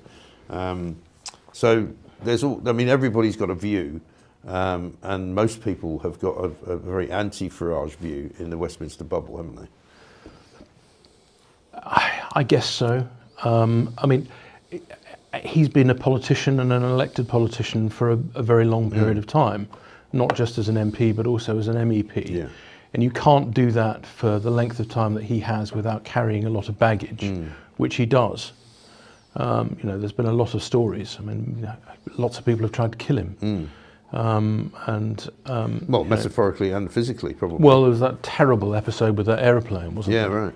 Yeah, absolutely. And also, we know now that there's an investigation going on into something that happened at one of his homes in London, which doesn't appear to have been investigated properly, which may be connected in some way to the murder of Anne Widdecombe. It's a terrible situation. And there's been a reference to the IOPC, yeah. Yeah, absolutely right. And it's just an extraordinary time to be a politician, I would guess. Joe, anyway, listen, we're almost out of time. Well, should we just deal very briefly with David Lammy as Justice Secretary? I think I came on really to say... I've sort of forgotten about David Lammy, so now you've reminded me. I'm really upset. Just let me remind you, he went illegal rod fishing with the Vice President of the United States. Yeah. He had that terrible episode with the French taxi driver. Yeah. And during all these episodes, he should have been sticking to the meat and potatoes and not pushing through the Sentencing Act 2026, which has put, on any view, Andy Burnham in an appalling position with regard to Andrew Harper's killers. Yeah. The idea that the killing of emergency workers would not be singled out as an exception is insane, but it's also insane to say that nothing can be done about it. Yes. Whether it be by way of primary legislation or delaying the whole scheme, as Andy Burnham has already done. I personally don't understand why it's necessary to have a scenario where half a dozen people who are in jail for killing emergency workers need to be released in order to create space for. We shouldn't be having the conversation, in my view. Well, I think we should. But we shouldn't be having a conversation about releasing people early from a prison sentence, which they were sent into prison to perform. And rightly sentenced by judges. And let's face facts, Mr. Justice Edis, when he was sentencing those two individuals, who I'm not going to name, said that they were very lucky indeed not to be convicted of murder. Yeah, absolutely. Shocking state of affairs. Joe, good to see you. Sorry it's a bit short. No, don't worry. We'll get you back in again. Thank you very much indeed. An amazing show. And we got hacked right in the middle of it, but you're still there. There's still plenty of you watching, so keep the faith. And we're going to do a massive investigation to find out exactly what did happen and who is doing it to us, because they're not going to win. We're going to win, right? If you haven't got it yet, get yourself down to your local bookshop. Fake news. Will Geddes. I'll get on it, boss. There you go. Nice. He's going to check us out. He's going to make sure that we do not get hacked again. And you, if you have any brains at all, will get yourselves down to Clacton. We've got another show to do. Well, Mike, we've got 7 to 9 left. Eh? One ticket left for tonight. Well, one ticket left. Yeah. Okay. But we've got some for the morning. So I've also, I didn't tell you this, I've got a couple of names from Reform in Wales who want to come, but they'll be able to come, won't they? Yeah. No, I've got comps for VIPs. Okay, cool. Also, the morning show will be the Mike Graham Show and Little Wood and Cox live. Oh, really? Yeah. Oh, so Little Wood and Cox coming from there as well? Yeah. So we're going to go all the way 7 till 10. UK and then Live going en masse. En masse, we're going to be there. And I may well, if you guys come up with enough votes over the course of the next couple of days, get into my Speedos and go running into the sea. Why not? It's nice. Mike's getting close to a Speedo alert. Not really, 6.7 likes. 6.7 thousand likes, not enough. So 7 p.m. tonight. 7 p.m. tonight. Tune in right here on YouTube. Be on Substack as well. you will see the show of your life. It's going to be brilliant. A little bit of Plonk also going to be dished out as well with Chris Walkie. Thanks to Joe Rich. Thanks to all of my great guests. Christiana Emsley, we really discovered something there. Mike Fairclough, my publisher, brilliant. Michael Wilson, Kelly J. Keane, brilliant. Paul Burgess as well, Jamie Jenkins, Lee Harris, Stephen Barrett. What an absolute blockbuster coming up. Oh, and the hackers, Mike. Say thank you to the hackers. Thanks to the hackers for putting us on the map of hacking scenarios. You're not going to win, guys. You can keep hacking us. We'll just keep coming back because that's what we're like. Coming up now, Cox and Littlewood for your delectation right here on UK Live.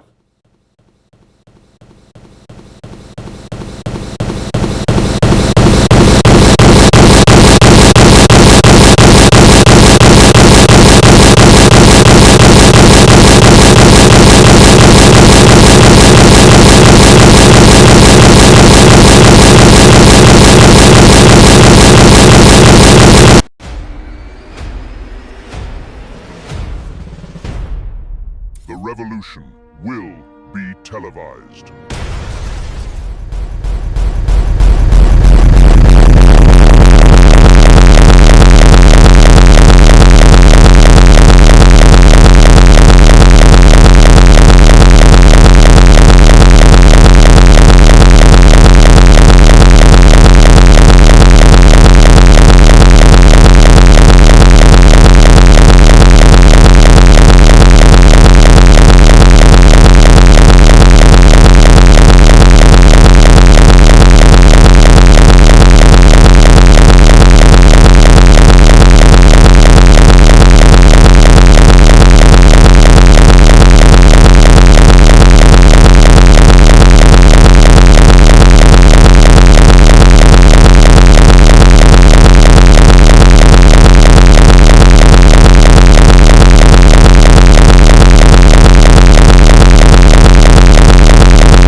Dear viewers and common sensors, I think we now live in gaslit Britain. We were hearing on Mike's show just a little bit earlier about 1984, available again, reprinted at a not-for-profit basis in order to fund new authors. We are living in Orwell's world. We effectively have a Ministry of Truth which tells us only lies, and I've got a whole range of things throughout the show to indicate that's exactly the Britain we're living in. But I think one thing we can be sure that is going to happen today, that the authorities have talked to us about, is there is going to be an eclipse, isn't there? When is it? About sort of 6, 7 o'clock? 7 o'clock this evening. It depends where you are. Now, if you're in Cornwall, it's slightly earlier. If you're in London, it's slightly later, because they are far apart, and that's the science part of the show. No, there is quite a bit going on. I have some pre-prepared facts around the solar eclipse, and I think throughout the show, I'm just gonna put some in to make it look as if I know exactly what I'm talking about. So it's a total solar eclipse, like Bonnie Tyler said, of the heart. It's a total solar eclipse with the path of totality crossing Greenland, Western Iceland, the North Atlantic, northern Spain, and a tiny corner of Portugal, Mark. Well, here is what I'm a bit gutted about, Coxie, is it's 100% totality this evening, and it's something to do with it happening at sunset, or just as sunset occurs, in the beautiful town of Calidore. And I spend more time in Calidore than I spend anywhere else. Yes. But I will not be there this evening, unfortunately, because I've got to prepare to get my sorry ass down to Clacton. Exactly. We are en masse from UK Live Online going to Clacton. So if you want to meet us, and why wouldn't you? come to Clacton tonight. What are we doing? How are we doing with regards to tickets? Do you know? Sold out tonight. Sold out, Pooch? Yeah, sold out tonight. Tomorrow tickets available, so we'll put it up on screen. Yeah, So we're going to put that up on how to get screen. tickets. So, and that will be Mike's show from 7 a.m. tomorrow morning from the Royal Hotel Clacton. But you can't just wander in. You need to get a ticket. You've seen how we've been hacked. Security's all with the issue. It's only a £5. So we're not trying to fleece you. We're not trying to rip you off, but a £5 to get in to join us in the show live. And then trains being well, Coxie, I'll be down there to join you from 10 till noon as normal. Very exciting. And I'm told they haven't given me the roll call or the list yet, but Pooch has absolutely assured me we have a great gaggle of guests on the scene from Clacton-on-Sea on polling day. And I'm going to keep reminding you this. This is the only station that can properly report on Clacton because we are not regulated by Ofcom. That's why so many of the mainstream channels hate us, isn't it, Paul? I mean, we have run through the full list of candidates to those who care, but no other channel will be able to do the interviews that we've done. We've had William Clouston, the Social Democrat candidate. We've had John Stevens, the Rejoin the EU candidate. I've been down there talking to voters. We are fair and balanced, but we're fair and balanced because we're fair and balanced people, not because we need a regulator to tell us what fair and balanced means. We don't need regulation. There's so many candidates there. We've been unable to get hold of Captain Bumhole or Flannel Stain, but we hear they're campaigning hard, and that's why they won't talk to us. But I've not been to Clacton before. I'm heading down this afternoon after the show. I've got myself an executive penthouse suite on the beach. So you will be able to see I think me. I own that hotel. You probably do, yeah. I did notice that it had a helipad because you Yes. do have a Lear helicopter as well as a Lear jet. Yeah, so I'm not travelling by helicopter, but I will use the secret network of tunnels that the Hampshire whatever guard have generated over the last several What are we now? decades. Have we decided on a name? No, we haven't. The Hampshire Unite the Right Guard? Is that Yeah, what we are? I think that's what it should be. Okay, the Hampshire Unite the Right Put it in the Guard. comments. What should Mark and I be? What should we be? What should we call ourselves? Because obviously the channel is The Revolution will be televised, but I think, Paul, like me, you actually want a kind of restoration more than a revolution. We Brits have been pretty good at avoiding revolutions. Yes. We've always been able to reset and restore things, right? Even when we had the English Civil War and Cromwell, we dismantled it without further bloodshed, right? We didn't go through a counter-revolution again. The French were addicted to revolutions. We're always able to restore things, but a revolution, you could also argue, is just turning something around. And it's literal geometric sense. That's kind of what it means. And we, sure to God, need to turn things around, and that's why we're We televising absolutely do, the and I shall be revolution. talking to Ben Hibby about that very shortly. But the Brits aren't shy of hard work, you see, and restoration takes continual work, whereas a revolution, like the French, just means flashbang wallop, take 6 months off, close Parliament down, sort it all out, go for a nap, eat some garlic. Yeah. Now, where do you stand with me, Paul, on my new depressing theory, and tell us in the chat as well, that we live in gas-lit Britain? That nobody now, well, other than here on this channel, very few people debate the truth, share the facts, say I disagree with you on that. So let's say on the whole migrant crisis, I would have some respect, actually, for somebody who said, you know what? We are a rich country. Many other countries are poor. I know there's a risk that all these Somalian men will commit crimes when they're here. Well, that's just a risk we've got to take. It's our duty to house them, and I'm afraid everyone's going to have 6 Somalians in their spare room. I would disagree with that, yes, but at least they would be putting forward a point of view. What we actually get is Angela Rayner saying, you've got to understand most of these people are vulnerable women and children. That's just one example, right? Yes. Similarly, on the economy, we're going to be getting into that a little bit later. I think we're sort of told that it just needs a little bit of a nip and a tuck to put everything right. No, it's an absolutely disastrous state. So at least our political class are just gaslighting us. They are trying to get us to believe that we live in a world that doesn't exist. And I hope it hasn't kind of earwormed or got into the brains of too many people, because it's a disaster if you do. You just leave reality and can't sort out your problems. Am I right about glass? You are absolutely right. It's all obfuscation and distraction. I mean, I can think of commentators that aren't helping either. Kate Burley this week said that she'd seen bigger queues at the Lidl centre aisle than the number of people that were on that boat. Well, I don't know what Lidl she's going to. She was totally ratioed by Ben Leo this week, by the way, deliciously. She put a post out sort of saying she'd never heard of Ben Leo, and then 5,000 people like Ben's reply, and about 200 like Kate Burley. Did you see the other marvellous thing about Kate Burley's tweet? That she said, with a picture of one of these mega dinghies, I've seen more people at the aisle in the supermarket. But she misspelled aisle. Aisle in a supermarket is A-I-S-L-E.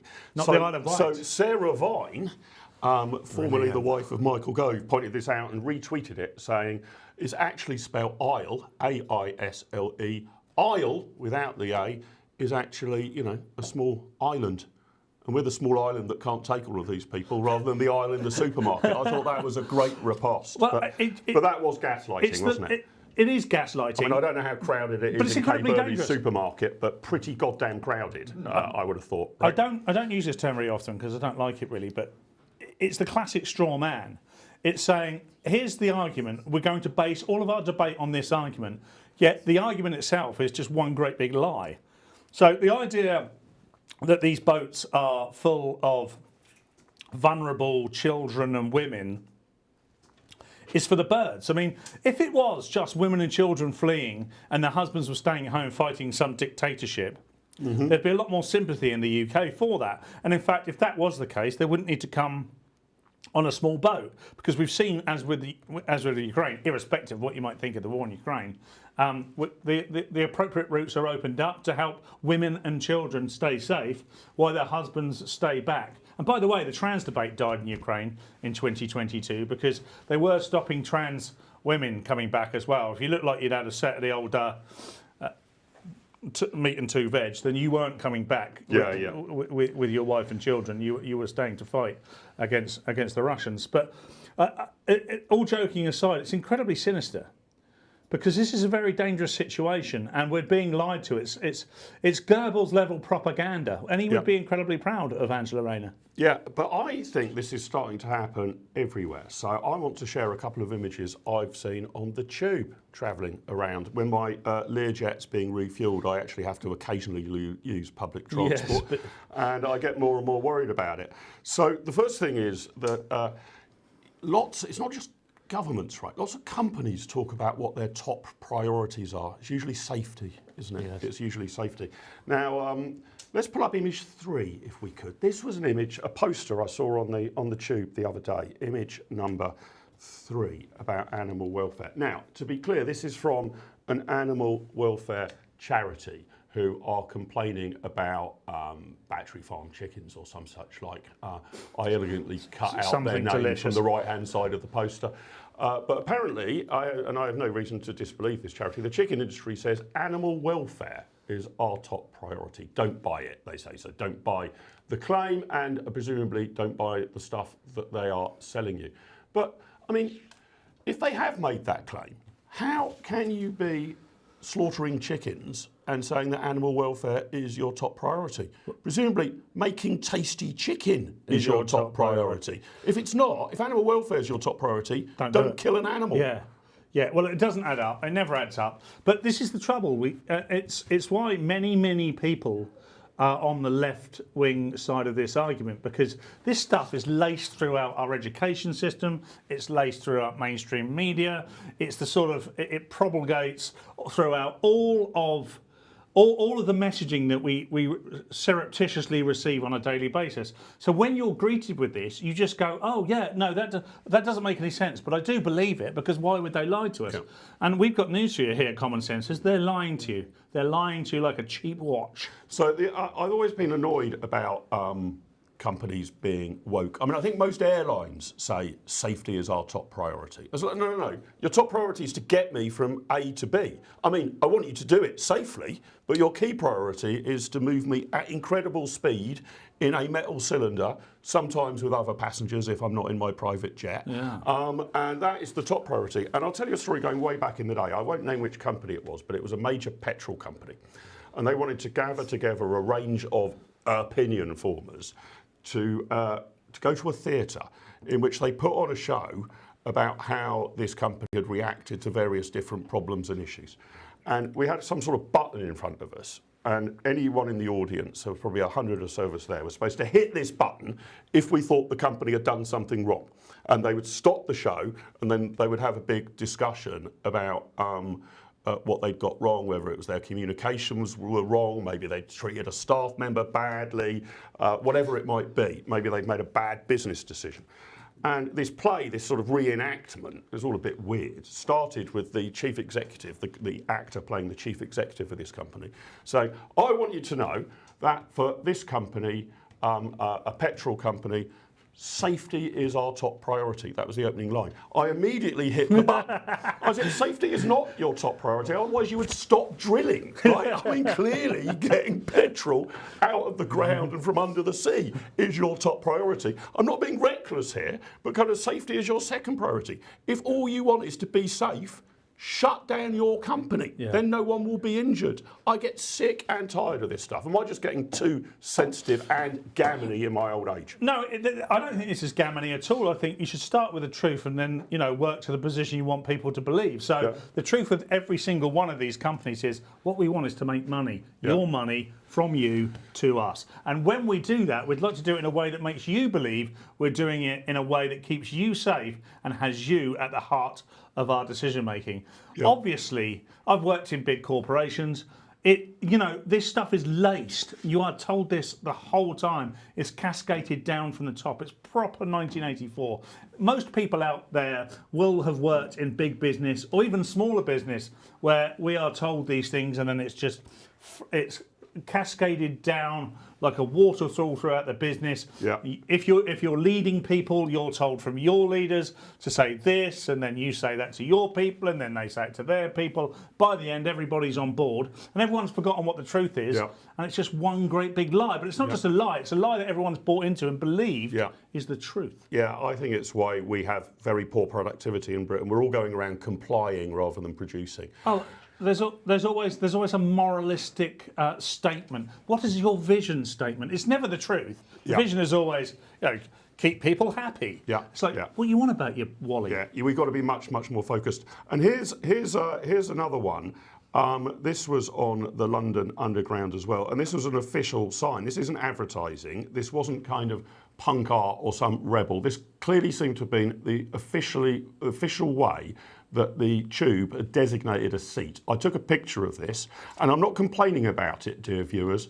I'm wanting your help, and I'm wanting Coxey's help as well, because I have no idea what the F this means. Pull up image number 4 and tell me if anyone can possibly decipher what on earth this means on a London Underground seat. That is the official livery of an Underground seat. 4 people linking arms with self between one and the other between the other. What? Does anybody know what that is? I'm just assuming it's something woke, but woke is now impenetrable. Yes, I worked for said company, Transport for London, for 12 years, and I can tell you that it is. It's quite. I mean, I enjoyed most of my time there. I say most of my time until they realised that I had opinions of my own, and then it became very tricky because I didn't really toe the party line in my private life, not in my public life. You know, when I was representing TfL, I did so with TFO's code of conduct in mind. But that's not always good enough. You see, you need to be able to exhibit this stuff throughout your whole life, and obviously stuff like that's absolute nonsense. I mean, it's very simple. This kind of stuff. We'd like to keep people safe. Yes, they generally do. They don't want to. I'm not saying we should bin that, but it's not a business has got to do its business, right? Yes. So safety is important, but if it's your number one priority, close down. Look, I'll tell you the Britain I want to get back to. Learn lessons young. Make mistakes when you're young, learn from them, and become more resilient as you get older, right? We cannot possibly make the entire world child-proof, so we've got to make the child world-proof. And clip number 3 basically sums up what I'm talking about. Here is an important life lesson learned. Let's play clip number 3. Run!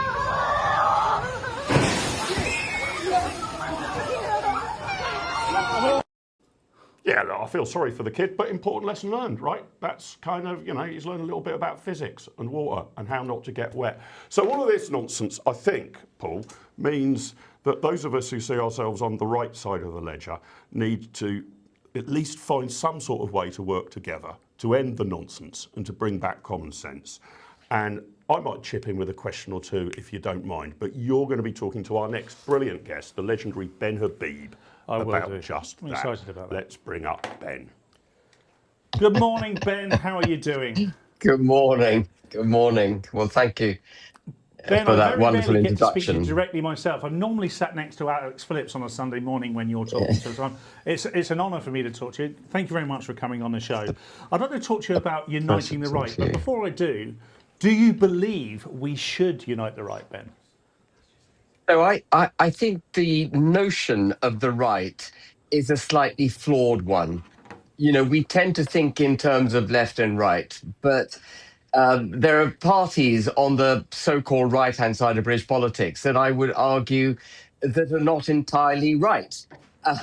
And the Conservative Party, for example, is now defined, or perhaps Kelly's tried to rewrite it, but was until recently defined as a uniparty, because many parts of the foundational makeup of its political philosophy were shared with the Labour Party and the Liberal Democrats, and it was difficult to see whether or not they really were on the so-called right. And Reform UK, you know, famously pivots from left to right.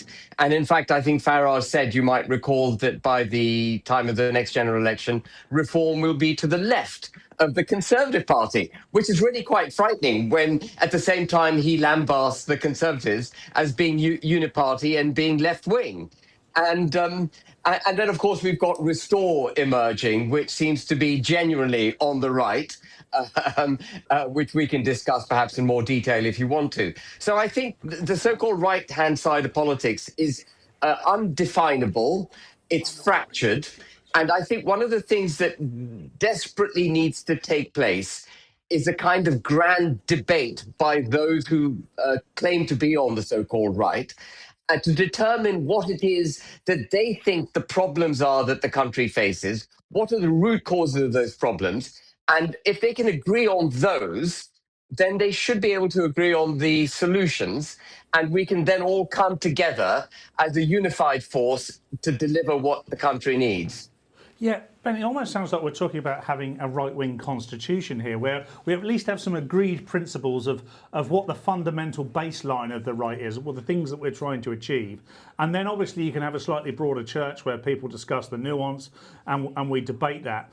I wasn't going to, but I think it's a very interesting point you made with regards to Restore.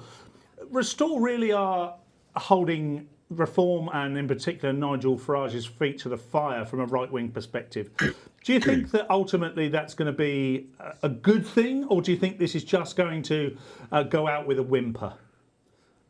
So I'm watching Restore very carefully. Rupert Lowe and I have known each other for many years, and I had until recently thought that we were basically of the same political philosophy.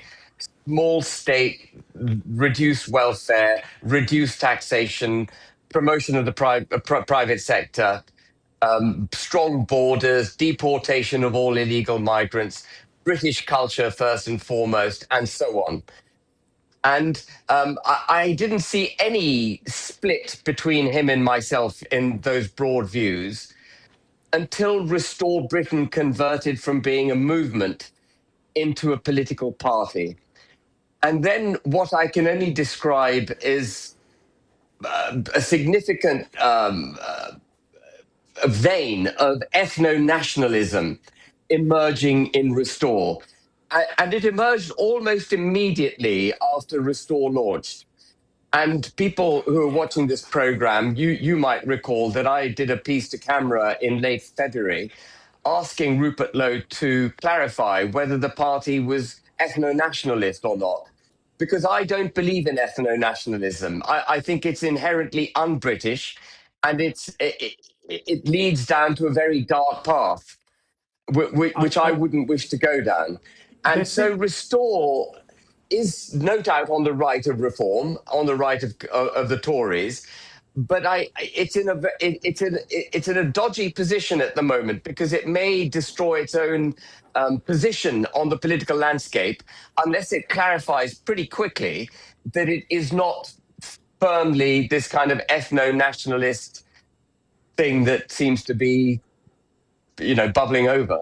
Yeah, I genuinely do not believe that ethno-nationalism can win enough votes, fortunately, and I'm glad it can't, enough votes to really make a difference in the UK.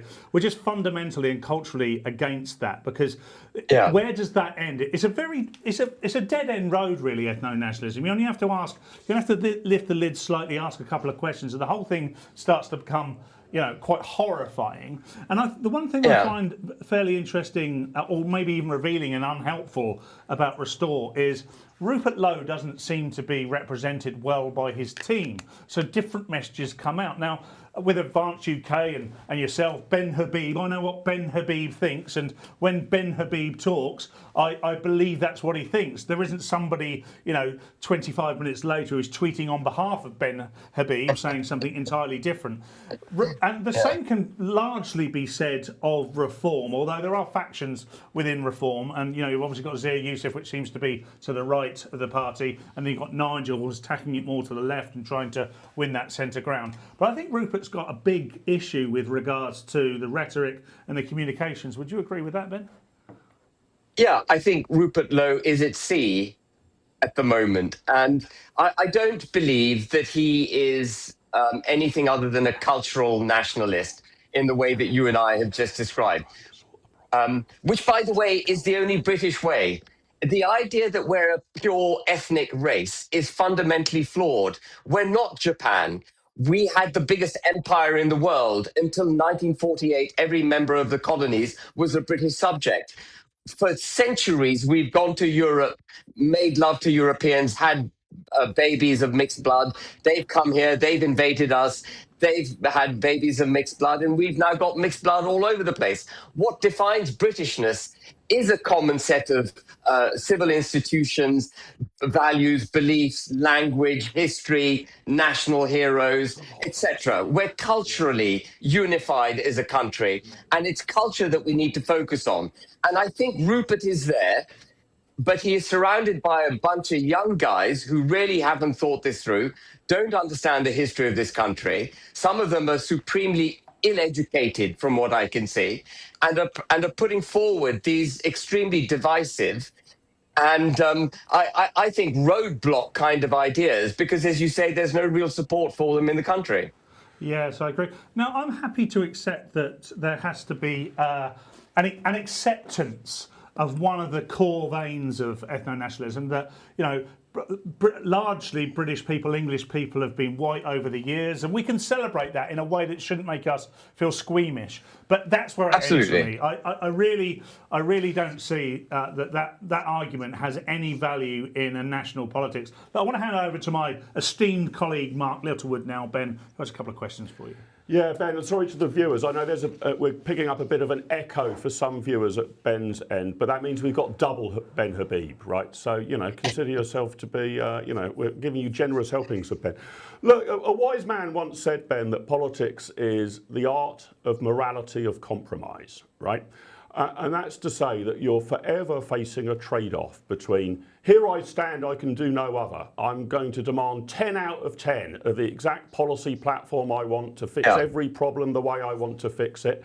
And okay, you could commit yourself to that sort of martyrdom. But in the real world, you have to sort of say, you know what, although I still think I'm right on all of these things, I'm going to have to work with people who are only going to deliver 7 out of 10 of what I want, or people who I think have got some personal flaws but are sort of pointing roughly in the right direction. And although I would like to see the country go due north, you know, I might have to settle for north by northwest. You know, that might just have to do. And if I don't get on that boat, we're going to go nowhere.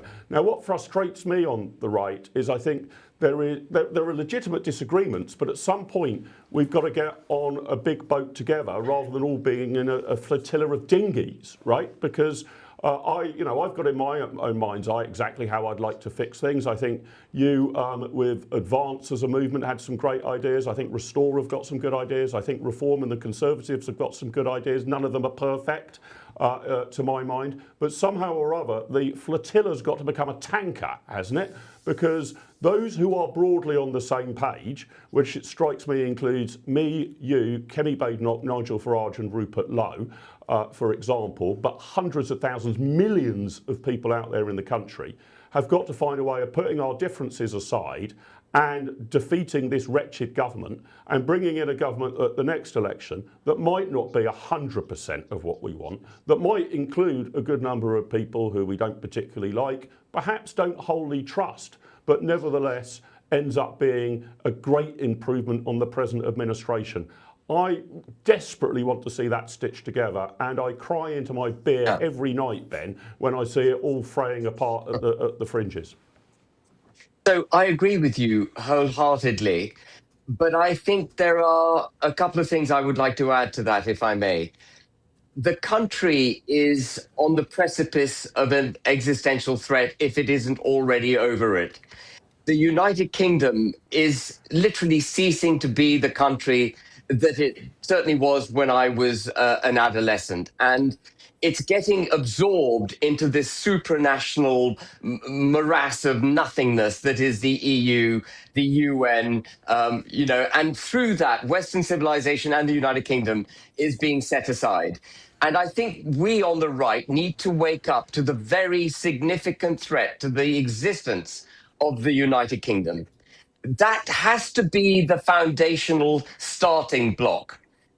And so while I agree with you that we can disagree on the minutiae of policies, there are some other significant building blocks which we need to all agree on before we can move forward. So, for example, we must agree that the European Convention of Human Rights and the Human Rights Act needs to be ejected. Progressive discrimination through the Equalities Act and all the regulations that followed it have to be ejected. We've got to get rid of the drive towards net zero, or we're going to economically destroy ourselves. And through those three very fundamental basic things, there would be a number of knock-on effects which we also need to recognize and come to terms with, such as, for example, that we would need to terminate the trade and cooperation agreement with the European Union because we couldn't give effect to those three fundamental building blocks while we're still in that agreement. And that we would need to address the Republic of Ireland with the Good Friday Agreement because it requires us to commit to the ECHR. Sure. And we would need to withdraw from the Paris Accord. We would need to withdraw from all sorts of other supranational institutions to get rid of net zero. Ben, and I agree with all of that. Sorry, we are still struggling with an echo. We think the problem's your end, so we're doing what we can to fix it here. But can I just finally just ask you, but I think you and Nigel Farage and others agree basically on all of that. Okay, maybe not around Northern Ireland, and I don't want Northern Ireland thrown under a bus. You know, there are going to be nuances of disagreement, but what you've just outlined, you, Kemi Badenoch and Nigel Farage basically agree on. I could find much more similarity between the three of you than I could find differences. The differences between you in a world of British politics 20 or 30 years ago would all have been accommodated within a single political party. You know, if the Labour Party back in the day could have Dennis Healey and Tony Benn, and the Conservative Party could have Ken Clarke and John Redwood, I don't understand why you can't have a single unified movement of some sort that includes Farage, Badenoch, Habib and Lowe. Mark, I think we're getting there. It wasn't until very recently that actually Farage accepted that we needed to leave the ECHR. Until a couple of years ago, Farage was saying we should have a referendum on the ECHR. There's no need for a referendum. We need to get rid of it. It wasn't until recently, until Kemi came to terms with leaving the ECHR either. And I think through this debate that we've been having, we are now all coming much closer together. So I hope you're right. Ben, great to speak to you. Sorry, viewers, about the echo. You got double Habib today with a little bit of echo. But Ben, always great to hear your wise and sage thoughts. And I hope that congruence of ideas and policies on the right side of the ledger continues, because the overarching national priority is to find a government that is somehow going to put this country back together. Ben, great to see you. Look forward to speaking to you soon. Thank you, Ben. We are going to go over to the news. We'll be back with you right after that. Let's hope you only get the news in single audio. Good day. I'm Edward the Hughes News. Today's main story is the partial solar eclipse, the deepest visible from the UK since 1999. Up to 96% of the sun will be covered this evening, with maximum coverage between roughly 7 and 7:15 p.m, depending on where you are. The further southwest you go, the more dramatic it becomes, peaking at nearly 96% in Cornwall and even higher in the far southwest of Ireland. A record 230 migrants crossed the Channel in a single mega dinghy, the largest number on one vessel so far this year, as people smugglers continue to use bigger boats. Prime Minister Andy Burnham is giving local councils stronger planning powers to block new vape shops and betting shops in a bid to improve the mix of high street businesses. At the same time, senior police chiefs are publicly urging him to prevent the early release of the 2 men who killed PC Andrew Harper. Meanwhile, figures show Heathrow has lost its long-held title as Europe's busiest airport. Later's Tigers. So what do you think of that, Paul? You know, I just get frustrated. There are all these splits and factions and spats and, you know, who's acting in good faith, who isn't, whether it's appropriate for any people who had anything to do with the previous Conservative governments to ever have anything to do with any future governments, whether Charlie Downs needs to be sacked by Rupert Lowe before negotiations can be open. You know, a ton of red lines have been put on the table, but very few bridges of agreement. Well, I think it would be remiss for me not to point out at this point that the red line discussion was indeed started by Rupert Lowe, because he set out 5 or 6 red lines as part of his reaching out to Nigel Farage recently. That's not to blame Rupert for that, but that's what started that discussion. And then it became a tit for tat slightly, I think. Whether I or anybody else agrees with Charlie Downs or not, that was a tit for tat with regards to you must get rid of Jenrick, you must get rid of Broderman. I genuinely believe that. It's very interesting to hear from Ben, and it does split our audience. I was watching those that were able to hear the interview having a discussion in the chat, and most of it was very civil. And there are people that passionately believe we need both existential and step change. So where we are now, there's no point taking tippy-toe steps towards the change. Yeah. People want to see giant, great leaps, because where we're going is incredibly dangerous. And when I mentioned to Ben about a sort of maybe an agreed constitution on the right on what we're trying to do, I believe that. We need to have some agreement on what it is our common ground is, and we can have all those nuanced discussions. That's what good politics is about. But I think ultimately we need to keep recognising that those that are shouting things about ethno-nationalism aren't necessarily doing it because they are raving racists. It's because what they see is they want to see a very big leap towards where they'd like to go, and they're trying to set out some ground rules. But I think through a constitution we could agree exactly, or at least roughly, what it is that we're trying to achieve. Tell us in the chat, right? I mean, you know, the big bulk of people on the right of centre of British politics are united about some of the things that Ben told us. Indeed, that Ben told us twice to many of our viewers, thanks to the Echo. We've got to leave the ECHR in order to combat the immigration and asylum problem. That also involves, I have to say, repealing the Human Rights Act, because that embeds the ECHR in English law. Well, I think overwhelmingly folk are united on that on our side of the spectrum. And there's a whole range of other things that have got to be binned as well, the whole Blairite legacy of the Equality Act and all of that sort of stuff. But in terms of immigration, leave ECHR. I think you might have to also pull out of the Refugee Convention and some other international protocols. That seems to be common ground. There might be a little bit of disagreement about exactly how fast you can do it. There might be a little disagreement, Coxey, about, well, you know, in the future, what sort of refugees might we let in? You know, did we let in too many Ukrainians or not enough, for example? But you can have that disagreement within a common framework. I think there's also agreement that carbon net zero is completely mad and is unilateral economic disarmament, and we've got to end any pretense that we're going to try and hit carbon net zero, I think, at all, but certainly not by 2050. That is utter insanity. We want cheap and abundant energy. That takes priority over some mad Miliband target. And thirdly, government spending and tax are too high, and both of them have got to come down. Again, there may be disagreements about how fast and which areas, but it seems to me that those three things are kind of repeal of a lot of legislation and treaties that have got in the way of us wanting to do what we need to do, ending the green madness, and getting tax and spending down measurably. Yeah, I haven't written you a full, detailed, fully costed manifesto, but I've got some pretty decent pillars of agreement there, haven't I? Yeah, well, you do, and and it's no surprise coming from you, Mark, but that is conservatism. That's what you're talking about, conservatism. And we should say that Nigel Farage's reform is conservatism. Ben Habib, I think, is much more aligned ideologically with Nigel Farage than he is at least what comes out of Restore. That is also conservatism. What we've not had for a very long time is the Conservative Party being conservative. So I think the request seems to be, can we get back to conservatism, please? Give us something to vote for, and can we remember what conservatism should be? Yeah, and to my mind, it is, and my good friend David Starkey talks a lot about this. We are actually, although often, slightly for fun, we use the term revolution, but we are actually seeking a great restoration of our country, I think. I think we're trying to restore things, put things back to where they were. And my own view, viewers, is that if you imagine our country or the constitution of our country was a kind of computer, and I can't help solve any of the technical glitches that pop up in a TV studio, but I can just about operate a PC.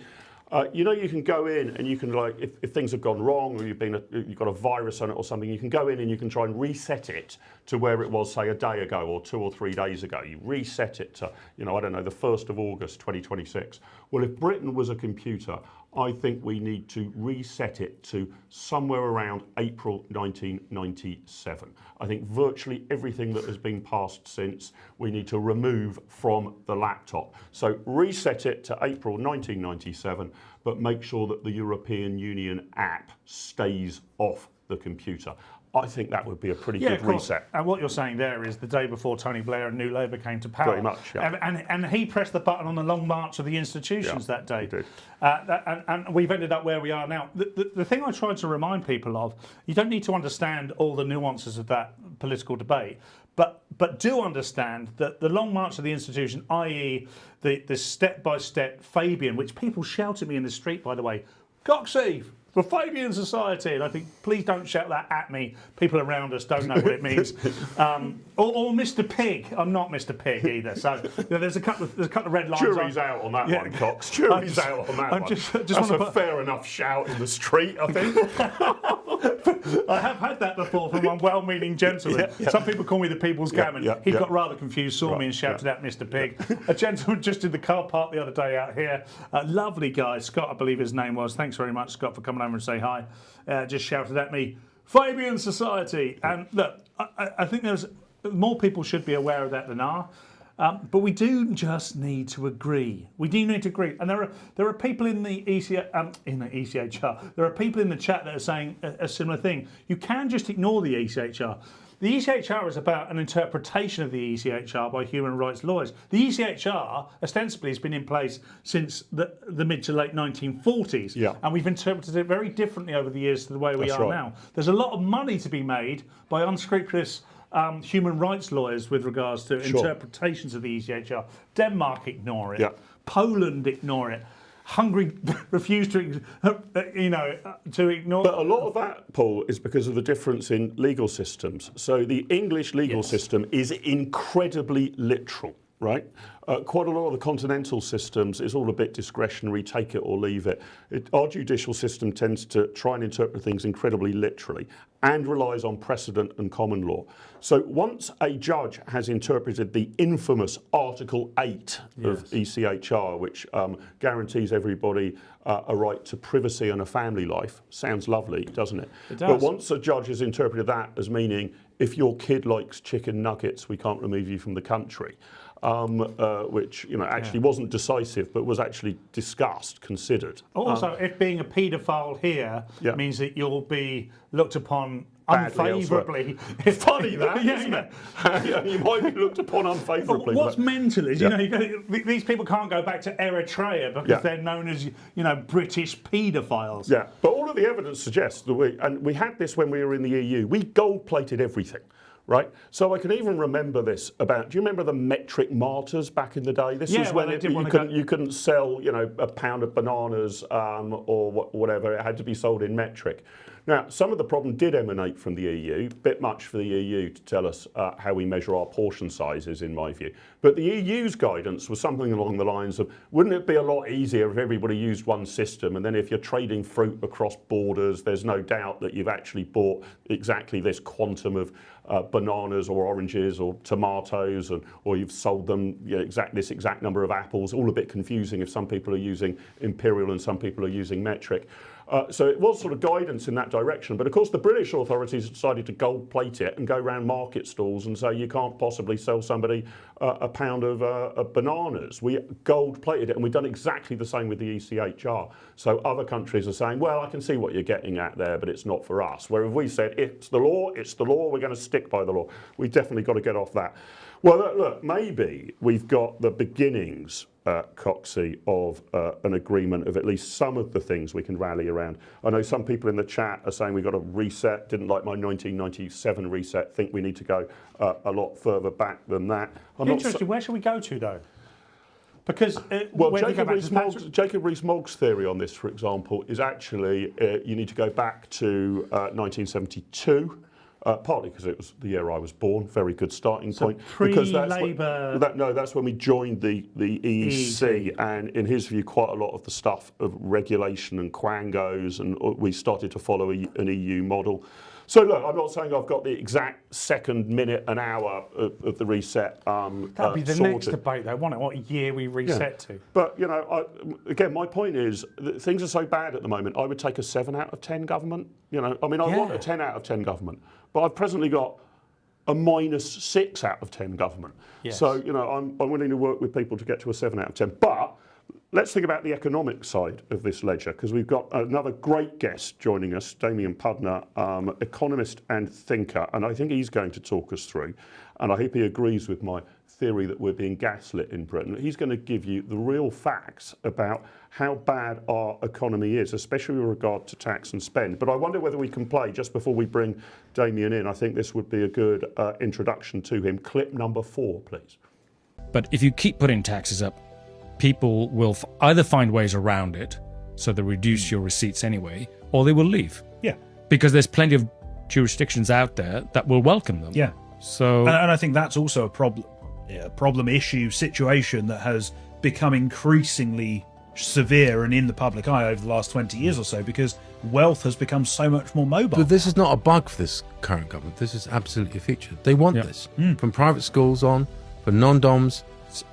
Trees. It's the politics of envy. Exactly. It is deliberately, absolutely engineered to do so. And we will continue to see that for the next 3 years.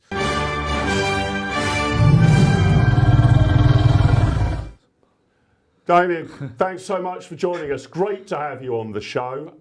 We're going to need some common sense from you. I've been banging on about this for donkey's years, but you're even more articulate and to the point about explaining how bad things are. Here's my take on it, but tell me if I've got this half right, wholly right, 3/4 right. We are taxing ourselves out of existence.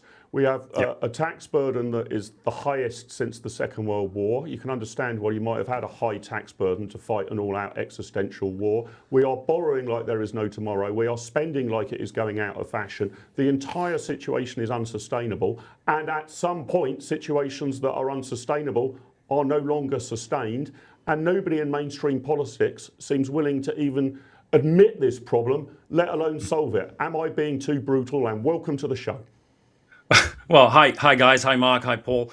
You're not being too brutal. In fact, I would say that you're not being brutal enough. I mean, the problem is that we have too many politicians, career politicians, in control of the country and not enough business people.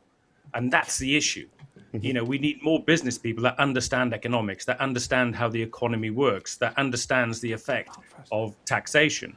And the problem is, when you have 3 trillion of debt, which is what we currently have, and you're paying 110 billion pounds a year just in debt interest, and that's with the gilt around 5%, what happens when the gilt goes to 6% or 7%? That's going to add about 40 billion a year. If we get to 7%, we're going to have an extra 40 billion a year just to service our debt. So then you're up to 150 billion a year. And what happens then? The government has to either borrow more, tax more, or it has to do austerity or a combination of all three, and they'll probably do all three, and that's when the crap really hits the fan. Yeah, now, maybe this is, I wouldn't so much call it wishful thinking on my part, Damien. I hope it's clear thinking, but I am becoming sceptical that it is possible for the government to tax us more. Obviously, they can whack on new rates, they could put up the basic rate of income tax to 50p, the top rate to 99p if they want, etc. You know, they can put up VAT to 50%. I mean, you can obviously, you can change the rates. But I think all of the economic data suggests this, doesn't it? There's no particular reason why this is the magic number, but it does seem to be the number that we have stumbled across since the war. That no government in Britain of any stripe, whatever its intentions, has been able to squeeze more than a total of about 38% of national income in tax in order to spend. Because if you start dialing up more than that, I don't know, put a 99% tax on high earners, they exit the country.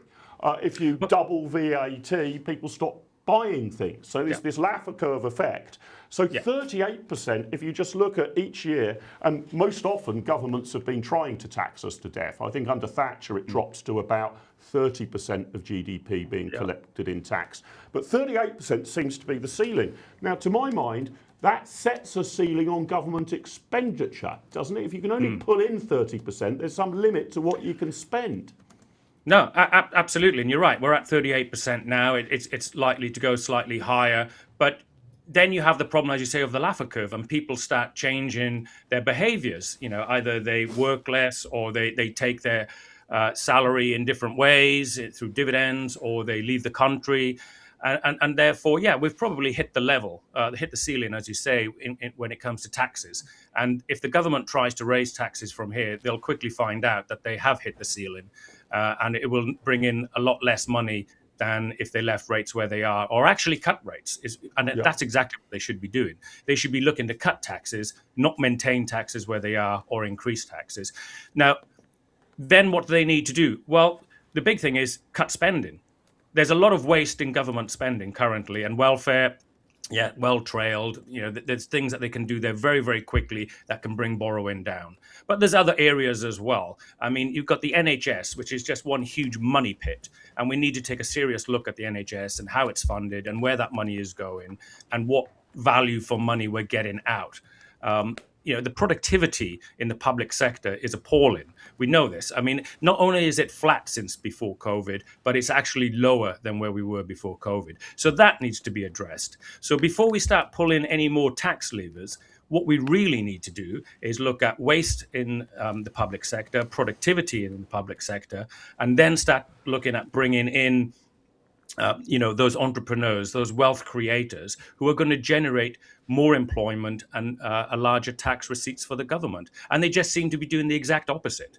You know, you don't expect socialist governments, to penalize the public sector and cut welfare and cut taxes. So, we're in this kind of bind in that unless there's a fundamental change in thinking of this government, and possibly the last government as well to a degree, then we're not going to get out of this bind, and we're just going to have this not even managed decline. We're just going to have decline, and we're never going to get out of it.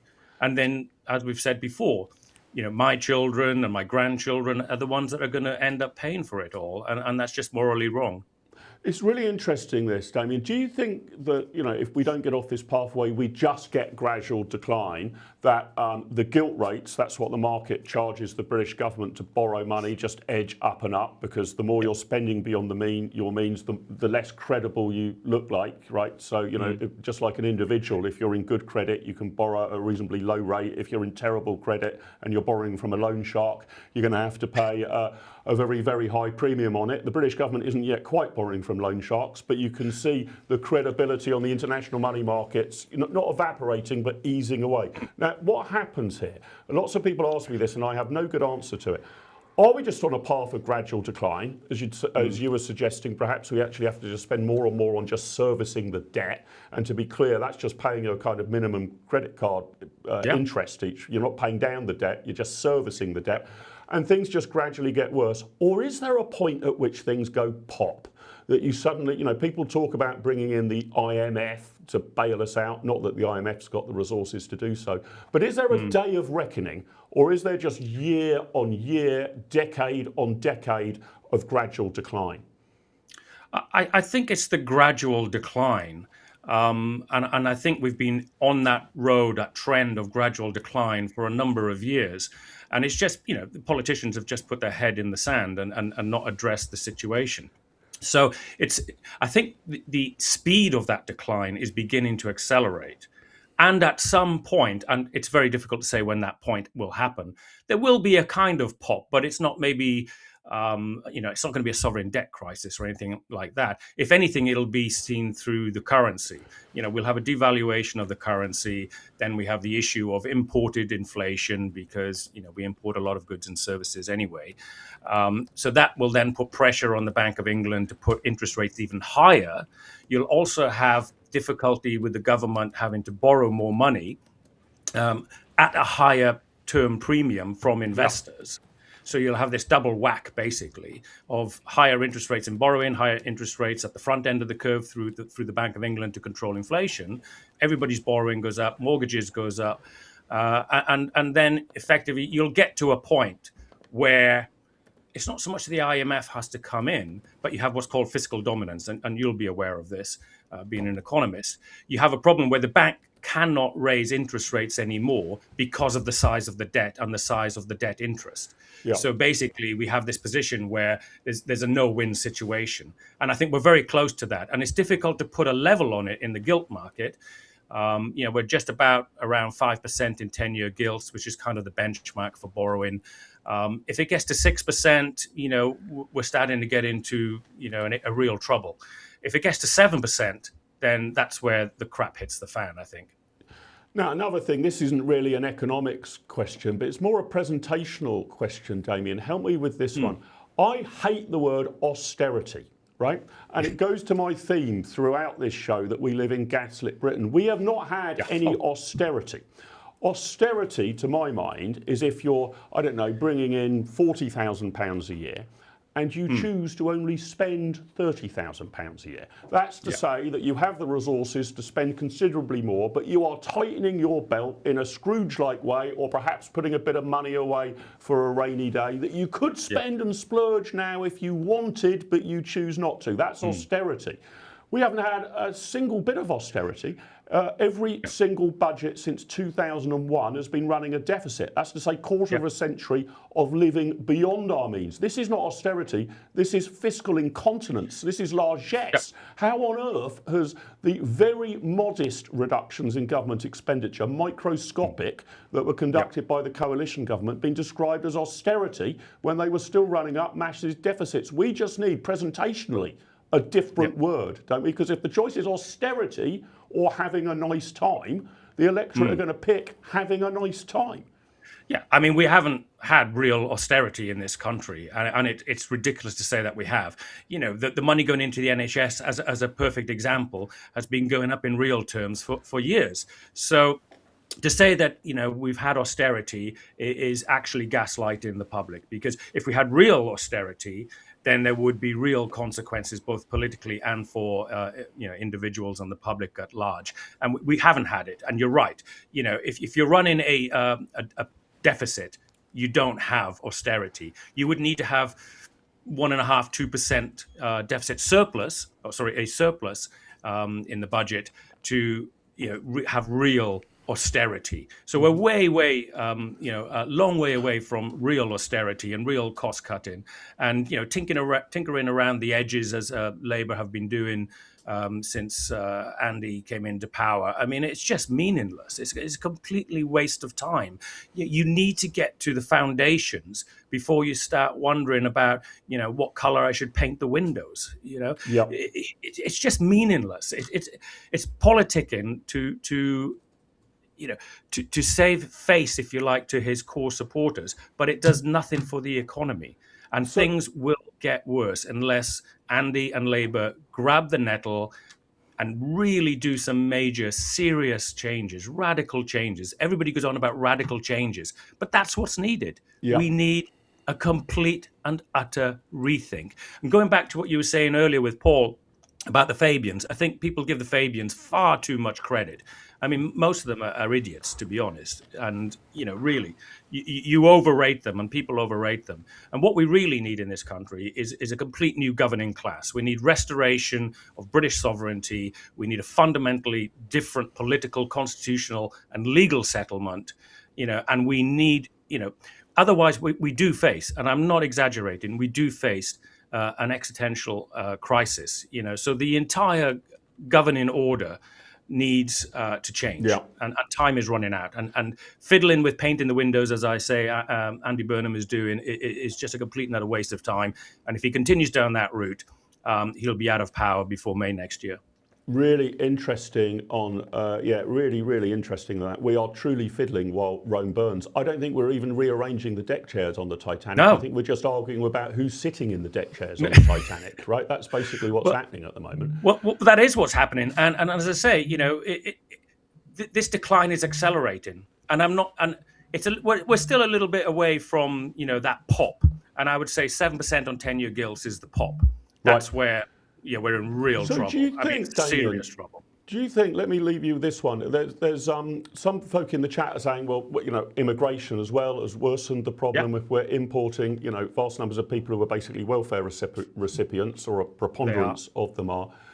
How much could it, if we could just wave a magic wand and solve the immigration problem, just as a thought experiment, and reverse some of the mass immigration we've had of those who are not net contributors to the economy, how much of the problems does that solve? Or do you think the opposition parties in Britain at the moment, let's put aside Andy Burnham, who I think isn't minded to fix any of this, basically thinks things are fine, but do you think the opposition parties sometimes think, well, if we're tough on immigration and, I don't know, get rid of international aid and abolish the Arts Council, then all will be well, especially if we privatise the BBC. That probably doesn't touch the sides, right? I mean, immigration is a drain, it seems to me now, but you mentioned the NHS earlier, welfare. You've got to touch some of the really big spending departments to really have much of a hope of getting this under control, haven't you? And the opposition parties don't really seem to want to go there. Reform are committed to the triple lock on the state pension, for example.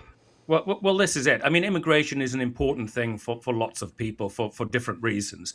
From a pure economic and financial point of view, it's really not going to touch the sides. If we were to get immigration down to, say, 100,000 a year, or 50,000 a year, it's really not going to make that much of a difference to the overall picture. You have to hit the big ticket numbers. So it has to be, NHS, education, etc. We have to sort out our energy infrastructure and get cheap energy and reliable energy and secure energy in this country.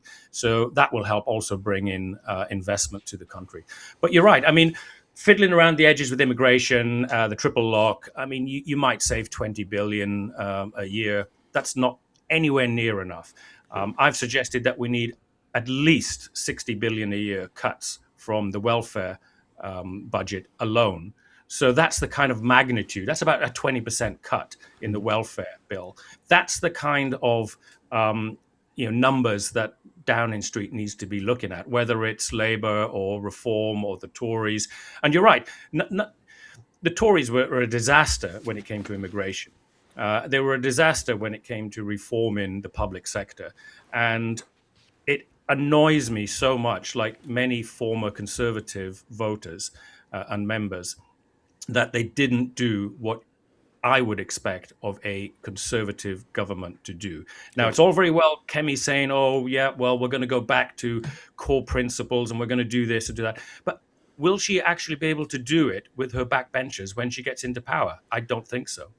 That's one of the big questions, isn't it? And I think it's one of the reasons why we've got a split on the right. There are, some people think she can. Some people think it's the only route. Others, especially in Reform, say, fool me once, that's on you. Fool me 4 times in a row, that's on me. Damien, great to speak to you. Fantastic common sense about the economy. And you'll only sort of really hear this stuff on the alternative media, right? You would think everything was about fine and we could just have a nip and a tuck and a little bit of a trim somewhere and everything would be great. There's a reason they don't have you and I on TV anymore. Yeah, well, there you go. On BBC, on Sky, on the mainstream media that nobody watches anymore. Yeah. Exactly right. Well, that's why thousands and thousands of people are coming over to UK Live Online. Damien, fantastic to speak to you. We'll get Cheers, you Mark. back on soon. This is the common sense and the reality we need to confront in order to solve it. Damien, thanks a lot. Speak Hard to you soon, my realities, friend. hard truths. That's it. Thank you. Hard truths. Cox, that's what we're all about. You get the unalloyed truth on this channel. Might be difficult to stomach, might even be bad news, but that's the route to solve a problem. You've got to understand the problem, its nature, and the scale of it first, right? Well, of course, yeah. If you get diagnosed with cancer, the doctor doesn't lie to you and say it's all right. It's a bit of an ingrowing Have a toenail. Lemsip. Yeah. Yeah. You get told the devastating news, and you get told the plan of action, and you hope to be able to make yourself well again. And the country needs that. Listening to Damien and yourself talk there. Obviously, I'm an economist too. I just don't like to talk about it. I find The shy economist, Paul Cox. The shy amongst economist. all things. Yeah. But one thing I do know is that I've lived, the best part of 50 years. I was born in 1979, and I've seen the economy boom and bust. I know what it feels like when the economy's going well. That period between 97 and probably about 2001 generally found like a boom. Yeah, I was getting 10%. I wasn't on a lot of money a year. The first salary I ever had was £7,000 a year. Took home about £400 a month. But I was getting 10 or 15% pay rises. I went from £7,000 a year to £15,000 a year in about a sort of 3 or 4 year chunk, because the economy was growing, everything felt good. Now, little did I know at that point that actually it was all just built on Nif, Naf and Trivia, and we were knitting clouds. And it didn't all hold together. But when an economy's going well, and it's not now. Yeah. No, very fair indeed. We got another guest coming up very shortly, but I just want to give you a little teaser. I have my daily Mark's metric of madness. Now, my metric of madness today, I will tell you the number. We'll get to it a bit later, but I like Paul Cox and you guys at home to have time to let it percolate, see if you can guess what it is. My number today is going to be £400 million. That's the number. What do you think that signifies in terms of madness in our world? As we've just heard, I'm not going to pretend to you that £400 million, even if you could save it, even if you could double it, even if you could put 2 noughts on the end of it, it would solve our fiscal problem. But £400 million is going to be my metric of madness today. Have a think about what you think that might mean. Let's bring in our next guest. I think he's here. Peter Barnes, political commentator, campaigner, all-round good egg and smart guy. How the devil are you, Peter? Great to have you with us. I want to start. Thank you very much. We've got 2 themes, I guess, of going through this show, and oftentimes we talk about how united are folk on the right of centre of politics, and I'm going to show you some graphs in a little bit of a moment about that. But also, how gaslit are we? Are we actually finding that our political discourse at the moment is in a parallel universe on another planet? We are, fiddling around with absolute trivia. You might be in favour of capping bus fares at £2 or not, but the idea that that is a kind of meaningful treatment to our economic woes is utterly lamentable. I suspect it will actually do more harm than good, but it's trivial either way, as is a sort of 20% reduction in business rates for pubs. Okay, I kind of welcome that, I suppose, but makes the tax code even more complicated. We are drinking Lemsip to try and cure cancer, aren't we? Oh, I'm going to borrow your Titanic and deck chair analogy. I find it very entertaining that you think this country could afford deck chairs for the Titanic. That's the serious situation that we're in, because you're so right. We haven't had a serious conversation politically in this country, probably since before I was born, and I'm 35. I don't think our discourse is even in the same solar system as the actual realities to what we face. And you're so right. This tinkering at the edges narrative of immigration, the Arts Council, foreign aid, I hear it all the time, even the triple lock to a degree. We're talking about actual real need for not drill baby drill. It's slash baby slash. It is gut. And more importantly, when we say cut, actually cut. Don't move it around. Don't redefine it. Don't spend it don't save it today to spend tomorrow. Cut the budget. That's what people need to do, and that's what the country needs. I find it interesting. When Keir Starmer announced he was going to get rid of the NHS England, what people was like, "Oh, that's wonderful. Think of all the money saved." No, it didn't. You just funneled it right back into the Department of Health. 178 billion was not cut. It was just redirected. That's what this country has been an absolute expert in for decades. Peter, what's really interesting here, and I've heard you sometimes doing this, and it's brave of you, and you may be right, so don't take this as a criticism, but I'm usually loath to blame the electorate, in the same way that I think a company should never blame its customers. You know, the customer's always right. You know, because I'm such a political nerd, I sometimes re-watch former general elections. It's quite amazing when Ted Heath wins for the Conservatives in 1970. Trade unions are issuing press releases blaming the electorate, right? So I'm loath to blame the electorate, but, and I know you've touched on this a lot, I've heard you speak about it, do you think the message that you're putting forward, I try to put forward, that we heard so well from Damien in the previous interview, is there a danger this just isn't palatable? People just don't want to hear it. So you can spell out the numbers, show the graph, and they just say, blimey, that's a bit like middle-aged men like me refusing to go to the doctor when we've got a problem. Do we have that problem with the electorate, or is it the political class who just haven't got the courage and the cojones to lay out what the problem is? It's both. And it's all Gordon Brown's fault, actually, realistically, because he brought in transactional politics. He brought in the idea of, I'll give you this policy if you vote for me.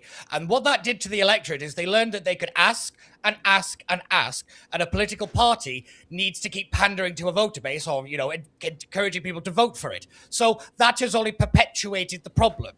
And you then throw in what I call the X-factification of the UK.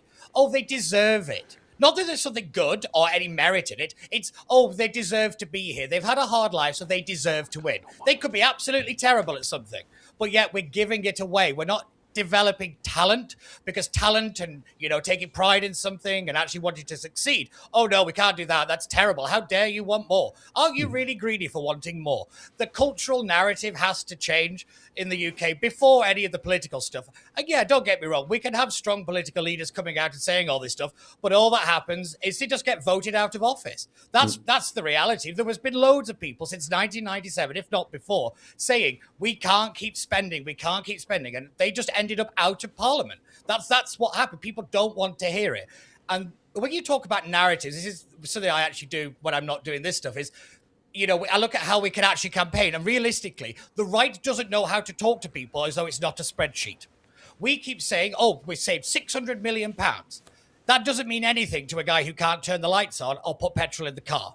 We haven't connected in the voter mind savings on a structural level to how it affects you on your day-to-day. We haven't made the pavement to spreadsheet connection, and it's very telling, and that's why Andy Burnham's doing this cost of living tour, and the next general election is not a migration election, it's cost of living. Mm-hmm. That's the big thing, is because we haven't, in the voter mind, we haven't made the kind of word association between migrant crisis and economy.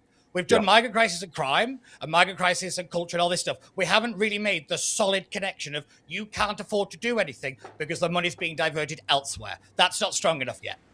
Really interesting that. Coxie, what are your thoughts? First of all, I just want to say hello to Peter. Peter and I only meet ourselves in doorways, usually between studios. Don't say it like that. Don't say it like that.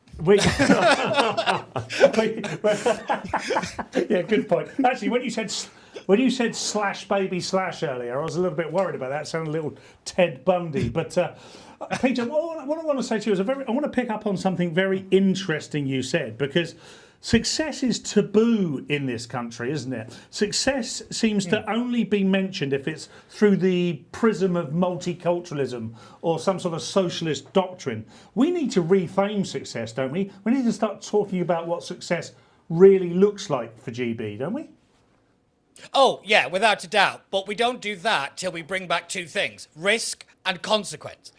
Because we don't encourage people to take a risk, and there are no consequences to actions, everybody just kind of coasts. We're a coasting nation. We don't really strive to do anything to really fix a problem. We don't want to get our hands dirty. That's somebody else's job. That's not my job. That narrative is really the thing that holds us back. I often say that, Napoleon, not to be too hoity-toity about it, once said that Britain was the nation of shopkeepers, and he meant it as an insult. I actually think it's one of the greatest things you could call people, because it's individual entrepreneurs. It's people wanting to build something for themselves. We lost that in this country because it was made to seem that wanting more was bad.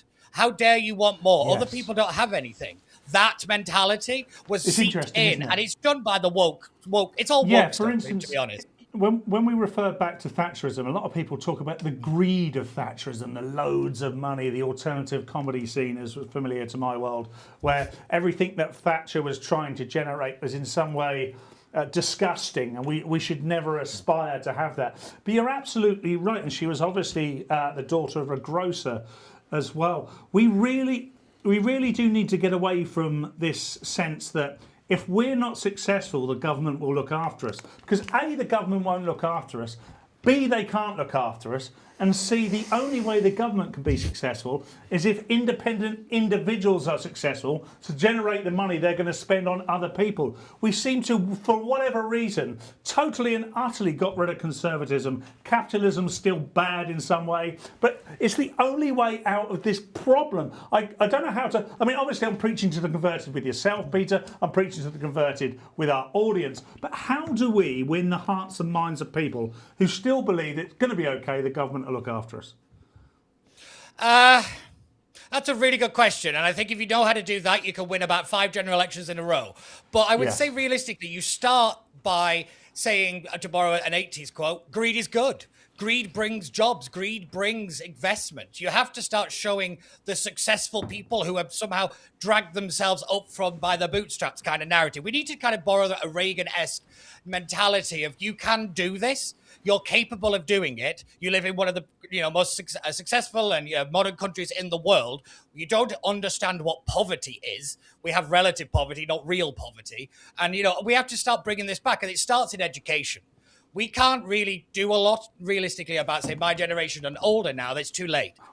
But what you have to do is you go after the kids, and not like that, but you do it in a way of saying that what you have to do is saying that you bring that culture into the wider society by teaching younger children that it's okay to compete. Bring back sports days. Bring back competition.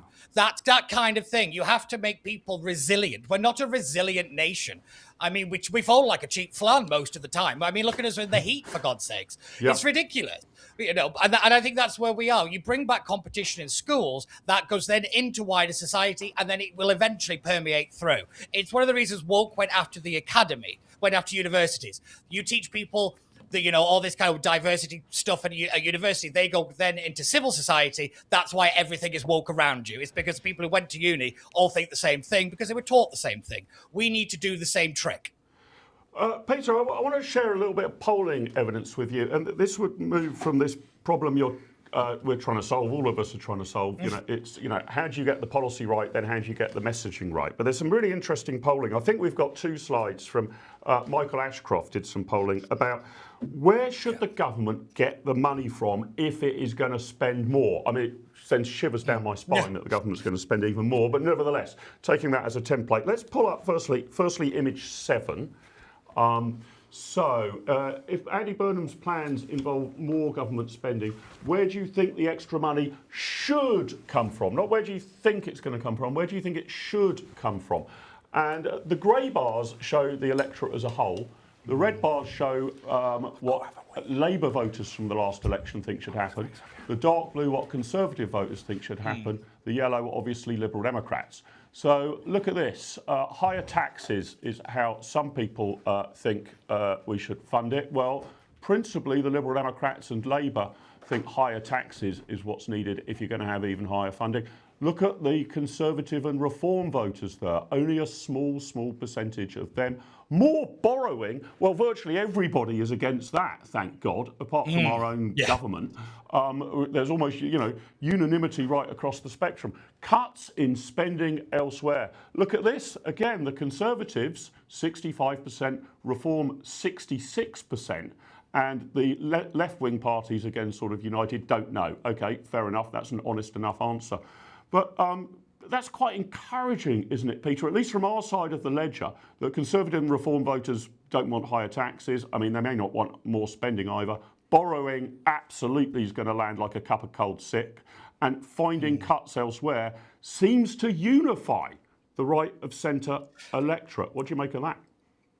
I think, yeah, that trends correctly. There's two interesting points I make out of that. I think the first of all, the bigger one is the 24% that don't know. That's why you run education-based campaigning. You teach people about the economy whilst campaigning to cut the economy, to cut spending. You have to educate to get them to understand the problem. Economics is one of those things. It's like an armchair science. Everybody thinks they understand it till you're in a room with an economist. And I'm panicking right now talking to you because I'm not an economist. But it's one of those things you have to educate. We don't do that in this country. I mean, most people think the country can handle about a 9-word slogan, and that's about it. The people aren't stupid. If you teach people and you walk them through it, you could probably bring that 24% even to the cutting spending. But again, I think we go back to your original point. What do you mean by cuts? What do you mean by how far you're willing to go in that cutting? Because I bet most people in the bar charts there for the Tories and Reform say, oh, well, you can't get rid of the triple lock, and you can't get rid of this, and you can't get rid of that. That's the difference. So saying we like cuts is good. It's how deep you want to go, and just how savage do you really think the nation needs to actually cut back? Because I actually think, listening to your guest just before, I think 60 billion was rather on the conservative side. Yeah. I think it needs to be significantly more than that, if I'm being honest. The way to market it, I would say, is one, we're saying sorry for our greed, and two, I'm doing this for your kids. Yeah, I've always thought that, Peter, that I've always said about people who are very worried about climate change, that if you're concerned about the sort of climate that we might be leaving to our children and grandchildren, you should be absolutely apoplectic about the debt position that we're leaving to our children and grandchildren. So I wonder whether we try, as you were rightly saying, to make this less of a spreadsheet issue and more of a moral case about not impoverishing future generations by being over greedy ourselves. Maybe that's the way to win it. Who knows? Yeah, I think you're right there. I look at the Tories in 2015, the long-term economic plan. Whilst it didn't really last longer than half an hour, at least the narrative shows that you could do it. You can actually run on tax cuts and cuts in general and win a general election. So, yeah, it is possible to do, but you've got to have political leaders willing to do it. That's the other big bit that we haven't got to. But yeah, it's nice to see that is trending in, our way, but there's a lot of work to do, And I think it's more than just one general election's worth of work. Yeah, Peter, great to have you with us. There's a lot of work to do. We do that work every day on UK Live Online. Piece by piece, we are televising the revolution, but there is much to be done, isn't there, Common Senses? Coxie, what do you make of that? The public opinion, at least on the right of centre, now seem to be firmly against future tax cuts, emphatically against future borrowing, and saying if you want to spend more on apples, you're going to have to save money on pears. That's quite encouraging, at least on the right-hand side of the political ledger. We need it's fun to be frugal needs to be our slogan, I think. We've gotten away from that, haven't we? It was like we want everything, but we're not going to earn it, seems to be where we found ourselves as a nation and some people individually. Look, you can only spend what you earn, and we are not doing that. We've actually spent 3 trillion more than we've earned. So that's a bit of an issue. If you came home and the wife had said, here's the credit card bill, it's 3 trillion quid this month, and our repayments are several billion, then you'd be worried and you'd be asking some questions. Well, where did this go wrong, and how am I unaware of this? You'll probably find out, as we will as a nation, that we were all totally aware of this. This has been going on for a very long time, and we just need to cut our cloth accordingly. This level of economics is where I sit. It's very easy for the common man to understand. You have X coming in, Y going out. If there's none left, you've got none left to spend. Yeah. And you have to, there are things that have to be paid for and decisions that have to be made. But there are plenty of foreign aid. For me, I'm absolutely bamboozled by the amount of foreign aid that we spent and how we could possibly spend. It's like going into somebody's house. Both the couple have got 5 kids. They're both on minimum wage, and then they're saying, "But we also give, $6,000 a year to save the pandas." Well, what are you doing that for? It doesn't make any sense whatsoever. Charity starts at home. I know that sounds sort of curmudgeon-y, but I'm afraid it does, and that's why we need to step in. The other thing that infuriates me is, and this again goes to we are living in gaslit Great Britain. We're now in a permanent period of crisis. It's one thing after another. Oh my God, Brexit's going to be a complete nightmare, an absolute catastrophe, complete confusion. Oh my God, COVID. Oh my God, the Ukraine war. Oh my God, the Iran war. Every year we're told we are in a position of existential crisis. When was the last year that the British government said, actually, you know what? Things have gone pretty well this year. Hasn't been too much trouble abroad. The economy's growing nicely. So, you know what? I'm going to put a few tens of billions away into the rainy day fund. How about that? We've not done that probably in this century, would be my guess. No, absolutely not. We haven't. Nowhere close. No, we probably did that during the late 90s at some point. I vaguely can remember Brown saying something of that ilk. We certainly perhaps did something similar to that under Thatcher. What people seem to misunderstand with Thatcher is what she inherited from a Labour government in the 1970s. 3-day weeks, industrial action all over the place. Now, I'm sure there are a million people out there that could say, well, she did this wrong and she did that wrong. But we shouldn't forget that she took an absolutely bankrupt country and made it sovereign again. We stood on our own 2 feet financially. Now, you might not agree with the methods, and that's where the debate lies, but she did do it, and it can be done. Now, I'm not sure that even Margaret Thatcher could take UK today and turn it into the UK of the late 1980s before Major come in. And we are going to have to do something absolutely drastic. And our overheads are ridiculous. This is why the asylum issue is such a big problem. Because when you haven't got any money to spend on the people that are contributing to the tax fund, and then you're giving that money to people that will never and have never contributed to the tax fund, and giving it out in benefits and welfare because it's the kind thing to do, it's why you end up with a nation that believes doing the kind thing is okay and can be so easily gaslit. I don't want to go conspiratorial about this, but it's almost as if we have been programmed to think this way so that things can be done to us. Now, I'm not saying that we've actually got politicians clever enough to do that. And interestingly, Damien said we give the Fabians too much credit. We probably do. My point about the Fabians, whenever I talk about it, is be aware of this. Because we have got to the point we are now because of that slowly catchy monkey unmandated changes. If you make 1 million changes over a 10-year period that aren't mandated but end up achieving something 10 years down the line, then that's what the Fabian Society are trying to do. And it's quite clearly worked because of where we find ourselves now. We have accepted that 2,000 people a week coming over on a dinghy is okay. Not we, as in you and I, or the common sense. But the powers that be. Yeah, we have accepted that. And in Cox's box later, I'm going to talk a little bit about this on the theme of what you've been talking about, Mark, gaslighting. Well, there you go. There you go. The gaslighting thing is really troubling me. We've got to get serious. We've got to be honest to ourselves. Thanks for the super chat from Shenanigans. Remember the man silently praying outside the clinic arrested? Yeah, I mean, that's the other thing as well, right? You can actually have an incredibly intrusive anti-freedom government, even if the government isn't spending money we haven't got. So I even think the relatively cheap things need to be done considerably better. We're spending small amounts of money on the police being terrible. Let's keep that super chat. Thank you, Panda.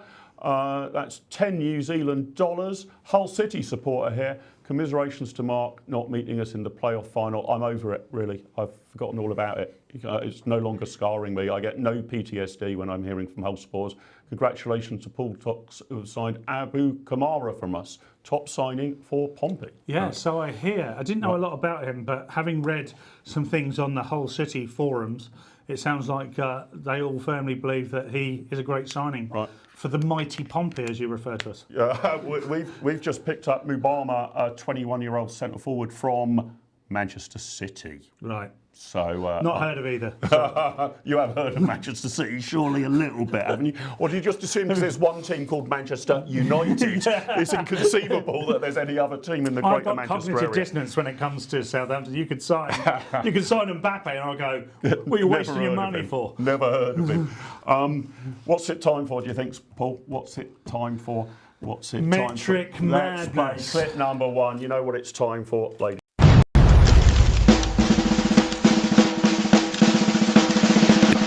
Time for Mark's Metric of Madness. Image number one is my metric of madness today. Image number one, as I told you, 400 million quid. I should say 400 million pounds per annum is to describe it absolutely accurately. We've had a few guesses in the chat. I don't think anybody has got it right. Somebody is 400 million pounds the profit on eclipse glasses. That was a good guess. Somebody else suggested it might be on long-range weaponry. It's not on long-range weaponry. Cox, you got any idea? 400 million pounds per annum. I don't actually. It's the sort of money I'm hoping to earn from my OnlyFans site, which will be up and running very shortly. I would have thought you'd manage that. 400 million pounds per annum is, and I've given a slightly conservative estimate. It might be as high as 450 million pounds per annum, but you know what's 50 million pounds between friends and a man who owns a Learjet, you know, nickel and dime stuff. So let's call it 400 million. Is the amount that Cambridge University receives in UK government grants every year. Good Lord. For research projects, so either from the Department of Science or from the Department of Education, 400 million quid a year to Cambridge University, an educational institution that thought Jason Arday was the best academic they could possibly find to put in as a professor. 400 million quid. Now, look, I'm not going to kid you, I'm not going to gaslight you. Save that money and we haven't touched the sides of our deficit. But if you had to start somewhere, Coxie, audience, are you with me? That money should be suspended until Cambridge University has sorted itself out. And in fact, you might argue that the great universities should be able to stand on their own 2 feet anyway.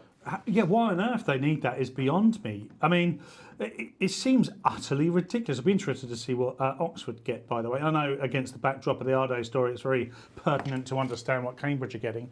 But let's not let Oxford off the hook too much, because these institutions are essentially shaping the minds of the future, and they're doing so in a very politically ideological sense.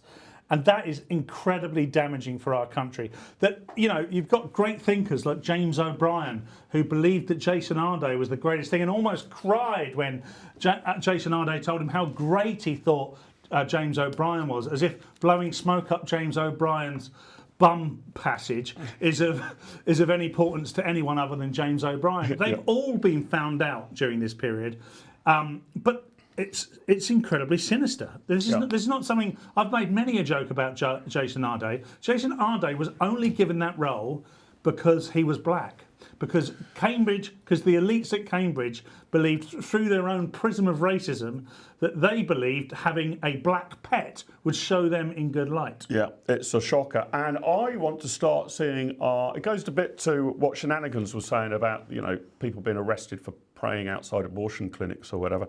I want to see our government use financial incentives rather more, really. To sort of say, you know, you can bring in all sorts of rules about, I don't know, free speech on campus or not having DEI on campus, you know, perhaps try and bring in rules about it.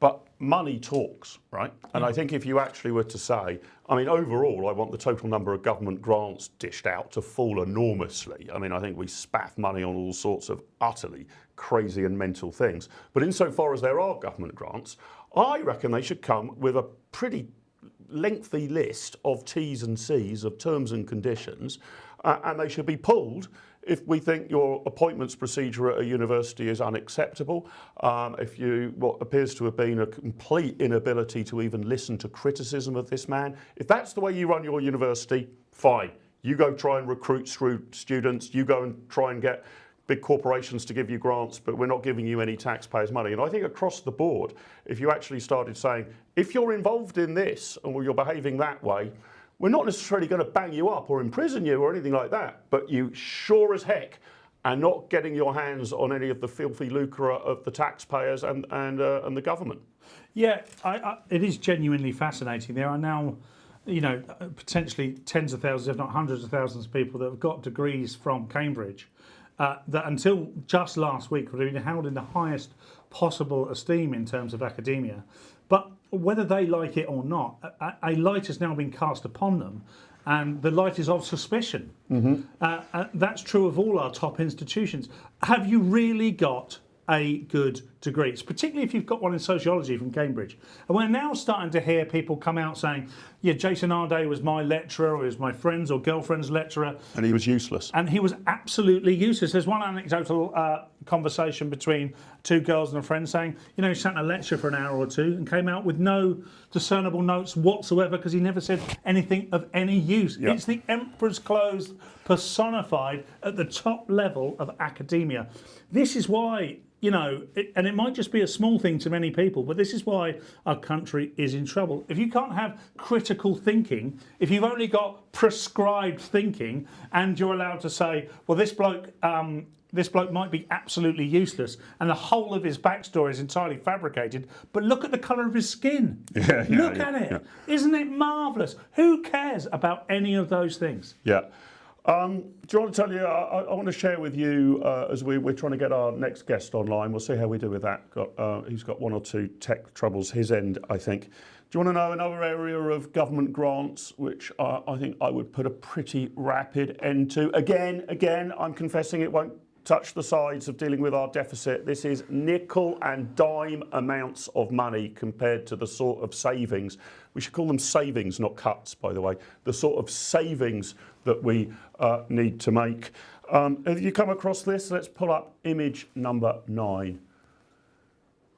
2 seconds. Image number 9. Are you up for seeing this play brought to you by Riverside Studios? Not Romeo and Juliet, Romeo and Hamed.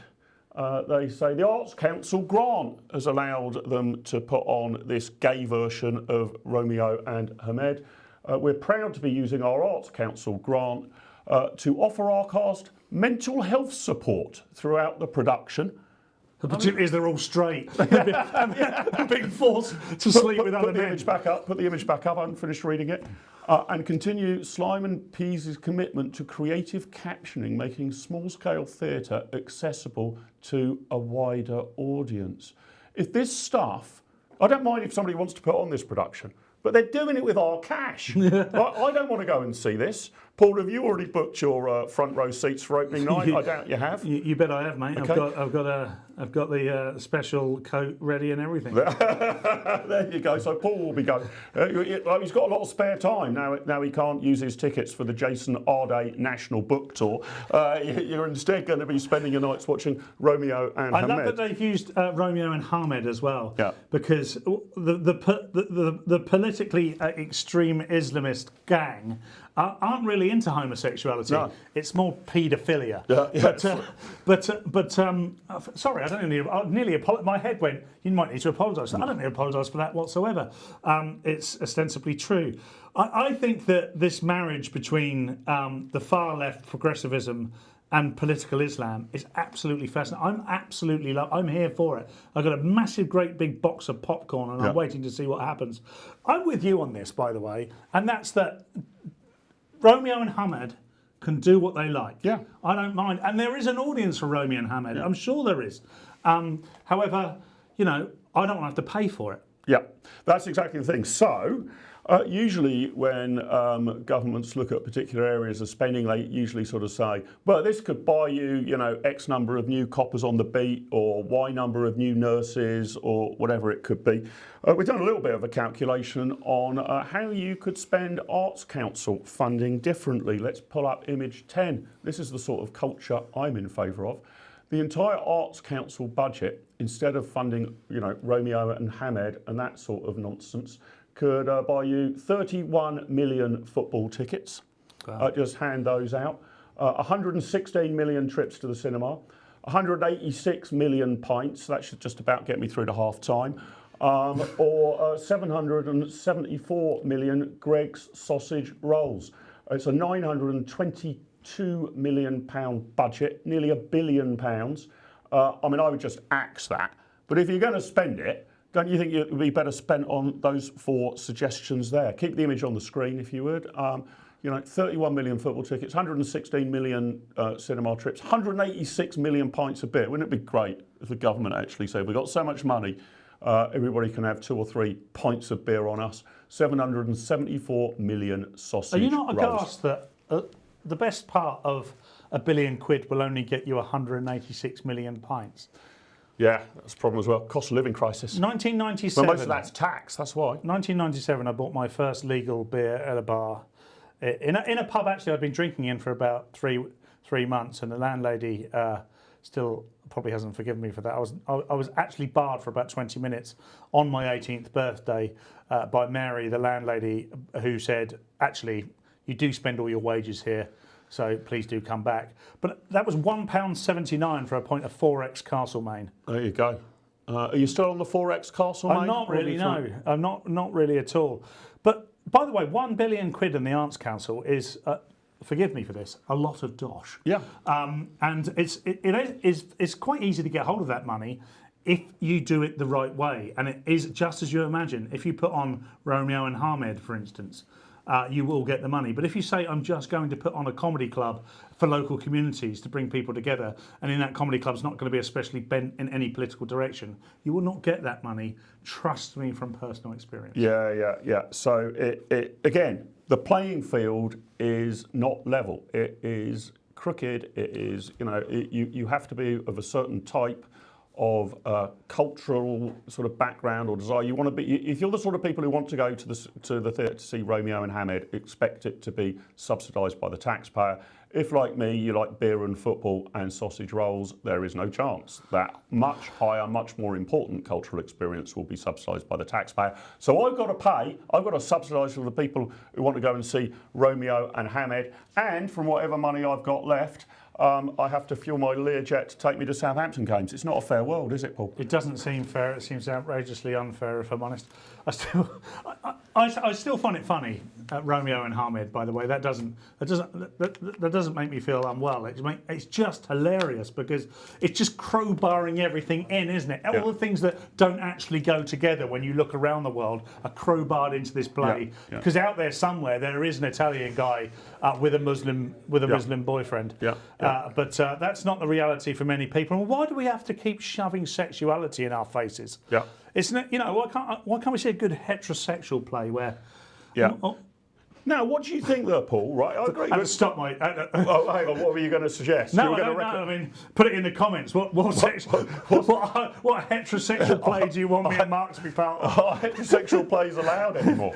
I don't know. They might well be offensive to minorities. Now, I wanted to tell you a rather heartwarming story about, we're all very worried that, and actually fair play to you in the chat, a good number have said, I keep saying that millionaires are fleeing Britain, but it's actually people who are not that wealthy as well keep fleeing these shores.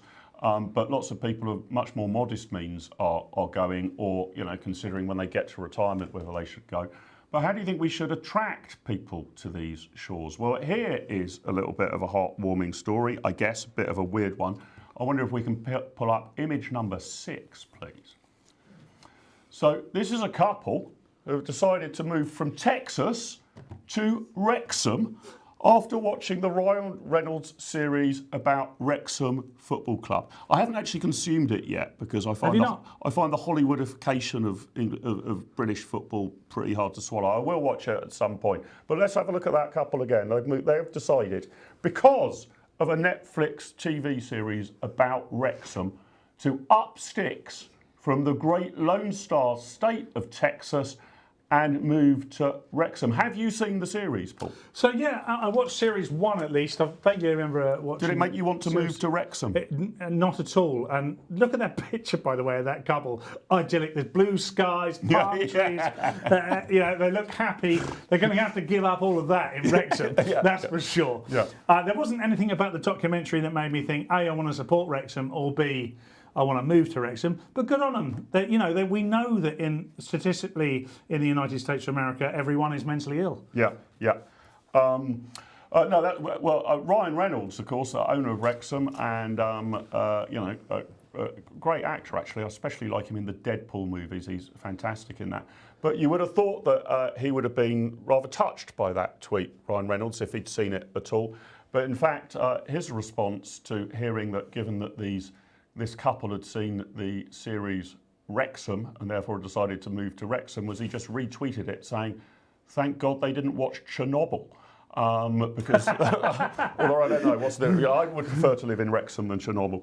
I think it's fair to say. Have we got our guest with us or not? He's been pinging in and pinging out. I think we do have. Paul, you're gonna take on if we can make the line work. I know he's been dropping in and out, but Paul, introduce us to our next guest, and let's have a bit more of a dose of common sense from him as well. Our next guest is the wonderful political commentator / absolutely brilliant comedian Nick DeSanto. Nick, how you doing, my friend?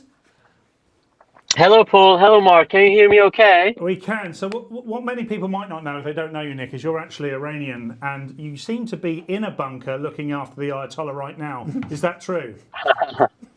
Yeah, I heard the story about President Trump having been smuggled out of Turkey in the food container. Did you hear that story? I did. So you can't be too cautious these days. So that tells you nothing tells you have won the war against Iran like being smuggled in a food container and leaving Air Force One to the correspondence, to the White House correspondence to travel with.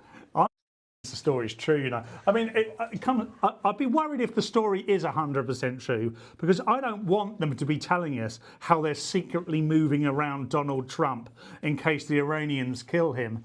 And it just seems to be giving the game away slightly, don't you think, Nick?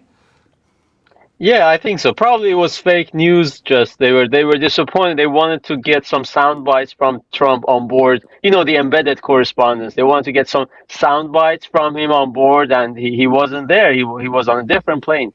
Yeah, absolutely. Look, Nick, let's talk politics for a bit. I always enjoy your company when we talk about politics because you've got this rather unique perspective.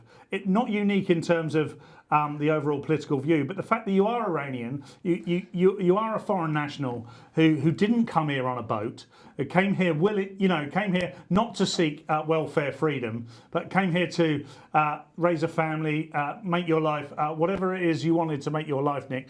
And you've written some absolutely fantastic comedy about it. But what do you make of not right-wing comedy? We can do that in a bit, but the right-wing political sphere in the UK right now, it's fragmented, isn't it, Nick? Do you think it should unite?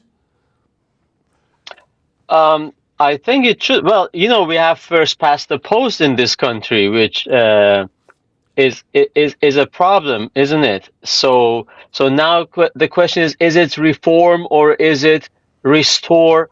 I have been an anti-establishment comic. So now that reform is getting more mainstream or is bound to become mainstream or even form a government, I have to be true to my brand. I've had to veer towards restore, right? Because restore is going to be the anti-establishment and the reform is going to be in the government. But I think it's always a good idea if we pull together. I mean, I have nothing against reform, Paul. I'm very open-minded. I have been a fan of Farage for years, but I tried to apply and they said I couldn't qualify for reform because I was not Muslim enough. So you're an ethno-nationalist Iranian, is that correct? Is that what you're saying, Nick? You believe in only brown Iranians? Yeah, there aren't many brown Iranians. What do you mean brown Iranians? I identify as white, and I should thank you to consider me as white. I've always considered myself as white, especially in a country. This bit got me into trouble. I did this bit once. And I said, in this country, when men can identify as women and women can identify as men, and everybody goes along with them. But if I say I like UKIP, they say you are not white enough. Now, this guy has a penis. This guy has a penis. He gets to be a woman, and I don't get to be white. I mean, a bit of perspective here. And then I got suspended from the BBC because they said this is a transphobic joke. I said, I'm not saying that. I'm not transphobic. I'm saying I do recognize him, if you will, as a woman, as long as you guys recognize me as white. Yeah, what's just the a bit problem with that? It's the same level of cognitive dissonance. The playing field. Are you doing any gigs at the moment? Have you got any gigs coming up, Nick? Oh yeah, thanks for asking. On the 5th of September, I'll be at Hot Water Comedy in Liverpool. I mentioned Liverpool the other day with Kelvin McKenzie. He didn't take it very lightly. So I'll be with my friend Luke McDonnell. And we have some tentative dates. 22nd of October, I'll be in Leeds, possibly with Leo Kearse and Marcus Mitchum. 12th of October, we have penciled down Belfast, again with Marcus Mitchum and Leo Kearse. 5th of November, Edinburgh, if things go well. And 17th of December, back in Southampton at the Attic with Andrew Lawrence. That's a definitive. Great. Yes, the Attic. Not bothering with Portsmouth, I see. It's in Totton, and it's kind of it's a nice little club. I don't want to advertise it too much because it's a bit of a competitor of mine in that area. But it is. But genuinely, it's not. No, Nick, I'm joking. I'm absolutely joking. It's well worth seeing the Attic. They put on absolutely everybody, which is fantastic, and all the people you mentioned are brilliant. Now, I want to get back to politics just very briefly, Nick. Can you tell me the journey you've taken on politics and talk about your journey from Iran to the UK? And tell us a little bit about how you arrived at your obviously clear thinking perspective that you've got now. Well, I mean, to get our friend Leo Kearse once posted a nice meme. I don't know if it was his meme or he was reposting it. But essentially, there's this middle-aged guy. He might be from Cuba, he might be from Poland, doesn't matter. Now he is in the UK if he's Polish, or he's in Florida if he's Cuban. And he says, guys, I've seen communism.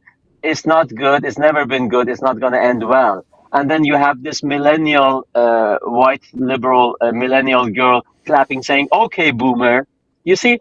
So the point is, all it takes to get the right perspective is to have lived it. So yes, I was born in Italy, but my father had the brilliant idea of taking me to Iran in the 80s. And that was not the fancy schmancy Iran of today. It was pretty rough.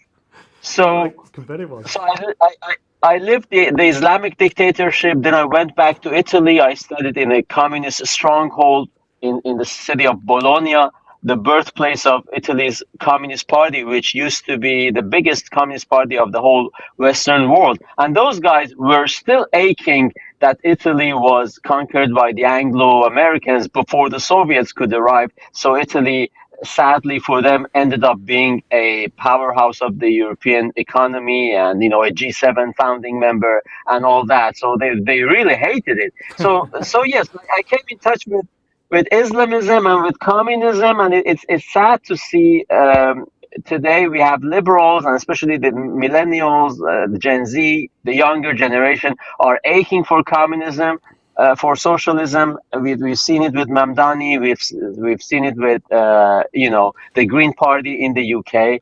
So I think it is up to us who have seen the other side, to try to raise some awareness. And if it can be done by a comedy, as long as it's funny and not preachy, why not? It gives you a good reason to get out of the house. Because I always think, if I wanted to do another set about airline food or mother-in-laws, other people have been doing it quite beautifully. I don't want to be another Seinfeld or Michael McIntyre because they've already perfected the art. So I might as well do political comedy.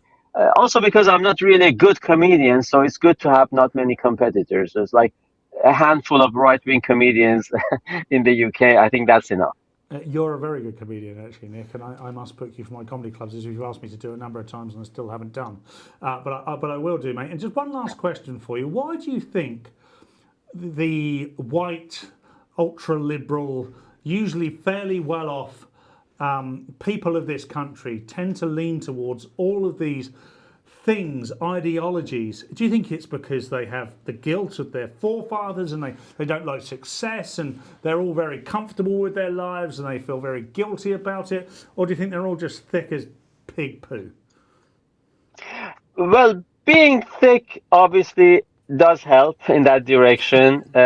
Again, I don't know. I'll try to make this family friendly, but in Italy we have a saying. We say a communist is easier to get something up their bum than in their head. Okay. I don't know. Just up their bum instead of in their head, which is definitely a different channel. A normal person, I don't know what you think. That's your OnlyFans channel, Cox. Nick, we're going to have to dash. It was fantastic to have you on, mate, and we'll definitely get you back on again. Please tell us where we can find you. My YouTube channel. Out, by the way, Nick. Pardon me?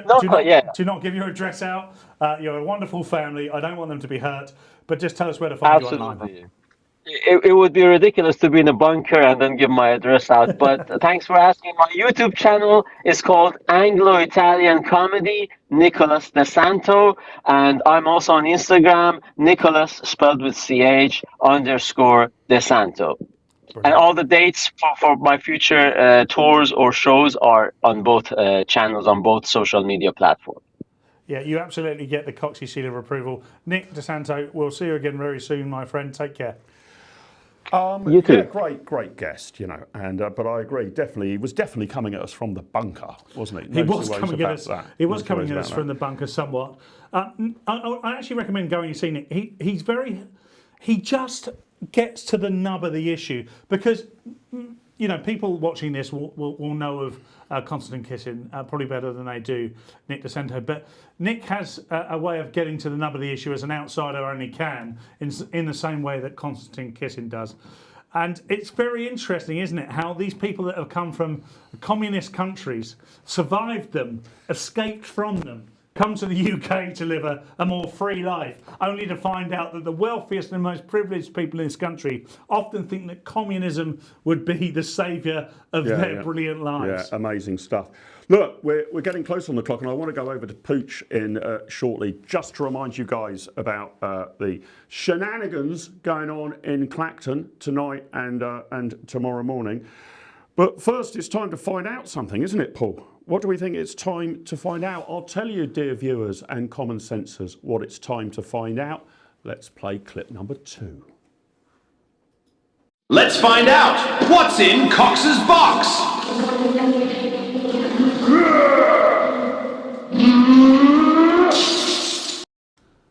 Well, common sensors, in Cox's box today is the absolute lunacy of Andy Burnham's message yesterday, which was that we need to spread the asylum sneakers around the UK, not just in working class areas, but into middle class areas too, as if this was some group pact that we'd all agreed on 10 years ago and we just need to do our bit. And talking of 10 years ago, believe it or not, that was year 2016, the year of Donald Trump's first administration, the year of Brexit. And since then, we have only had one major core issue in the UK, and that is the illegal immigration crisis. And both Labour and the Tories have said the following every year since then. Take back control, get Brexit done, take back control of our borders, fix our broken asylum system, Rwanda, stop the boats, if you come here illegally, you will be removed, smash the gangs, secure our borders, restore order to the asylum system. Now, none of those said you need to have, you know, working-aged Mohammed put into your area because you need to do your bit.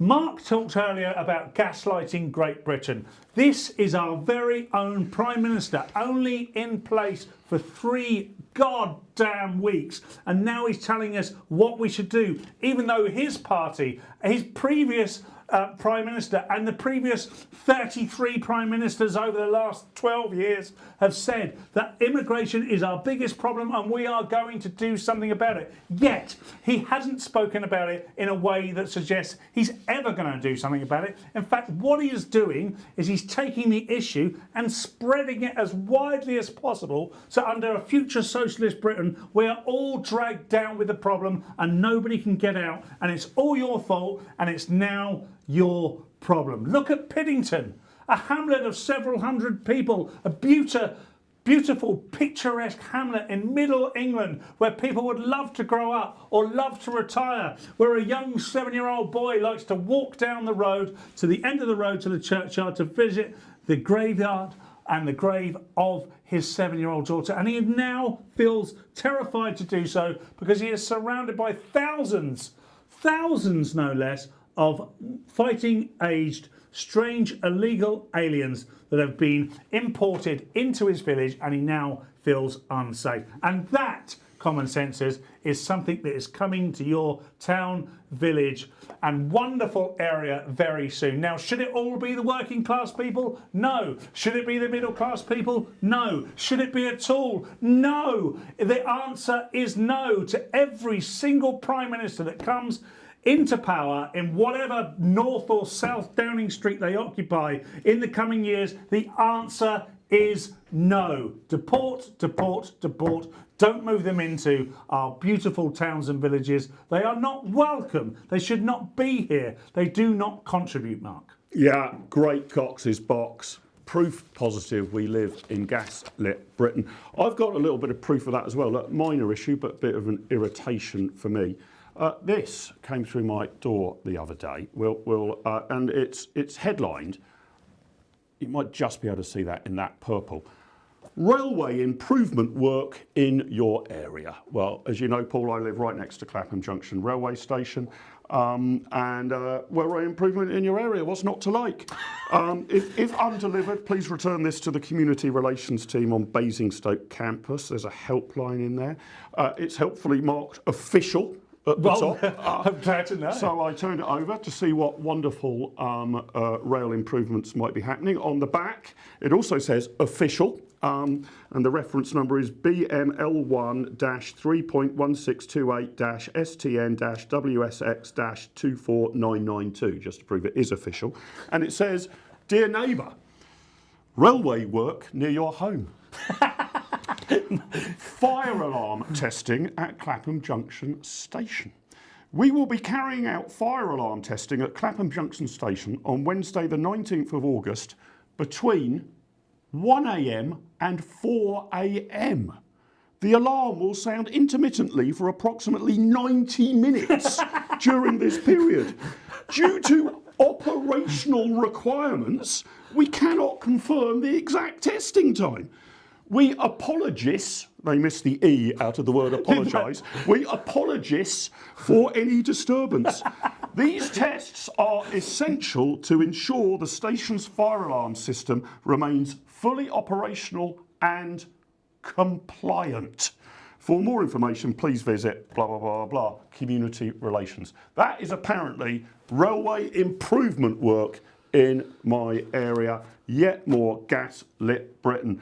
Paul, Common Sense has been a wonderful show, but before we go, we are bringing common sense to the great town of Clacton-on-Sea.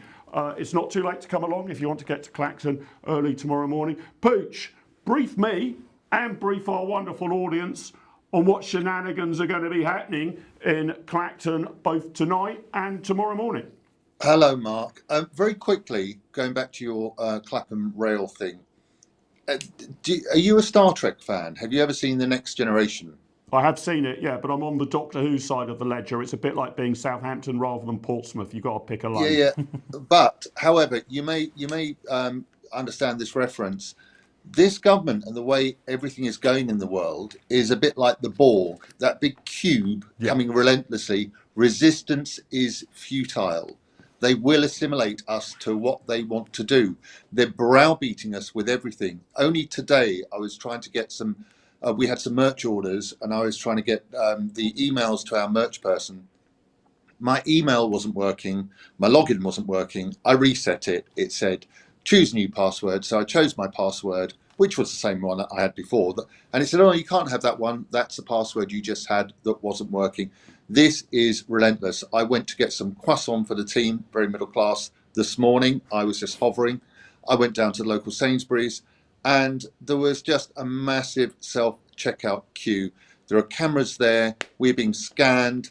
We are being recorded. They know where we are, what we're doing. And I've had enough of it. I've absolutely had enough of it. Anyway, so the fight back begins tonight in Clacton, dear viewers.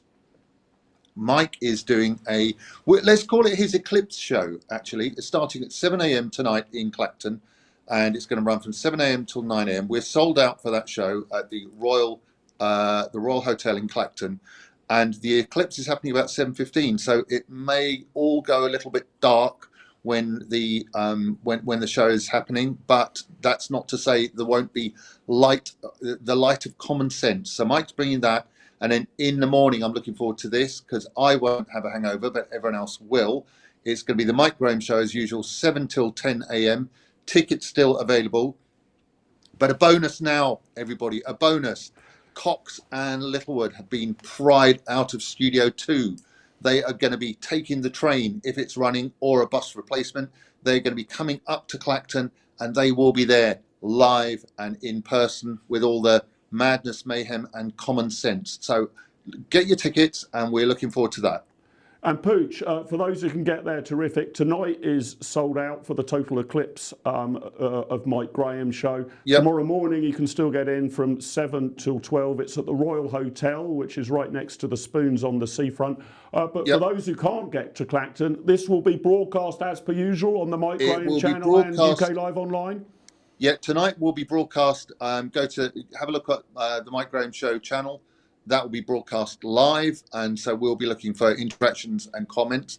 There is a rumour that Simon Kilford might be there, so stand by your beds, everybody.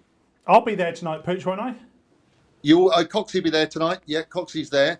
Yes, I booked Coxie into a hotel, and I sent him the details, and he said to me, "Is this your hotel?" Well, I unless he thinks it's some ruse whereby it's my hotel and I want him to turn up half cut at about 11:30 p.m. No, that's your hotel, Coxie.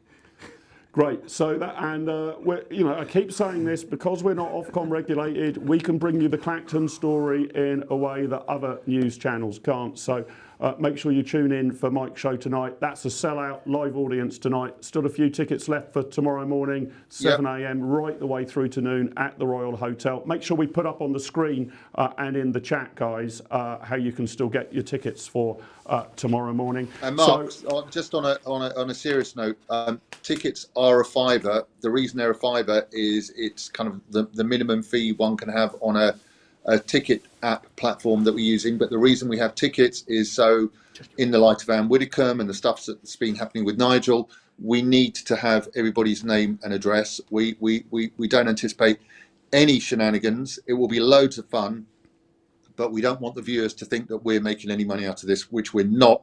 And Jay of the Royal Hotel in Clacton has offered us his venue for nothing. We're going to donate all ticket fees to him. So it's just going to be the Mike Graham Show, Littlewood and Cox on tour, live in Clacton, telling it like it is, as Mark said, with no Ofcom.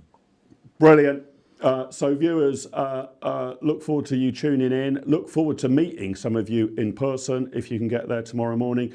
Paul, you'll be escaping down there tonight. I will be arriving by Learjet early tomorrow morning. Yes. Should be an absolute laugh. Lots of banter promised, right? Yes, I'm being driven to Clacton. I'm trying to reopen the hole in the ozone layer because I just feel like it should be. Why should it get to close? Yeah, absolutely damn on right. So there you go, viewers. It's polling day in Clacton tomorrow. It is an eclipse this evening. End the gaslighting. Bring back common sense. Make sure for all of the glitches and all of the gremlins and all of the hacking that we keep the revolution televised. Mike will be with you tonight and tomorrow morning, and Cox and I will be with you from 10 a.m. Take care, common sensors. Keep the flag of freedom flying. Over and out. Bye.